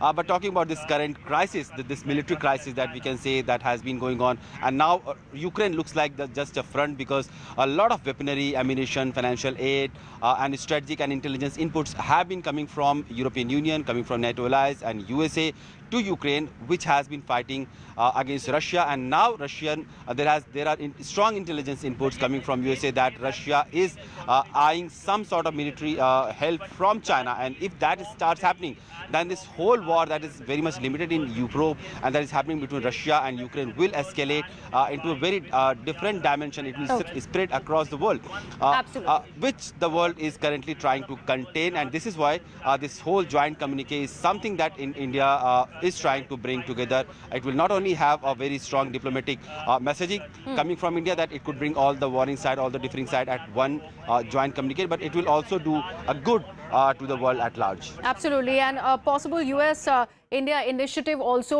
will be the talk when it comes to Blinken and External Affairs Minister S. Jaishankar, and also an impending Prime Minister Modi visit that could also happen when it comes to the United States of America. We'll leave it at that. We are getting some more breaking news on the broadcast. I'd like to thank both my colleagues at the moment and cut to Prayagraj, where the bulldozers haven't stopped rolling on the streets today as well. Now, after Zafar Ahmed, the authorities today are demolishing Safdar Ali's house, the visuals of which we are showing for our viewers. Safdar Ali is also a close associate of Atiq Ahmed. My colleague is joining us from the very space where this demolition exercise is being carried forward. Let's take a look. Safdar Ali वो अपने दो बेटों के साथ यहाँ पर रहता है। हालांकि सफदर अली ने कहा कि उसका अतीक अहमद से कोई संबंध नहीं है, लेकिन ऐसे ही घर नहीं तोड़ा जाता है और ये नोटिस दिया गया था। दरअसल जो तस्वीरें इस वक्त हम आपको दिखा रहे हैं, इसमें नोटिस दिया गया था 28 फरवरी को, और वो नोटिस की कॉपी भी न्यूज़ 18 इंडिया के पास है कि किस तरीके से यहाँ पर कहा गया था कि 2 तारीख को यहाँ पर ये घर ध्वस्त हो जाएगा। लेकिन इनका ये कहना है सफदर अली का कि इनको पहले नोटिस नहीं मिला और ऐसे में प्रशासन ने पूरा टाइम इनको दिया कि ये घर को ध्वस्त करें। अगर मैं कुछ और तस्वीरें आपको दिखाऊं, क्योंकि मेरे सहयोगी विकास दिखा रहे हैं, ये जो 2 मंजिला घर है ये यहाँ पर तोड़ा जा रहा है, लेकिन पूरी बैरिकेडिंग यहाँ पर की गई है। आप देखिए कि यहाँ पर 3 जेसीबी मशीन्स हैं और अब अगले पोर्शन को ये ग्रिल को तोड़ते हुए ये आगे पिलर को तोड़ा जा रहा है। पिलर पर ये बुलडोजर चला है, बुलडोजर को जिसको मुख्यमंत्री योगी आदित्यनाथ ने एक ब्रांड बना दिया। और ये तस्वीर अलग इसलिए हो जाती है क्योंकि उमेश पाल का कत्ल होता है। उमेश पाल हत्याकांड का 7वां दिन है और आज इसमें दूसरे घर पर ये बुलडोजर चला है जिसमें बिना नक्शा तो पास किए ये घर बना है, मानकों का ख्याल नहीं रखा गया है। उसके अलावा अतीक अहमद से करीबी अतीक अहमद को फायदा, और देखिए पूरी छत पर ये बुलडोजर चलता हुआ, यानी कि नींव तो कमजोर हो चुकी है और पूरे घर को ध्वस्त किया जा रहा है। पूरा काम ये पीटीए की देखरेख में हो रहा है। पीटीए यानी कि प्रयागराज विकास प्राधिकरण, और ये कार्रवाई उनकी तरफ से जारी है। न्यूज़ 18 इंडिया पर तस्वीरें हम आपको दिखा रहे हैं और ये इसके जरिए शासन प्रशासन ने अपने इरादे भी जाहिर कर दिए हैं। ये बुलडोजर चलता हुआ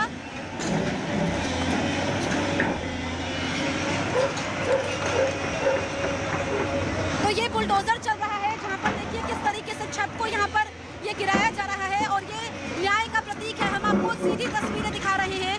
ये सफदर अली का घर है जिस पर ये डंडा चला है। चाहे आप अतीक अहमद को आपने फायदा पहुंचाया, उन तक हथियार पहुंचाए, अब उस दुकान पर भी छानबीन होगी। पूरा गन हाउस है, एसएसए गन हाउस, यानी कि सफदर अली गन हाउस नाम से इनकी दुकान भी है।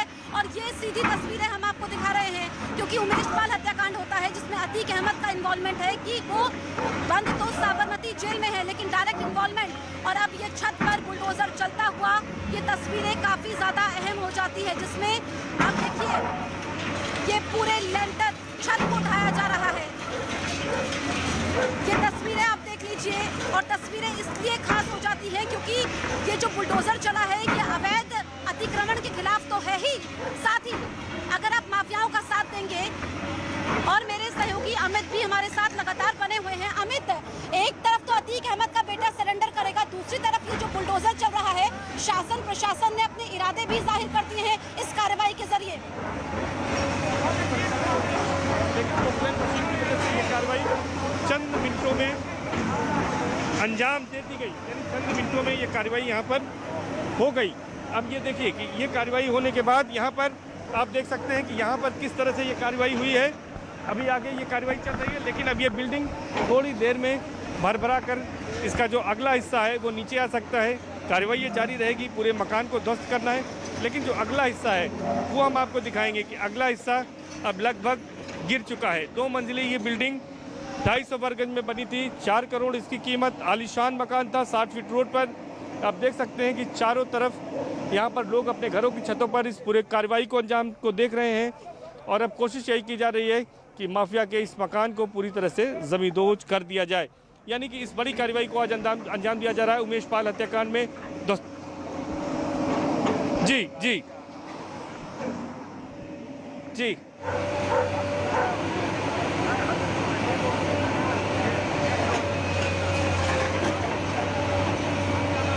यहाँ पर नहीं कोई चीज़ मिली है हथियारों से संबंधित, चूँकि इनकी आर्म्स की दुकान है, तो आर्म्स की दुकान जानसेनगंज में है SSA के नाम से, तो वहाँ पर आर्म्स वगैरह रखते होंगे। घर पर इन्होंने नहीं रखा था और इनको सूचना थी। ये ज़रूर कह रहे थे सफदर अली कि उन्हें इस बात की सूचना नहीं थी, लेकिन जो हमको यहाँ से सूत्रों से पता लगा है कि इनको पूरी सूचना थी और इन्होंने मकान में काफ़ी सामान को पहले ही खाली कर दिया था। यानी सामान काफ़ी हद तक खाली हो चुका था और उसके बाद आज यहाँ पर सामान खाली हुआ, तो यहाँ पर कोई ऐसी चीज़ें नहीं मिली हैं क्योंकि दुकान है, जो कुछ भी होगा सब वहाँ पर होगा। हालांकि आरोपों से इनकार कर रहे हैं। इनका कहना है कि जो स्टॉक है वो सरकारी स्तर पर आता है, स्टॉकों की जांच कराई जा सकती है, उन पर किसी तरह का आरोप नहीं है।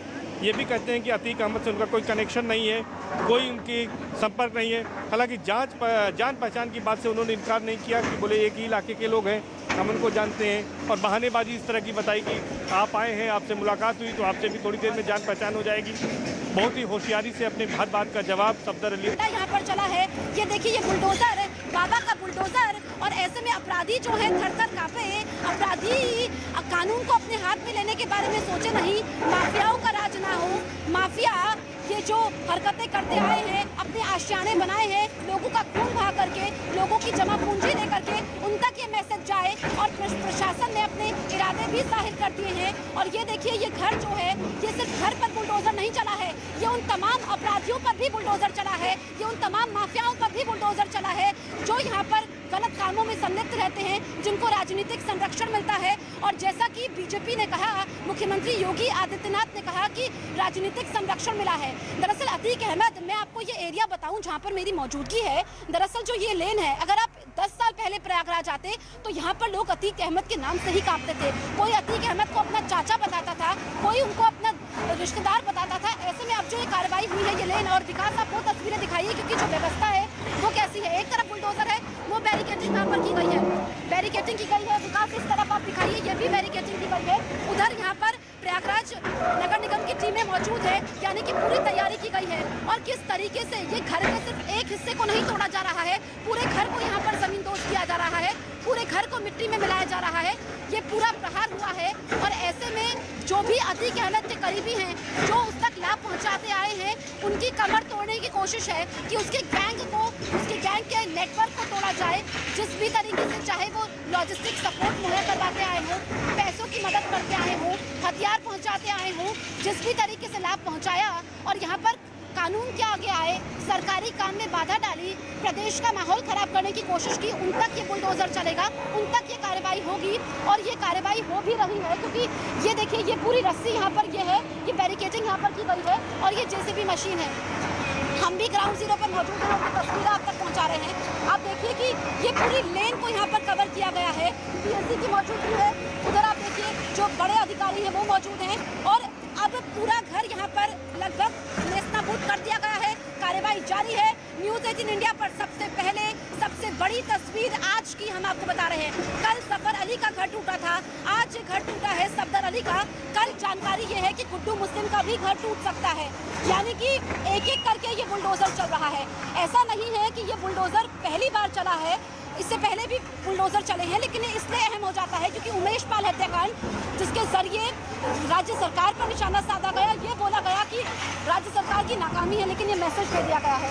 मैसेज इसके जरिए दिया गया है कि अगर आप कानून को अपने हाथ में लेंगे, जो शूटर्स वहाँ पर होते हैं जो कि नकाब भी नहीं पहनते हैं, सबने वो तस्वीरें देखी। उमेश पाल जो कि सरकारी गवाह था, आप ये समझिए जो दर्शक जुड़े हैं, दरअसल जिस केस में 6 हफ्ते में फैसला आने वाला था, उसके गवाह को मार दिया अतीक अहमद ने। लेकिन अब अतीक अहमद जेल में रो रहा है क्योंकि उसके करीबियों पर ये बुलडोजर चल रहा है। उसका बेटा आज सरेंडर करने वाला है, जैसे कि मेरे सहयोगी अमित सिंह बता रहे थे। तो ये JCB मशीन है और थोड़ा आगे अगर हम आए, विकास उस तरफ अगर हम जाएं तो ये तस्वीरें हम दिखा रहे हैं। हम थोड़ा आगे मैं आपको दिखाती हूँ कि यहाँ पर व्यवस्था क्या है।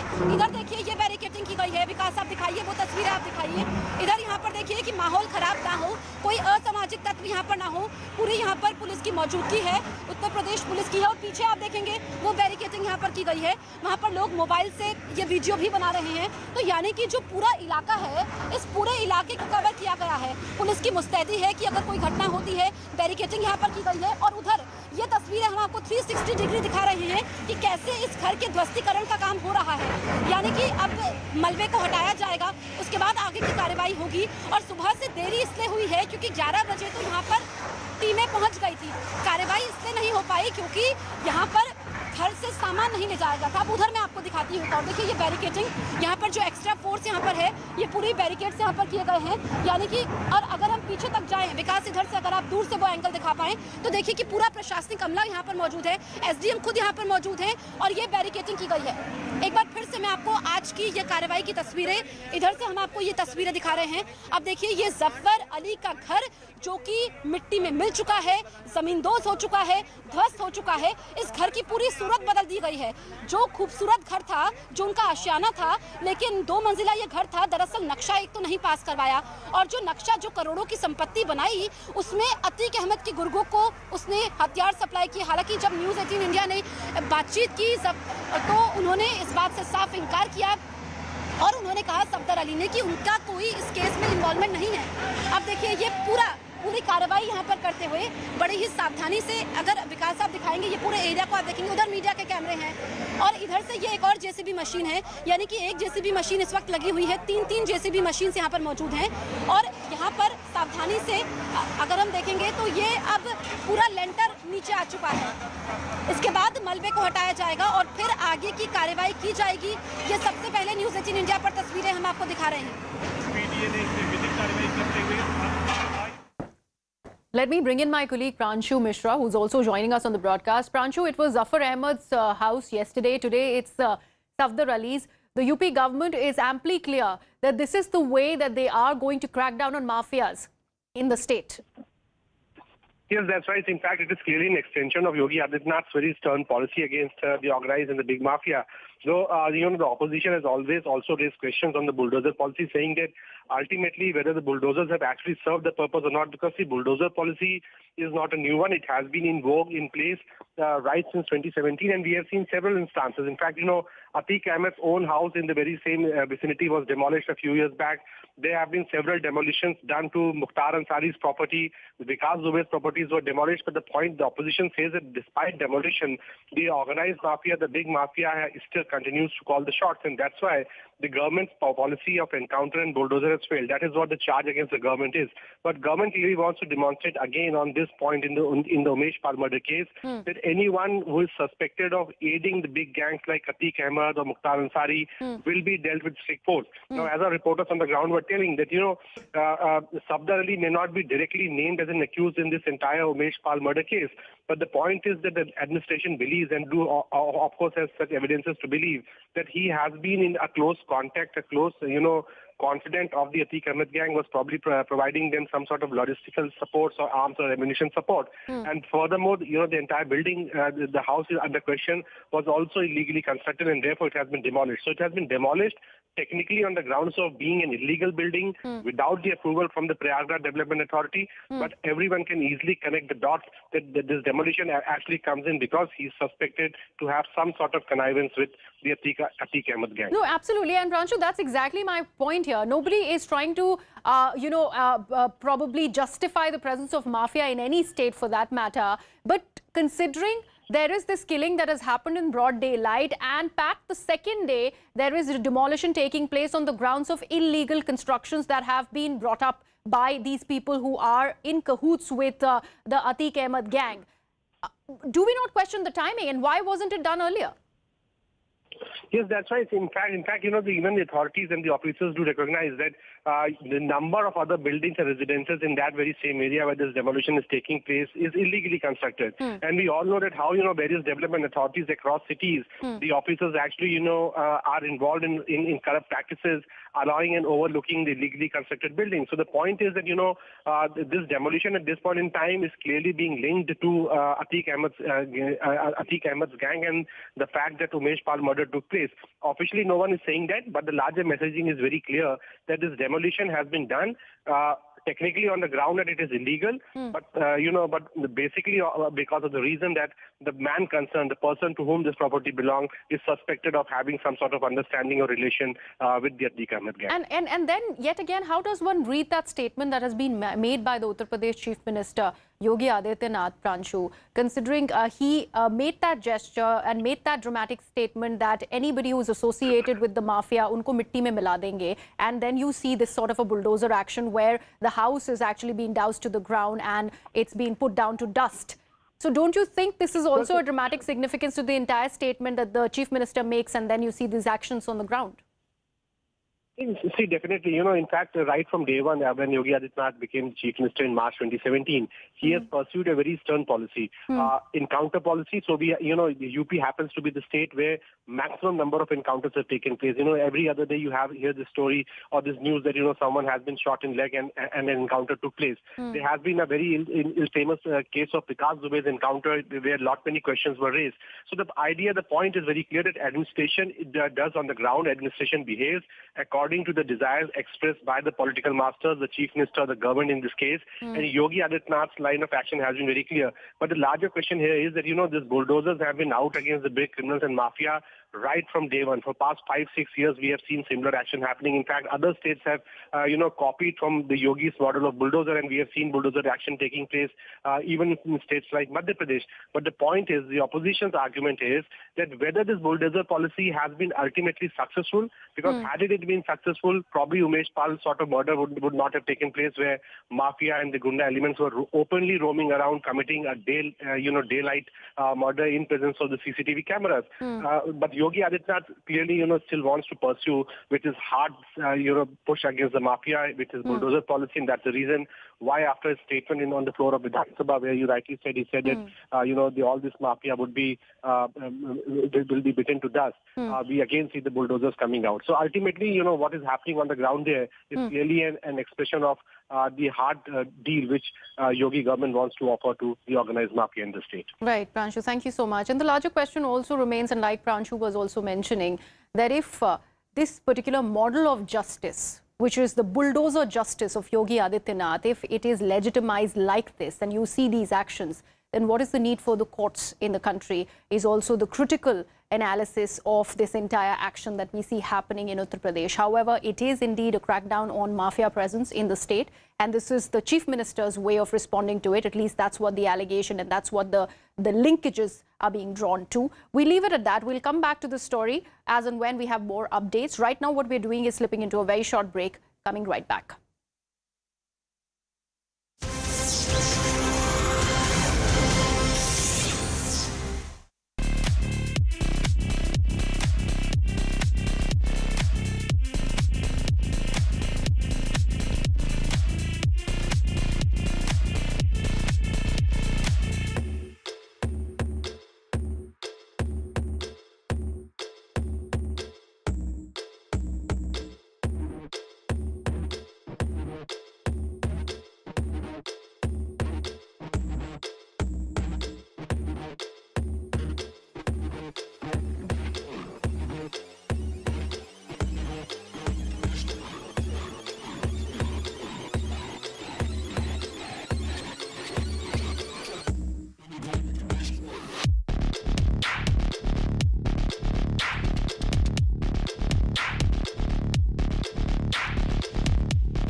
Welcome back. You're watching CNN News 18 with me, Grihatul Siddiqui.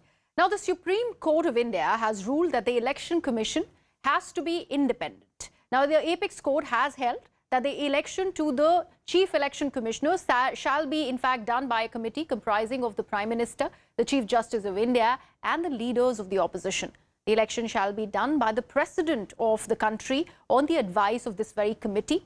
Also, a 5-judge constitution bench that was headed by Justice K.M. Joseph also said that if the leader of opposition is not there, then the leader of single largest opposition party in the Lok Sabha will be in that committee to appoint the election commissioners and the chief election commissioner. In addition to this, the procedure to remove the election commissioners shall be the same as that of the chief election commissioners. पूरे फैसले को कैसे देखते हैं और जिस तरह आप पहले से मांग कर रहे थे कि चुनाव आयोग को पारदर्शी बनाया जाए और ताकतवर बनाया जाए, तो क्या कुछ सुप्रीम कोर्ट का ये आदेश? देखिए, इस समय चुनाव के दौरान भारत में जाति का जहर घोल दिया जाता है, भाषा का जहर घोला जाता है, क्षेत्र का जहर घोला जाता है, कालाधन बंटवाया जाता है, शराब बंटवाई जाती है, पूरा इलेक्शन सिस्टम को पॉल्यूट कर दिया जाता है और इलेक्शन कमीशन उसको शांत होकर देखता रहता है। इसलिए हमने 5 मांग किया था कि सबसे पहले तो इलेक्शन कमीशन का इंडिपेंडेंट बजट होना चाहिए, इंडिपेंडेंट सेक्रेटरीट होना चाहिए, रूल मेकिंग पावर होना चाहिए, इलेक्शन कमीशन को जो हटाने का तरीका एक होना चाहिए, यानी तीनों इलेक्शन कमिश्नर्स को इक्वल प्रोटेक्शन होना चाहिए, इक्वल सिक्योरिटी होना चाहिए, इक्वल राइट होना चाहिए। अपॉइंटमेंट अब जो है वो prime minister, leader of opposition और चीफ जस्टिस ऑफ इंडिया करेंगे, तो अच्छा है, इससे कम से कम कोई आरोप नहीं लगाएगा।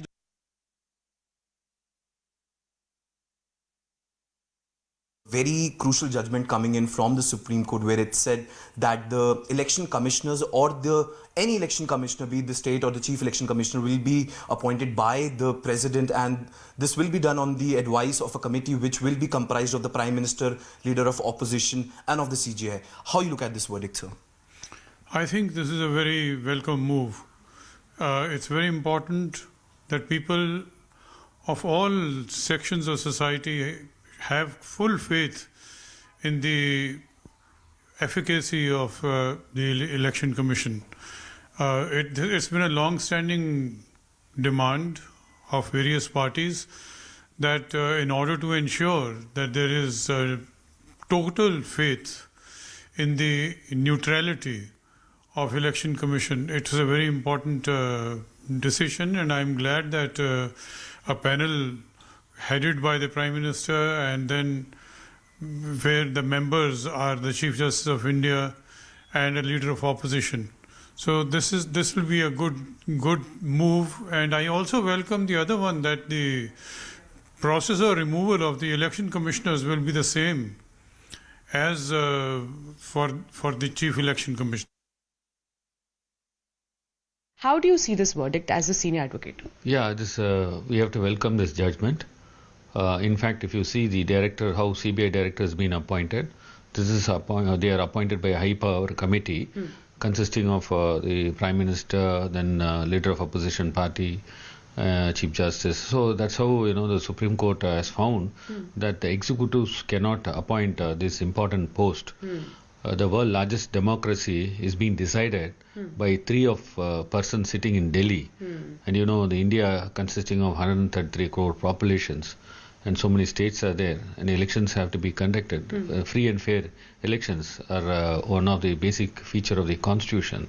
So therefore, people's faith, and people's will should be transformed into a vote, and then they should be in a position to see that their person form the government. The elections have to be fought according to the will of the people, and you can't trust because they are merely appointees. The elections for a state, I would understand that you can have it in a single phase or a 2 phase. I have never imagined a case where 8 phases are being conducted. What is the reason?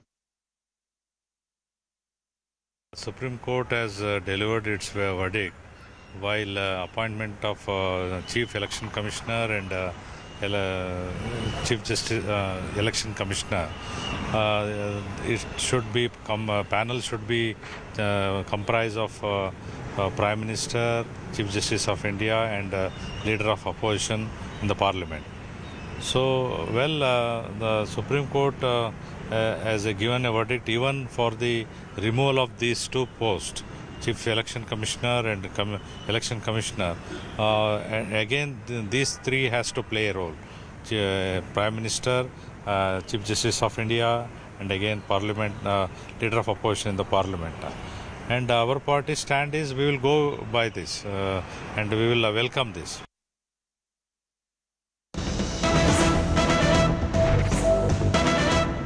Pretty similar responses coming in from this decision that has been made by the apex court of the country. Now, the West Bengal Chief Minister, Mamata Banerjee, has also welcomed the Supreme Court's decision. Mamata Banerjee has tweeted, and I'm quoting from her tweet, "Supreme Court's landmark order is a democratic victory. We welcome the decision of the Constitution Bench on the appointment of election commissioners and the Chief Election Commissioner. Will of the people prevails over the ill-fated attempts of the oppressive forces," unquote. Taking this across to my colleague Arunima first, who's joining me on the broadcast. Arunima, these are the kind of reactions that are coming in from the political leaders. So far, what we've heard is like a universal appeal, agreeing and welcoming this decision that has come out of the court.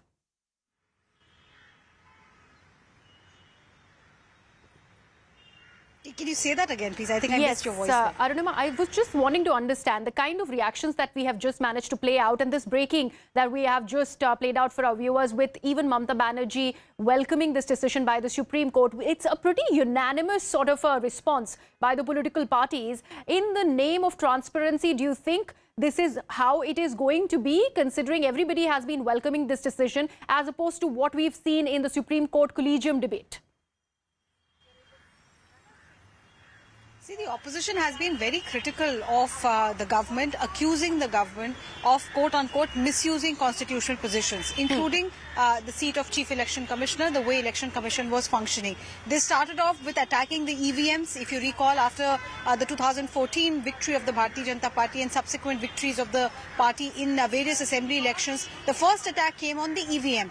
Then they recalibrated their strategy, and even now, though you hear off and on about the way elections are conducted via EVM, you also see direct attacks on the manner in which elections themselves are conducted. So in that backdrop, opposition is claiming that this is a big setback for the government. But one thing that needs to be pointed out here is that this new manner of nominating or appointing the Chief Election Commissioner is very similar to what we have seen in the case of Director CBI. There also, after a Supreme Court verdict, a decision was taken that a 3-member committee comprising of the Prime Minister, the Leader of Opposition and the Chief Justice of India would select from a panel the most eligible person to become the Director of CBI. But you'd keep hearing opposition members attacking both the CBI and the ED. Yes, more ED than the CBI, but you do hear them attacking the CBI also for being a tool of the government, quote unquote. So if the process of appointment there also makes them unhappy and they continue to attack the agency, in a lot of opposition ruled states, the consent to prosecute has been taken away from CBI, then it just makes you wonder what really gives them hope that what the Supreme Court is saying now will really underline their criticism. All right. Arunima, thank you so much for that. Let me also bring in our colleague Ananya, is joining us. He is going to bring us the court perspective. Ananya, 5-judge bench, coming out with this unanimous decision that this is what is going to be the norm now, till there is a fresh law that's been passed by the parliament. Says it all.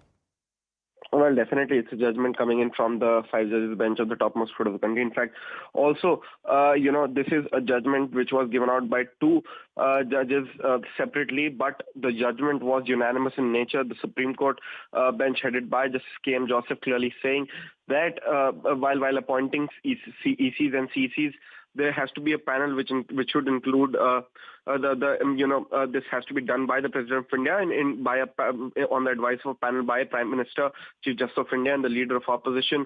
In fact, the judgment also goes on to say and reminds the people of the country that the power of the ballot is supreme and is capable of unseating the most powerful parties of the country as well, is what Justice KM Joseph had to say. While Justice Ajay Rastogi, who rendered a separate judgment, however, agreeing to what Justice KM Joseph added that the process of removal of the ECs should be same as that of the CEC, that is the Chief Election Commissioner, which is by way of an impeachment, is what Justice Rastogi added in his part of the judgment. So definitely a big order coming in from the Supreme Court. But as Arinma was pointing out, the procedure is same as of the appointment of the CBI director, and we've seen how it is being criticized. So how long would this integrity of the Election Commission of India and the appointment would sustain is basically depending upon how the opposition parties would be actually they are welcoming the judgment at this point of time, but would that be the same after a year, after 2 years when elections are conducted, and will there be no kind of aspersions cast on the Election Commission of India? It's something that's a matter of time, and we'll get to know when time would be the best judge, as it is in every other case. We will leave it at that. Thank you so much, Ananya and Arunima, for joining us with that big story.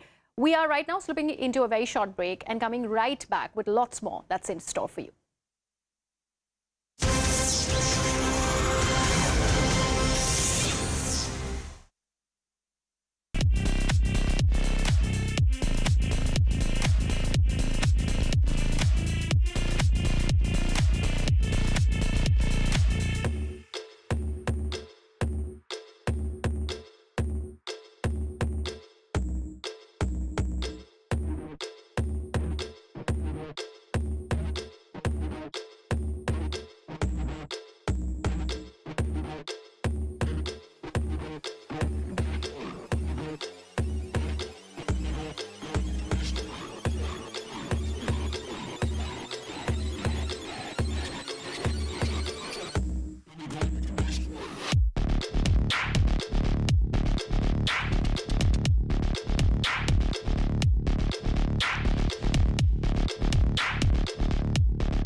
Let's now talk about elections in the northeast, where 3 states, the counting of votes is currently on in Tripura, Meghalaya and Nagaland. Now, it's a clean sweep for the NDPP and BJP-led coalition in Nagaland. BJP has also crossed the halfway mark in Tripura. The trend currently states that BJP has won over 30 seats, Left has won over 10, and Tripura Mota has around 10 seats. The state which will have to be watched closely, however, is Meghalaya. The ruling NPP in Meghalaya has the numbers but will need support of another party to form the government.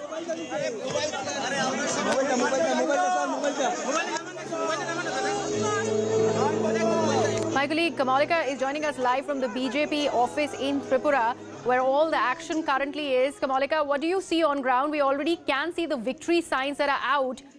Is it going to be BJP riding alone, or it would need the kingmaker in Tripura Mota? What is the word?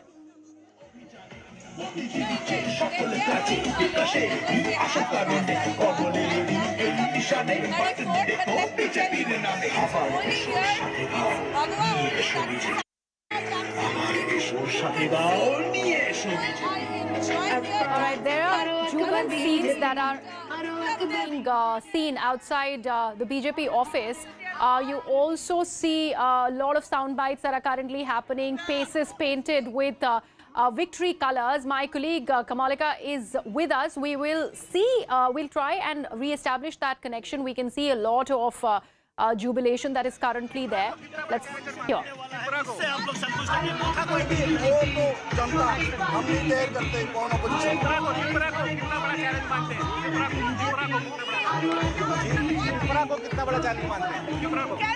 देखिए, वो राजनीति में कोई challenge नहीं होता। हम लोग हर निर्वाचन को चैलेंज मानते हैं और पूरे समय काम करते हैं माननीय प्रधानमंत्री जी के नेतृत्व में, जेपी नड्डा जी के नेतृत्व में, और भाजपा के कार्यकर्ता एक साथ मिलकर काम करता है।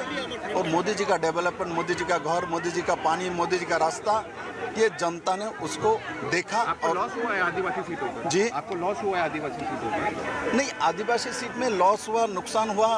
वोटों परसेंटेज देखिए ना, अभी तक मुझे जहाँ तक जानकारी है 40% के आसपास हमारे को वोट मिल चुकी है।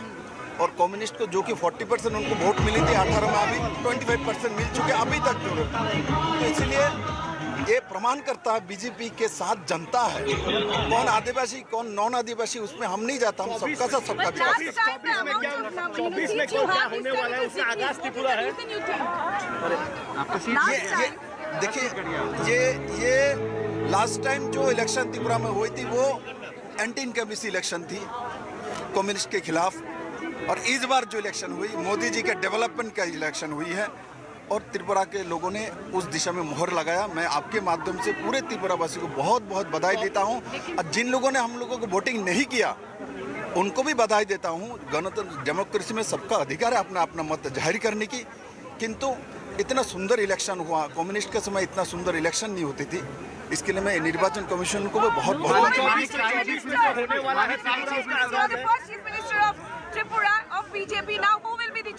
देखिए, ये हमारे पार्टी के निर्णय होती है और मानिक शाह के नेतृत्व में हमने लड़ा यहाँ माननीय प्रधानमंत्री के नेतृत्व में, वही हमारे सामने सबसे बड़ा विषय है। और पार्टी के निर्णय सर्वोपरि है, जनता ने अपना निर्णय दे चुकी है और अपने आप सभी रिजल्ट जब आएगी आपके सामने संख्या आ जाएगी। और पार्टी का निर्णय हमारे पार्टी के फोरम में होती है, आपके सामने मैं निर्णय नहीं कर सकता। 24 में तो होने वाला है, तो त्रिपुरा आज उसको दिखा दिया है कि ऐसा ही कुछ परिणाम। बिल्कुल 24 का परिणाम आज दिखा दिया। कांग्रेस सीपीएम सब इकट्ठा हो गया और मोदी लहर के सामने सबको हारना पड़ा। तो इसलिए ये त्रिपुरा के जनता ने दिखा दिया। और त्रिपुरा के जनता को 2019 में मोदी जी ने लोकसभा इलेक्शन में बोला था त्रिपुरा के लोग दूरदर्शी है, त्रिपुरा के लोग जानते हैं, त्रिपुरा के लोग मेहनती है, और त्रिपुरा के लोगों ने दिखा दिया भारत को, बाकी प्रांत को, जो क्या होने वाला है 2024 जी। देखिए, आज जनता के जीत की जीन है। मैं सभी मित्र को बधाई देता हूँ, सब होली खेले और राज्य में शांति बनाए रखें। Thank you. This was Biplab Dev, the first chief minister, first BJP chief minister, who said that the party is win, obviously, and it's the development win of Narendra Modi. This is Kamalika with Anshuman Roy for CNN News 18, and you can see, it's all festive. we can see from outside the BJP offices in Tripura. And Biplab Deb, a very confident face, his face obviously smeared in red. Right now in the winning colors of the BJP. We will have to wait and watch if the BJP decides to actually give him the reins, if at all it is the party coming back in the power in Tripura. I'll leave it at that. My colleague Ridhima is going to be joining you up next.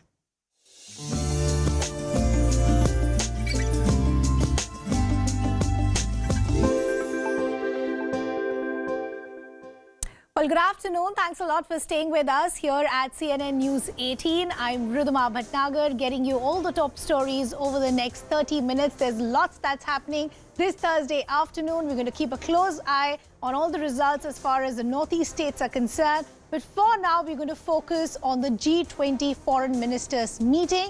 The first session of the G20 foreign ministers meeting concluded a short while ago. Now bilaterals are on the agenda.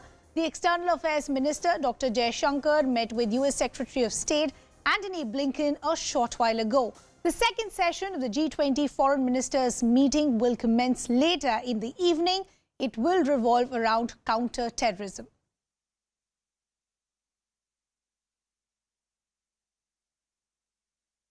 I welcome you to India for the G20 Foreign Ministers meeting. India has selected the theme of One Earth, One Family, One Future for its G20 presidency. It signals the need for unity of purpose and unity of action. I hope that your meeting today will reflect the spirit of coming together for achieving common and concrete objectives. This grouping bears an exceptional responsibility. We first came together in the midst of a global crisis and are today, once again, actually confronting multiple ones. These include the impact of the COVID pandemic, concerns of fragile supply chains, the knock-on effects of ongoing conflicts, anxiety of debt crisis, and the disruption of climate events. There are some matters of sharp differences of opinions and views. Yet, we must find common ground and provide direction, because that is what the world expects of us.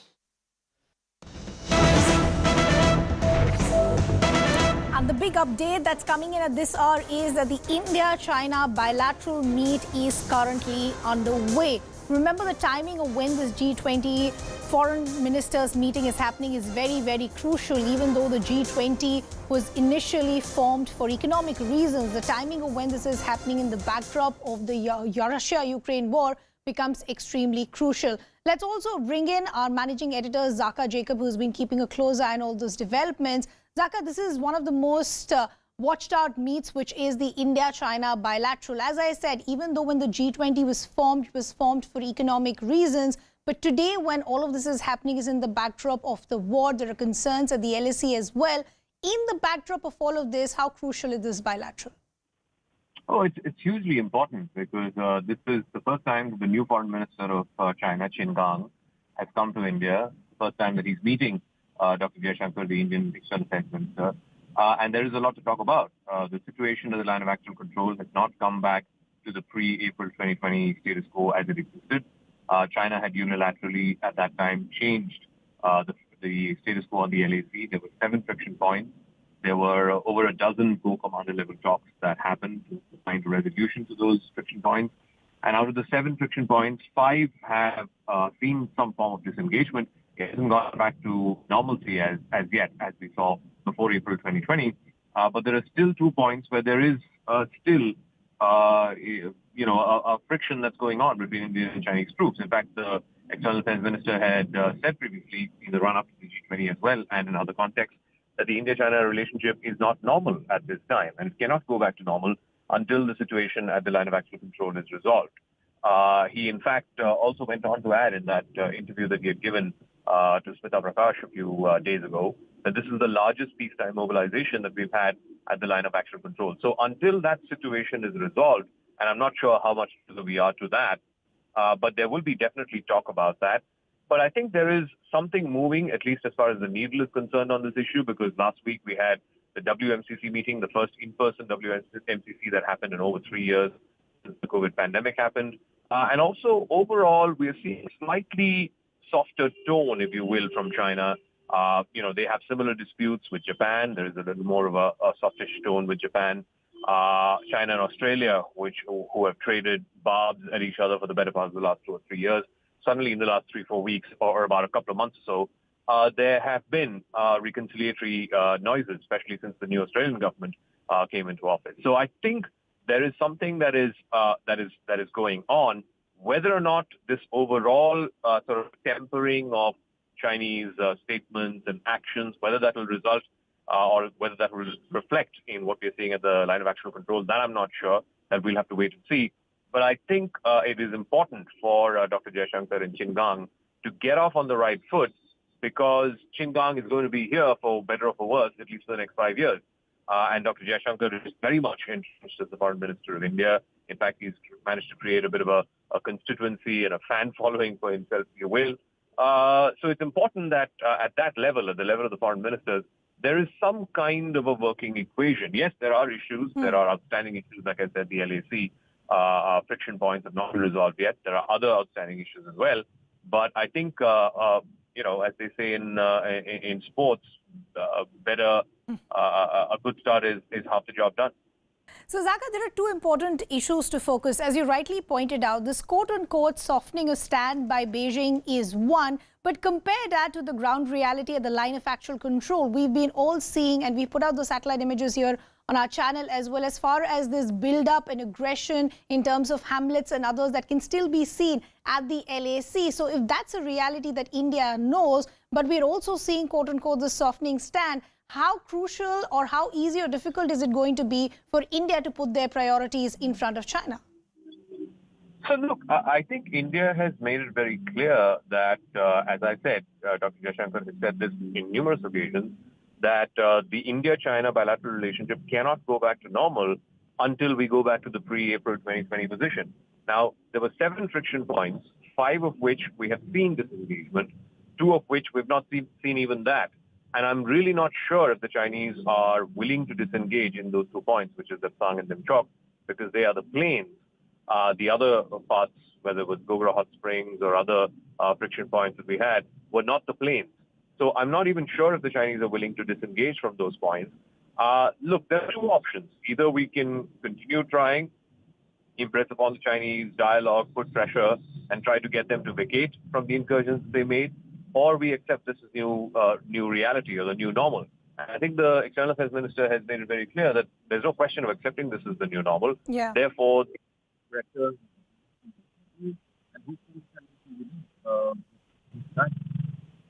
Yeah, Zaka, we actually seem to be losing your audio. We'll try and re-establish that connection with Zaka Jacob, but our other colleagues are also now joining us on the broadcast. Abhishek, who tracks the Ministry of External Affairs, has been getting us all these reports, now joining us on the broadcast. Our colleague Siddhant has also been tracking these developments, now joining us on the broadcast. Abhishek, yes, of course, this bilateral with China is very crucial, but overall, as far as what the G20 can achieve, what I'm essentially trying to understand, if the finance ministers' meeting last week in Bengaluru was anything to go by, is it any possibility at all that we could see some sort of a joint communique this time around? Achieving a joint communique would be the first priority, I believe, of External Affairs Minister Jaishankar, because this will kind of create the blueprint that will be discussed during the leadership level summit that will happen later this year. So to have all the parties to agree upon one line and each paragraph is the priority, because that is something that has not been achieved yet. Because the Bangalore summit of financial ministers of G20 summit, we saw how the differing voices emerged out, and India had to, satisfied with this chair's statement, which is not kind of joint statement that would have been the best possible outcome of that meeting. But this time also, foreign ministers of all the countries, in fact, European Union's foreign minister representative Joseph Borrell yesterday said that India will possibly be able to convince or convince Russia or the necessity of ending this war, and if India happens to be very much on that level where it can drill some sense in Russia's side, that will be possibly the best outcome of this this whole ministerial meeting that is happening in Delhi. So this was kind of sense that he was making. Today also we have seen Chinese foreign minister saying that that China has proposed a peace plan regarding Ukraine war, and that should be achieved. So clearly there is a consensus that the war should end, hostilities should go back, and the world should go back to the normal times. But then what should be the reason, and what all should be done in order to have all the sides agreed upon the text, the content of the draft? That is something very ambitious, and that is what External Affairs Commissioner must be trying while meeting or having bilaterals with all the ministers. True. Abhishek, we'll just request you to stay on with us. Let's bring in Siddhant also in the conversation. Siddhant, as I was mentioning to Zaka also a short while ago, when the G20 initially was formed, it was seen for more for economic reasons. But today, when this meeting and these bilaterals are happening in India, all of this is also happening in the backdrop of that war between Russia and Ukraine. So given the kind of circumstances and situations we are in, what is the role that India is hoping to play? Well, look, exactly.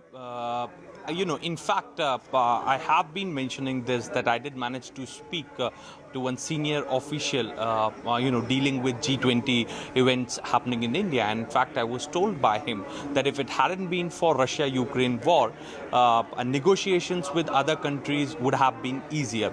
Also, there is a belief that that both these blocs are making India to walk on a tighter rope.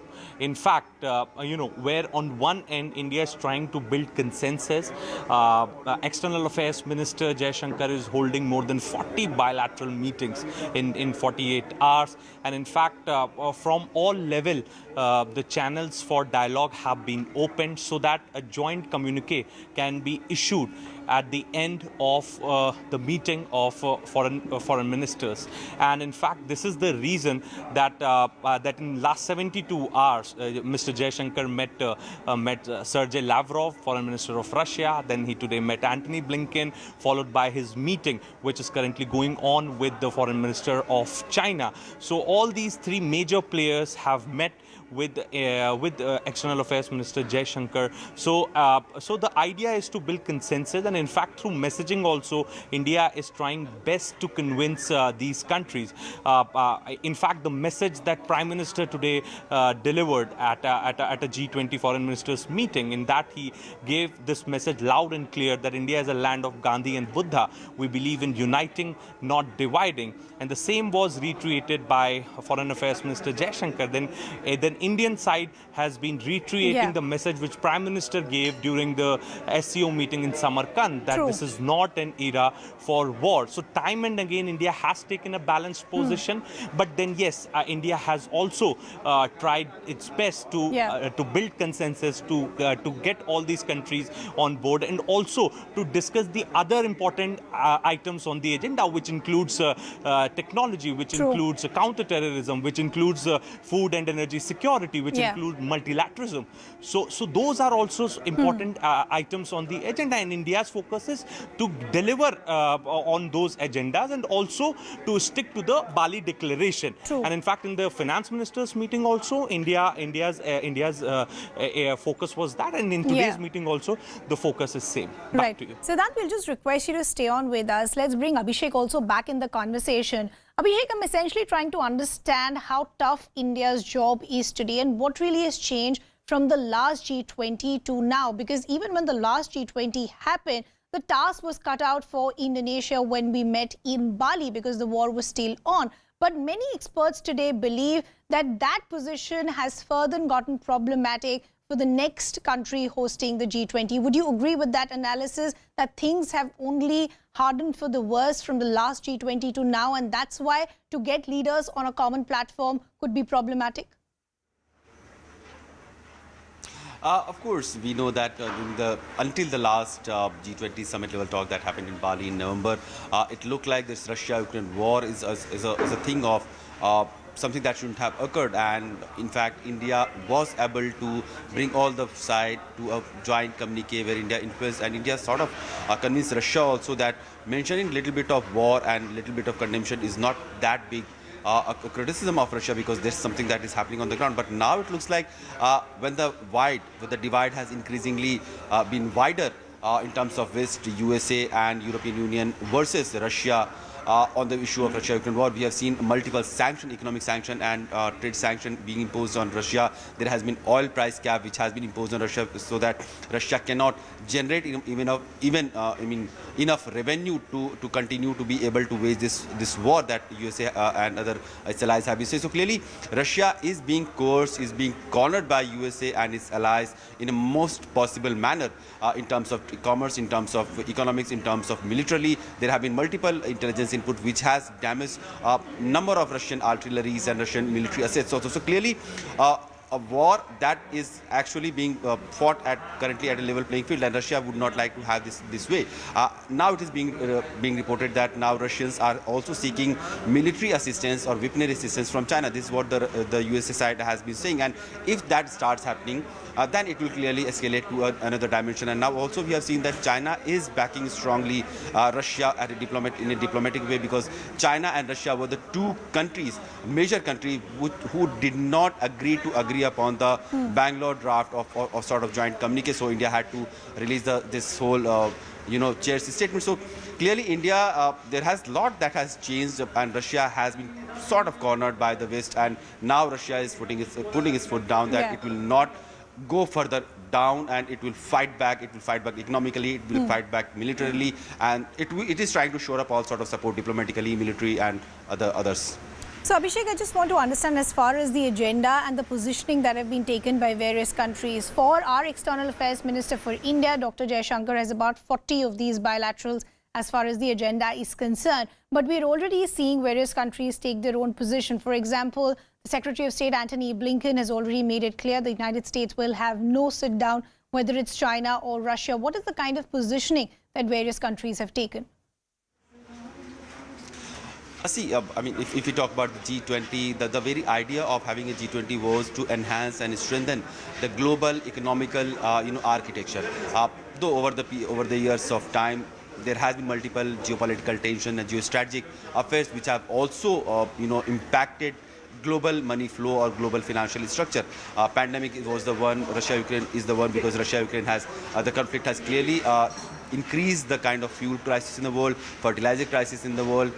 There's not enough of fuel, fertilizer and food in the world, and the kind of crisis in terms of fertilizer is also going to impact the next season's harvest. So clearly, one war is also going to impact agriculture and economic aspect of the world. So this strategic and defense scenario have also increasingly become important to discuss at the G20. But other issues like climate change, cyber security, artificial intelligence, money laundering, terrorism, these are also important issues. And when we talk about the 40-odd meeting that External Affairs Minister Jaishankar is having over the course of 72 hours, then clearly other issues other than Russia-Ukraine war is also very much on the agenda, because Russia-Ukraine war is nothing.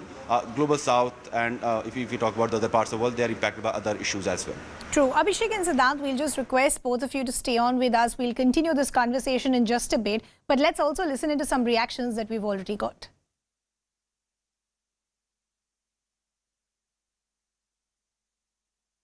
Going to echo the wise words of Prime Minister Modi, who was right when he said to Putin, and it has been quoted already, but worth quoting again, "I know that today's era is not the era of war." And Vladimir Putin must listen to those words and heed those words, but sadly, he is not doing so yet. There is no alternative for Ukraine than success on the battlefield. Only if Ukraine is successful on the battlefield, it will be able to be successful at a negotiation table. And there is much more. There is much more than just Ukrainian sovereignty at stake here. There's universal values at stake. There's European safety and security at stake. And in the end, this war is also a litmus test for European and Dutch and global credibility.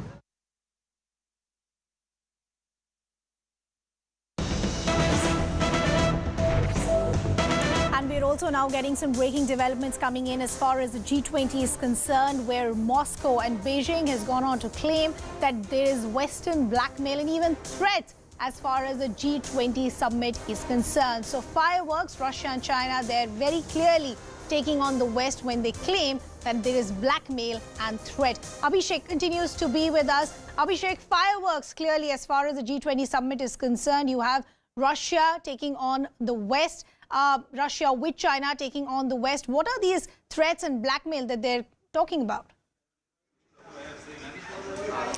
We know that this whole confidence of Russia talking in a very strongest manner to the world is also coming from a point where now it has got huge support from China, which has its own issues with West and USA. So clearly, Lavrov, foreign minister of Russia, who is making this statement that his blackmailing thing wouldn't work. You are sort of taking the whole world at hostage because of the one issue, which is kind of bilateral that Russia has been claiming between Russia and Ukraine, where in fact Russia is being cornered by NATO and European Union and USA, which has been alleging that Russian weaponry supply to Chinese weapons supply to Russia will only fuel the war.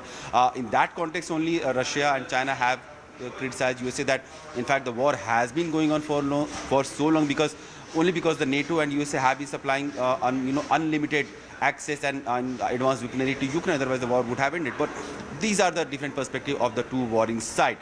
Currently the crisis has been that now Russia and China, if they join hands together in terms of economic might and in terms of military might, it will be a huge challenge for West and USA to deal with it at the same time, because apart from the Ukraine crisis, there is another crisis that is brewing up in Taiwan Strait, that is Taiwan, and we know how ambitiously China is trying to capture Taiwan and integrate it with the mainland. And if away from Ukraine-Russia front, there is another front that opens up. That will be a great challenge for the world, and they would not like Russia and China to join hands on one front at least. That will be a major challenge for them. Right. Abhishek, we'll just request you to stay on with us. Our colleague Siddhant is also now back with us. Siddhant, give us better context of who really is claiming blackmail here and what are these threats that they're referring to?